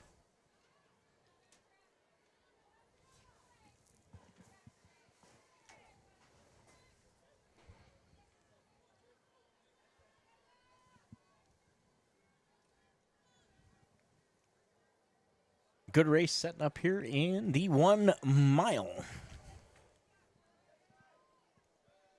North Butler chasing St. Ansgar here in the team race for the boys. The Saints need to limit their scoring. It would be you have a 20-point lead in the fourth quarter, just don't screw it up, right? And that's what Lucan and Sweesow are trying to do here. And doing it very effectively right now. They can get first and third as long as we get fourth and fifth, right? And then that difference stays fairly small.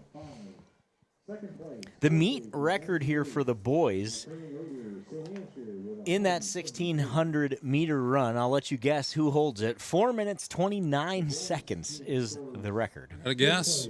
Anybody want to chat a guess out there? Chat a guess if you know who might hold the meet record in the 1 mile.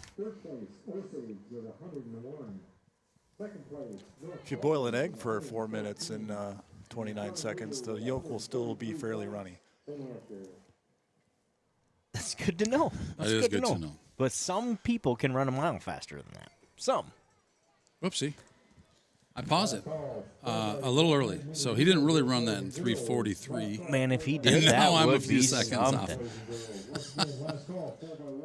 I think if you boiled an egg while I ran a mile and waited for it to get done, the yolk would be pretty solid by the end. I hear you. Me too. Ameline for the North Butler Bearcats way out front has a solid lead over Adams from Osage. Pesha in third, also from North Butler. And then the two Saint Ansgar runners, I believe Schwiesau makes the pass on Lucan Knutson. He does. Those two are fourth and fifth. Well, it doesn't do any good to pass each other. You got to pass other teams. Right. It looks like Jace is on a mission to catch that other North Butler runner. Will he run out of time? So the record holder would have finished by now, by the way, like 10 seconds ago in this race. So we're not going to set the meet record tonight. I don't know that meet record will ever be broken. Of 4 minutes, 29 seconds. Ameline wins the 1,600-meter run for the North Butler Bearcats. Darren Adams is going to finish second. Here comes Jace. Here comes Schwiesau. And we've got a race for third place. Pesha. Oh, look at that pass. Just slingshots by him. Turns on the jets. Schwiesau. Atta baby. Finishes. What a finish strong. Very strong. Pesha. Knutson gets passed right at the last there by the Northwood-Kensett runner. Heinken. Good finish by him. Knutson finishes sixth. Your camera may have been nudged off of lane one here. I believe it was. So try and capture that from back here.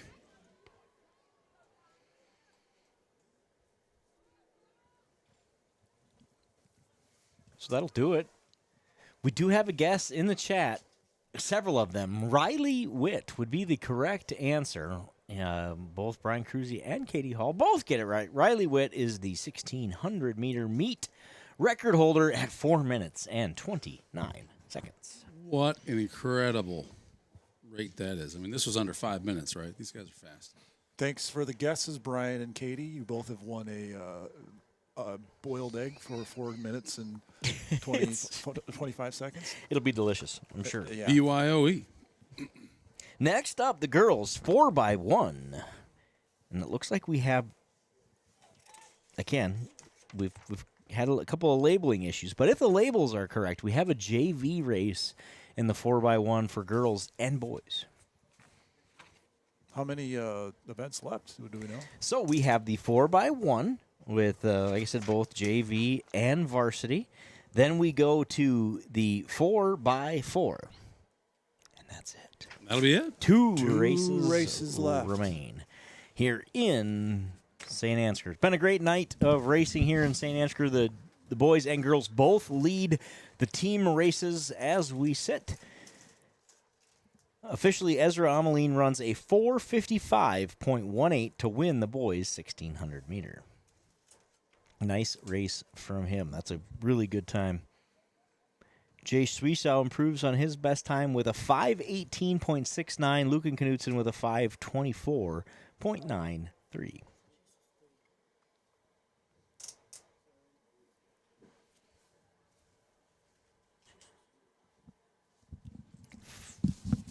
So let's just look while we got time here. Last week, Jace ran a 5:20. Runs a 5:18 tonight. That a boy, Chase. Nice race out of him. Hey. Lucan, I was just going to look, 5:24, and last week ran a 5:21. So the yolks on those eggs would still be a little bit runny. Still a little runny. Starting to firm up a little, though. Perfect for dipping toast in, I would say.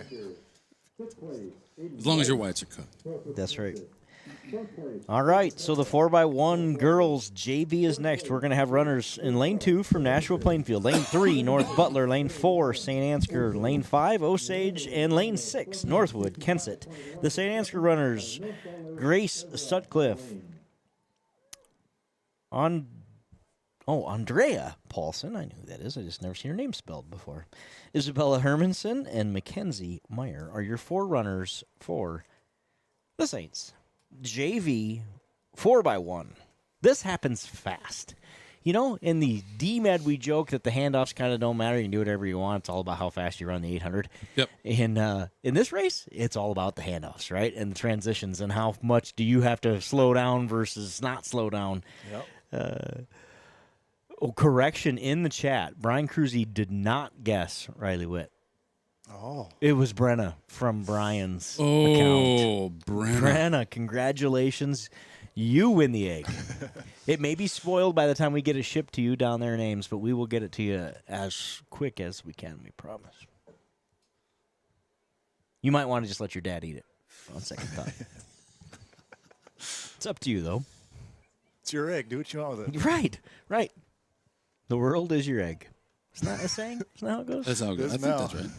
It is now. Put it in the Saints TV quote book. That's right. The world is your egg. All right, we are set. In the JV girls 4x1. Watch those handoffs. Here we go. Whose handoff you want to watch? We can zoom in on it. Sutcliffe to Paulson is what we're going to watch here first. Since we're Saints TV and this was going to happen fast, we'll watch that one. Sound good? Sounds good. And there it is. Beauty. Paulson with it nicely. Look at her put on the Jets. She's going. She's going to hand it off to Isabel Hermanson. At least that's what my sheet says. Oh, they're 3 wide going down the backstretch. Into the second transfer here. Good handoff there. This is Hermanson, who's going to hand it off to Mackenzie Meyer. Oh, here comes North Butler on the inside. Yes, indeed. This handoff. The anchor. And that's a foot race. Looks like the Saints are going to hold on. Saints are going to win it. Claim this one. Saints finish first. North Butler in second. Here comes Northwood-Kensett. Try to catch Osage. I think they got it done. I think Northwood-Kensett edges Osage in that last spot. By a nose hair. Here. Whoops. Nashua-Plainfield here going to round out Section 1, or excuse me, JV, girls 4x1.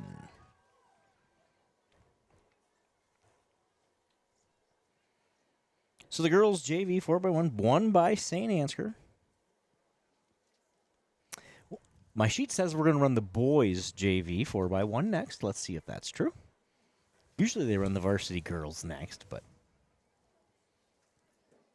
And it appears to me like they're going to run the girls varsity. That would make sense. We've been doing that way all night. Let's see. Can we see a North Butler team in lane 2 and a Nashua team in lane 3? A Saint Ansgar team in lane 4, Osage in lane 5, and Northwood-Kensett in lane 6. That's exactly what I see. Your runners for the Saints. I see what we did. I see what we did. What have we done? It's just mislabeled again. This is varsity girls, not JV boys. So it is in the right order, sort of, because the entries are correct. So your St. Ansgar team is Ava Falk, Hannah Clevenger, Emma Hall, and Briley Winia. Those are your 4 runners for the Saints running in lane 5. Osage is in lane 2 with Keefe, Herrick, Howe, and Schaefer. Nashua-Plainfield in lane 3 with Patton, Ike, White, and Frost. Lane 4, Northwood-Kensett, Lindsay Moore, Thorson, Costello, and Wallen. In lane 6, North Butler with Rose McCandless, Barnett, and Brinkman. Should be another really, really good race. Well, let's watch it happen. Good. Northwood-Kensett, St. Ansgar, and Nashua have all run within a second of each other in this race in this young season.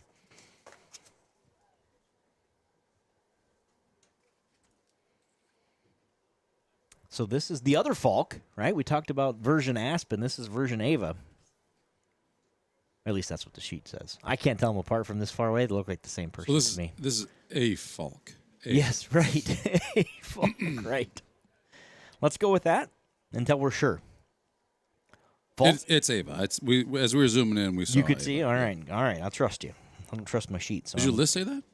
Does your sheet say that? It says Ava, yeah, Okay. sure. But it said other things tonight, too. Although I think all the entries have been right. Just the labels sometimes aren't. Ava Falk for the Saints. Lindsay Moore inside her for Northwood-Kensett, charging to the front. Talked about what talented runner she is. Good handoff. Great handoffs all around.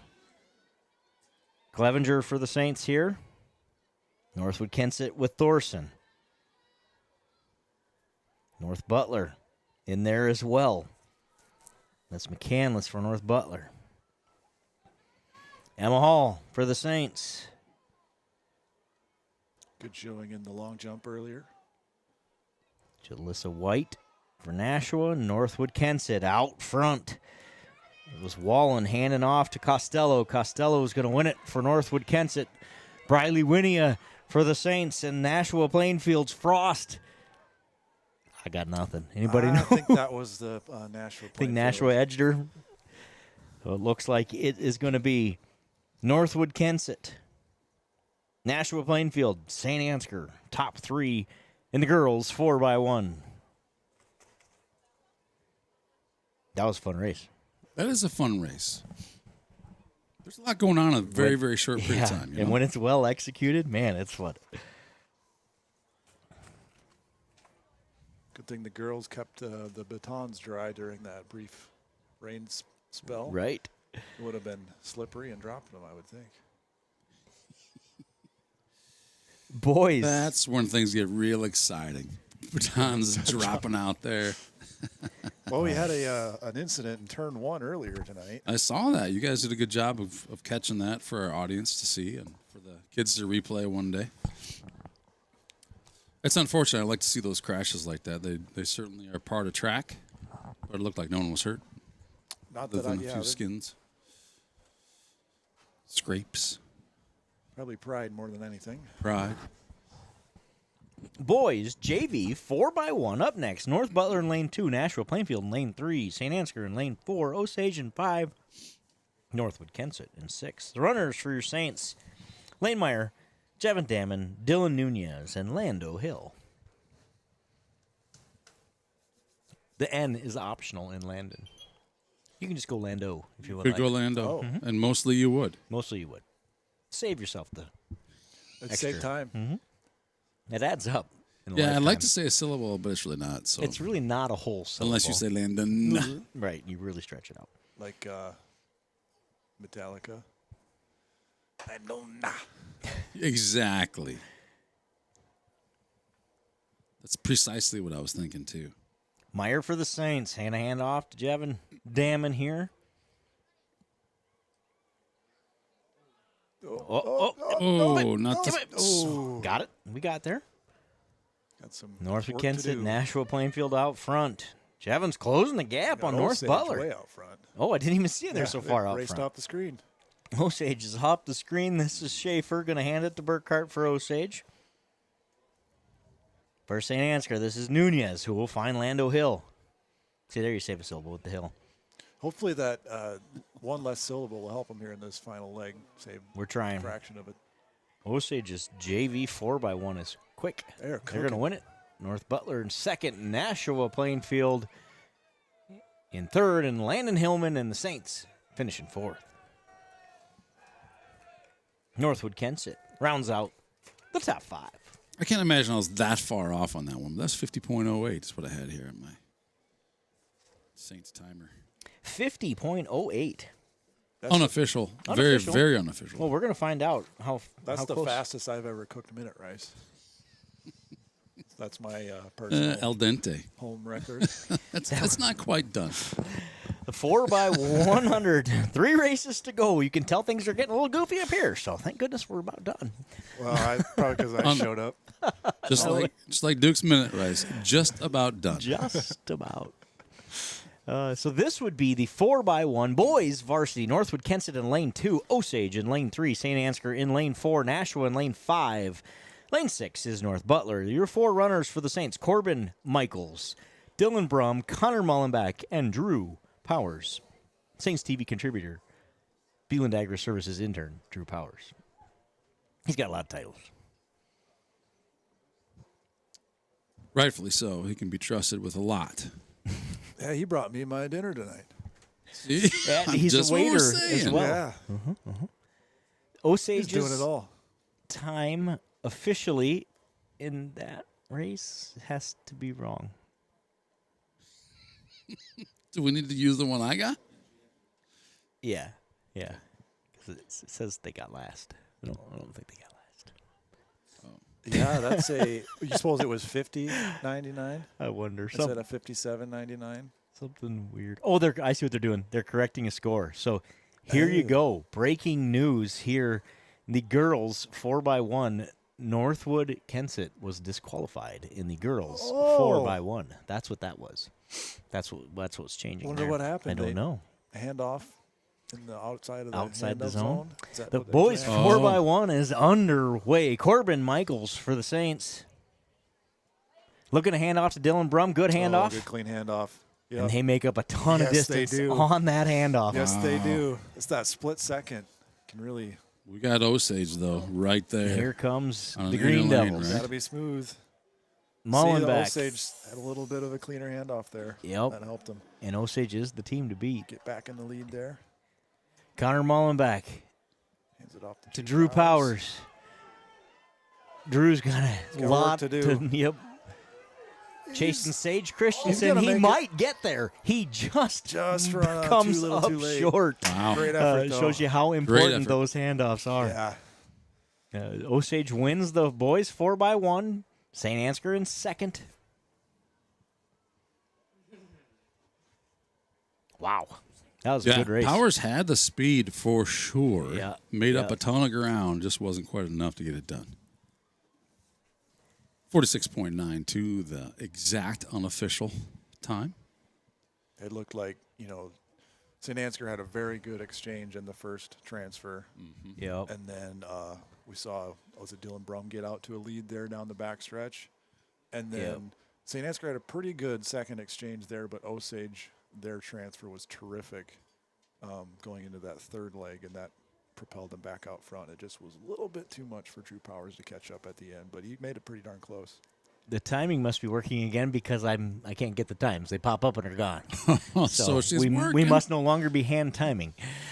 So if you could go get me that results of the boys 4x1, that would be fantastic. Tori's got it. Ms. Steinberg, I think, in your world. Sending Slam and Sammy on a grocery run for us. So with one race to go, let's recap team points here. St. Ansgar is going to win the girls' race. They lead by 78 points over Osage. In the boys' race, the boys have a 30-point lead over North Butler and a 37-point lead over Osage. So it's not over yet, but the Saints have good leads in both team races. I'm going to go ahead and call the girls' race done. The girls are going to win this meet. The score above 178. How about that? And we'll see how the boys one plays out. We're going to get you those results from the boys' race. Like I said, the timing popped up very quickly and was gone.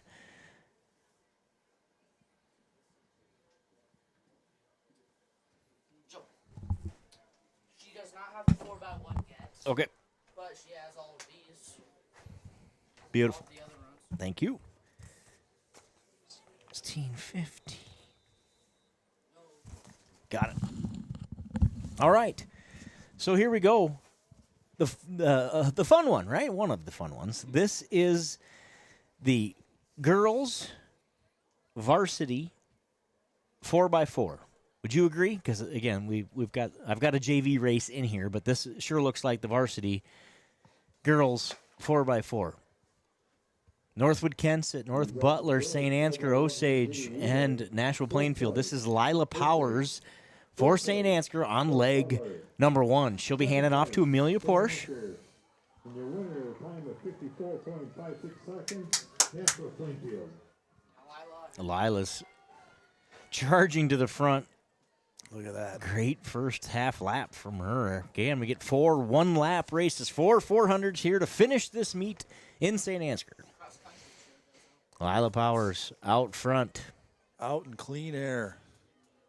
Is that what they say? That's what they say. I think Osage is in second place. Nashua-Plainfield looks to be in third. Who says out in clean air? Oh, Northwood-Kensett on the inside lane. I suppose if the leader has got some bad gas, you You're be behind clean air them, out you would front, not be in right? clean air. That's probably true. In fact, Lila Powers to Amelia Porsche. The Saints have a strong lead here after leg one of the 4x4. Northwood-Kensett in second, Osage in third, North Butler fourth, and Nashua-Plainfield in fifth.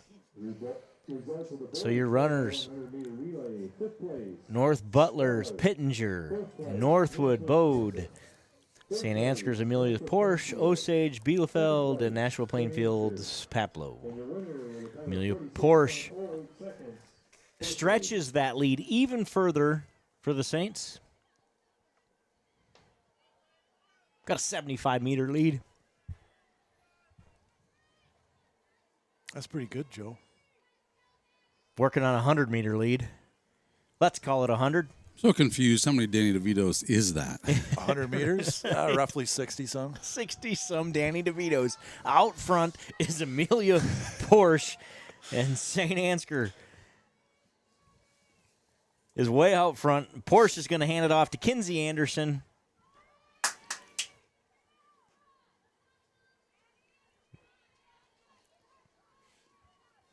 Nice lap by Porsche. Anderson out fast. Osage, second place. About that 100 meters behind at this point.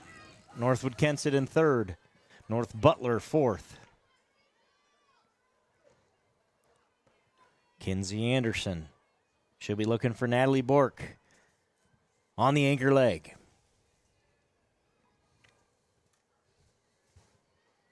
The girls, 4x4.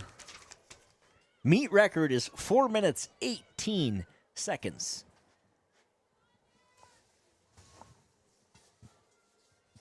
Who set that one?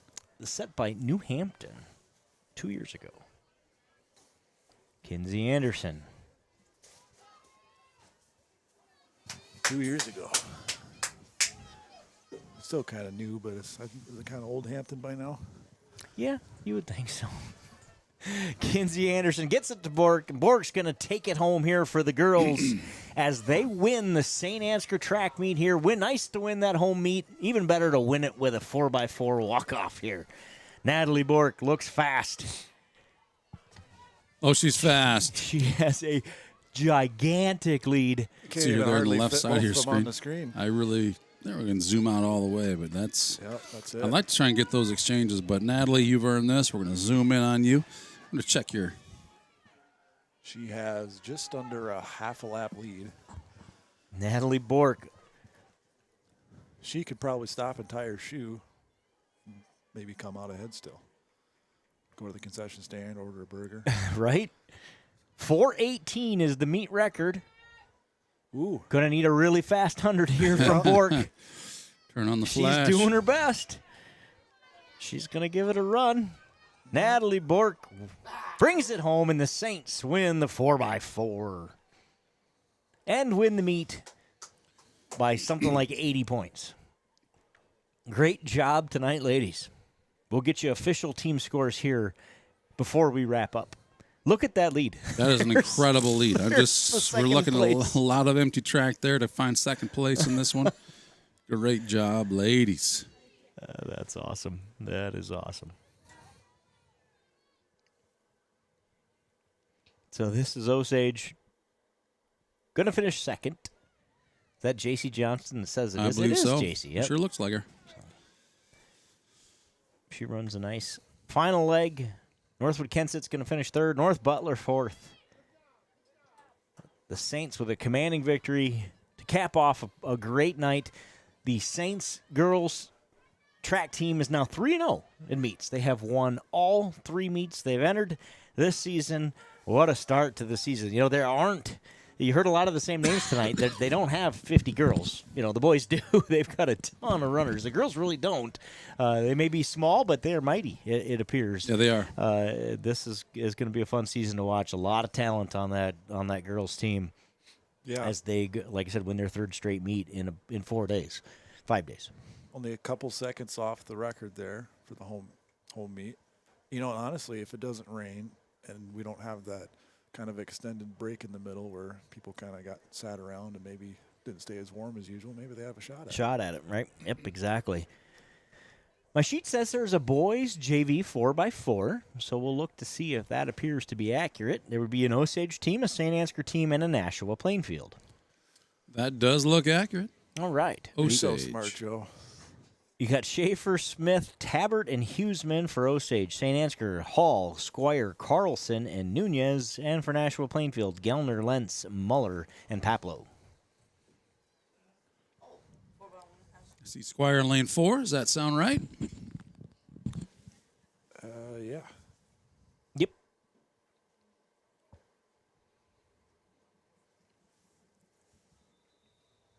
So I'm trying to watch the screen and figure out what's happening here. What is happening? I don't know if you guys said this earlier, but shout out to all the helpful folks who stepped up and volunteered, got their stopwatches out, their phones out when we were having timing scoring issues, and helped us keep this meet on schedule as much as we could earlier. With the issues that they had, it's still going to be done before 9:15. Yeah. You know, that's really pretty good. And without that, yeah, been done at 8:45.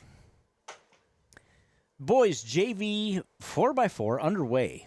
First runner here appears to be Hall. Yeah, what was that like down there, Duke? Was there a bit of panic while things weren't working, or I saw you kind of chatting with Jeff Anderson, who? Yeah, I was just trying to poke my nose into things without it getting slapped by someone who didn't want me poking my nose in things, and I don't know why I said it that way. I guess you can always take it back. I take it back. No, I just apparently the camera went black, and they just weren't getting any picture out of it. They tried swapping some lenses, it looked like, and just some generic technical difficulties with the camera. That's kind of what I gathered from what was being discussed down there. Well, they battled through it. Nashua-Plainfield in the lead here in the JV. Boys 4x4. Osage in second. St. Ansgar in third. Hall gets it to Squire. So Gavin Squire's got the baton for the Saints. For leg number 2, 4x4. JV boys. First and second not too far off of each other there. Still fitting everybody in one screen. I like that.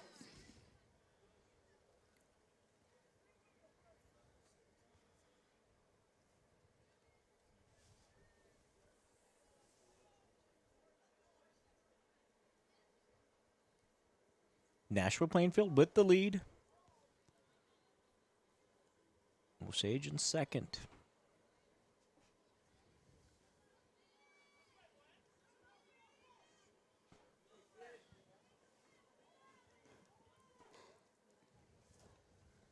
It's Nashua.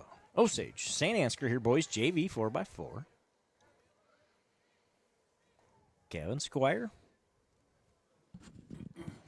Going to hand off to Brian Nunez. Tate Tabbert running for Osage. Avery Muller for Nashua-Plainfield. Osage chasing Nashua-Plainfield now. Nice run here from Dylan Blanchard. Excuse me. Avery Muller. That was varsity. Blanchard's the varsity guy. I was just practicing. Yeah. It's good. You want to make sure you get that right on the time. Yeah, right. Matters most.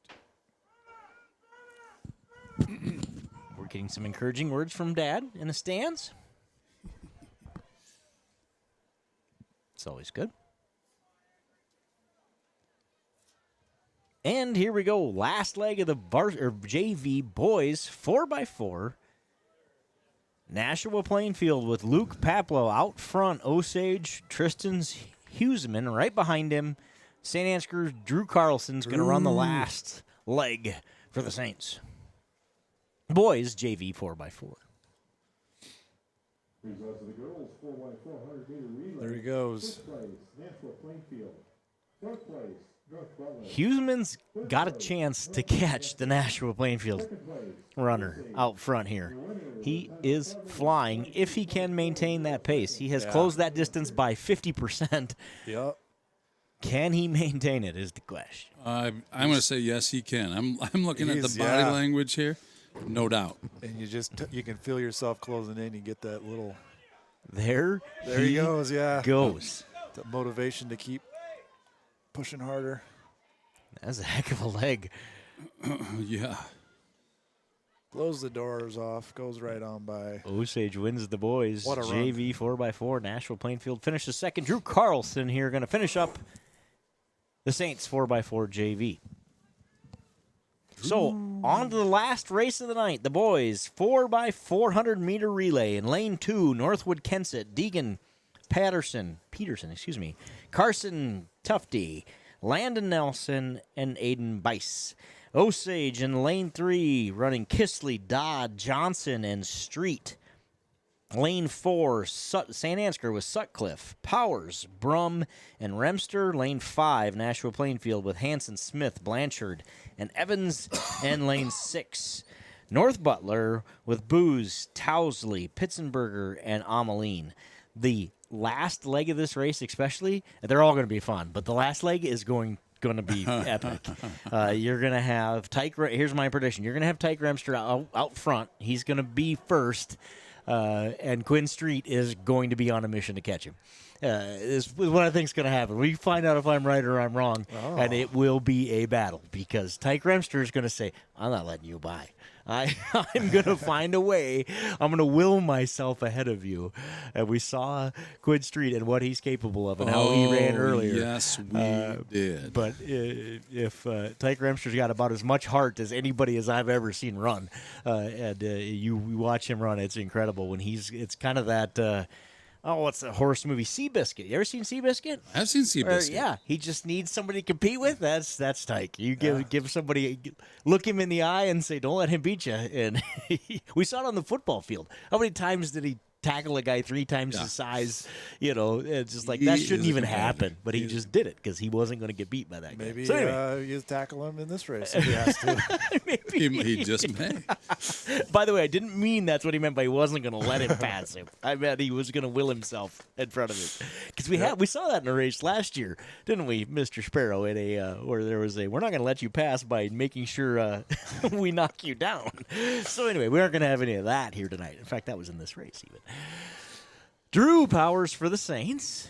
That, I believe, was for the conference championship. I think it was. Who won the conference? Was it North Butler or was it Nashua? I always get confused. I think it was Nashua. Drew Powers, man on a mission here. He's going to catch He's got an inside Hanson. lane. And then he's looking to make short work of the North Butler runner, Booz. He's got the short way around the inside here. This is Daniel Sutcliffe, by the way. My sheet is correct. My eyes were not. My apologies to the sheet. Daniel Sutcliffe looks over and says, "Where are you going?" So Sutcliffe, we talked about it, or up here, he was in the booth talking about how he needs to finish races. He's working his best to do that now, but North Butler has the lead. This now, Drew Powers. Drew Powers gets the baton, and he's shot out of a cannon. Here he goes. Drew Powers extends the lead for the Saints. A great leg from Sutcliffe. Going to get a 53-second leg from Powers here. Nashua-Plainfield, I believe, is in second there. That's Smith, the runner for Nashua. But right now, it's all Drew Powers. Osage in third. Yeah, they're creeping a little closer, yep, it looks this is like. Dodd, yep. And he is closing on second place for sure. Powers for the Saints, followed How big a lead by do you think Nashua-Plainfield Remster needs for the final 400? Sizable. After seeing Street earlier, he's going to need a sizable He's lead. going to need 4 or 5 seconds. You think, yeah.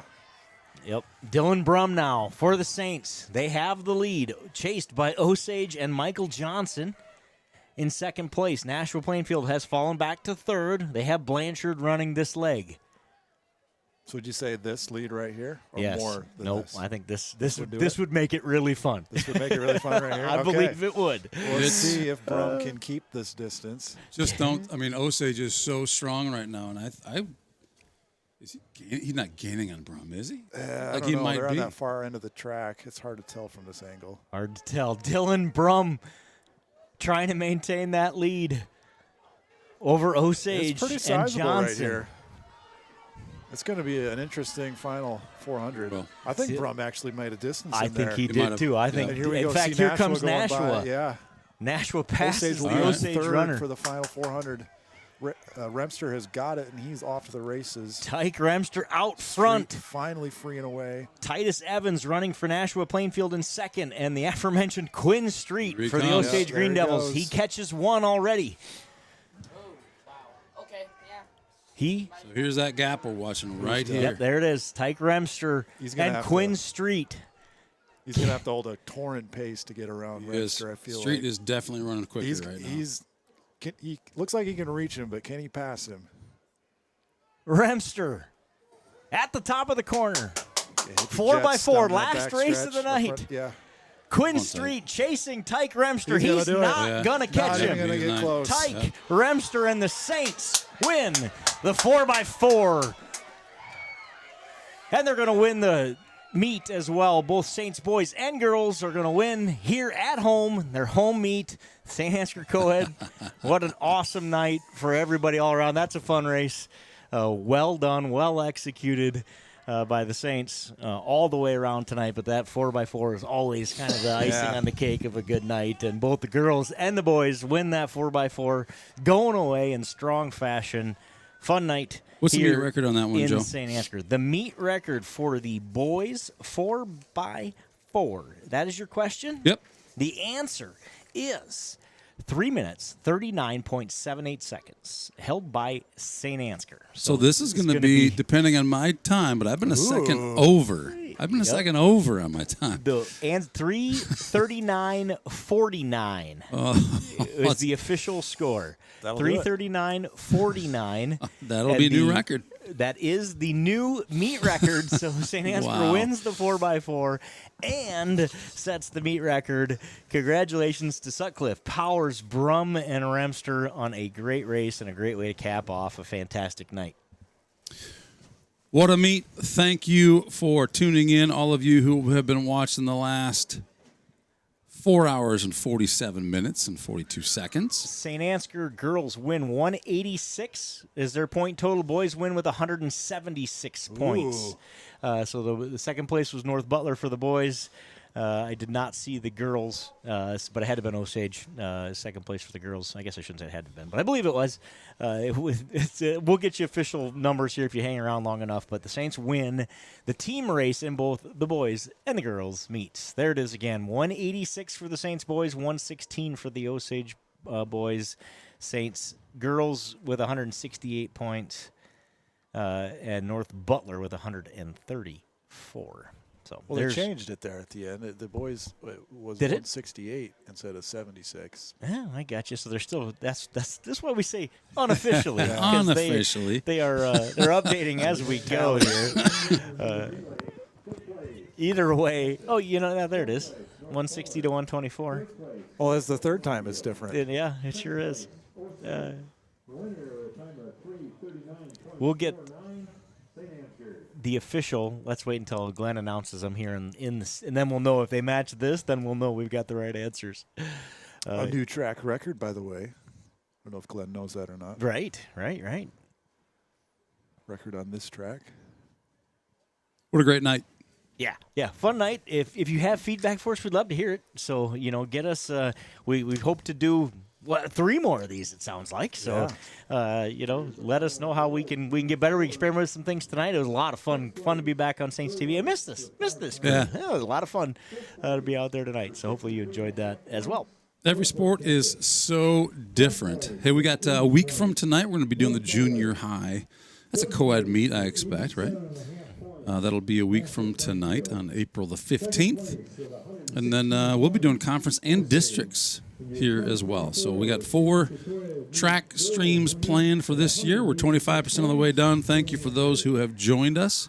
Any final words to sign off on, gentlemen, before we end it for the evening? I just heard Glenn announce the girls' team scores. Nashua-Plainfield third at 87 points, Osage 116 for second, and the Saints win it with 186. In boys, Osage had 127 and gets third. North Butler has 137 and gets second. And 168 for Saint Ansgar. And the boys and girls win their home meet here in Saint Ansgar tonight. Thanks for joining us. What a great night. Saints win, Saints win. We'll see you next week. Thanks for joining us. Bye.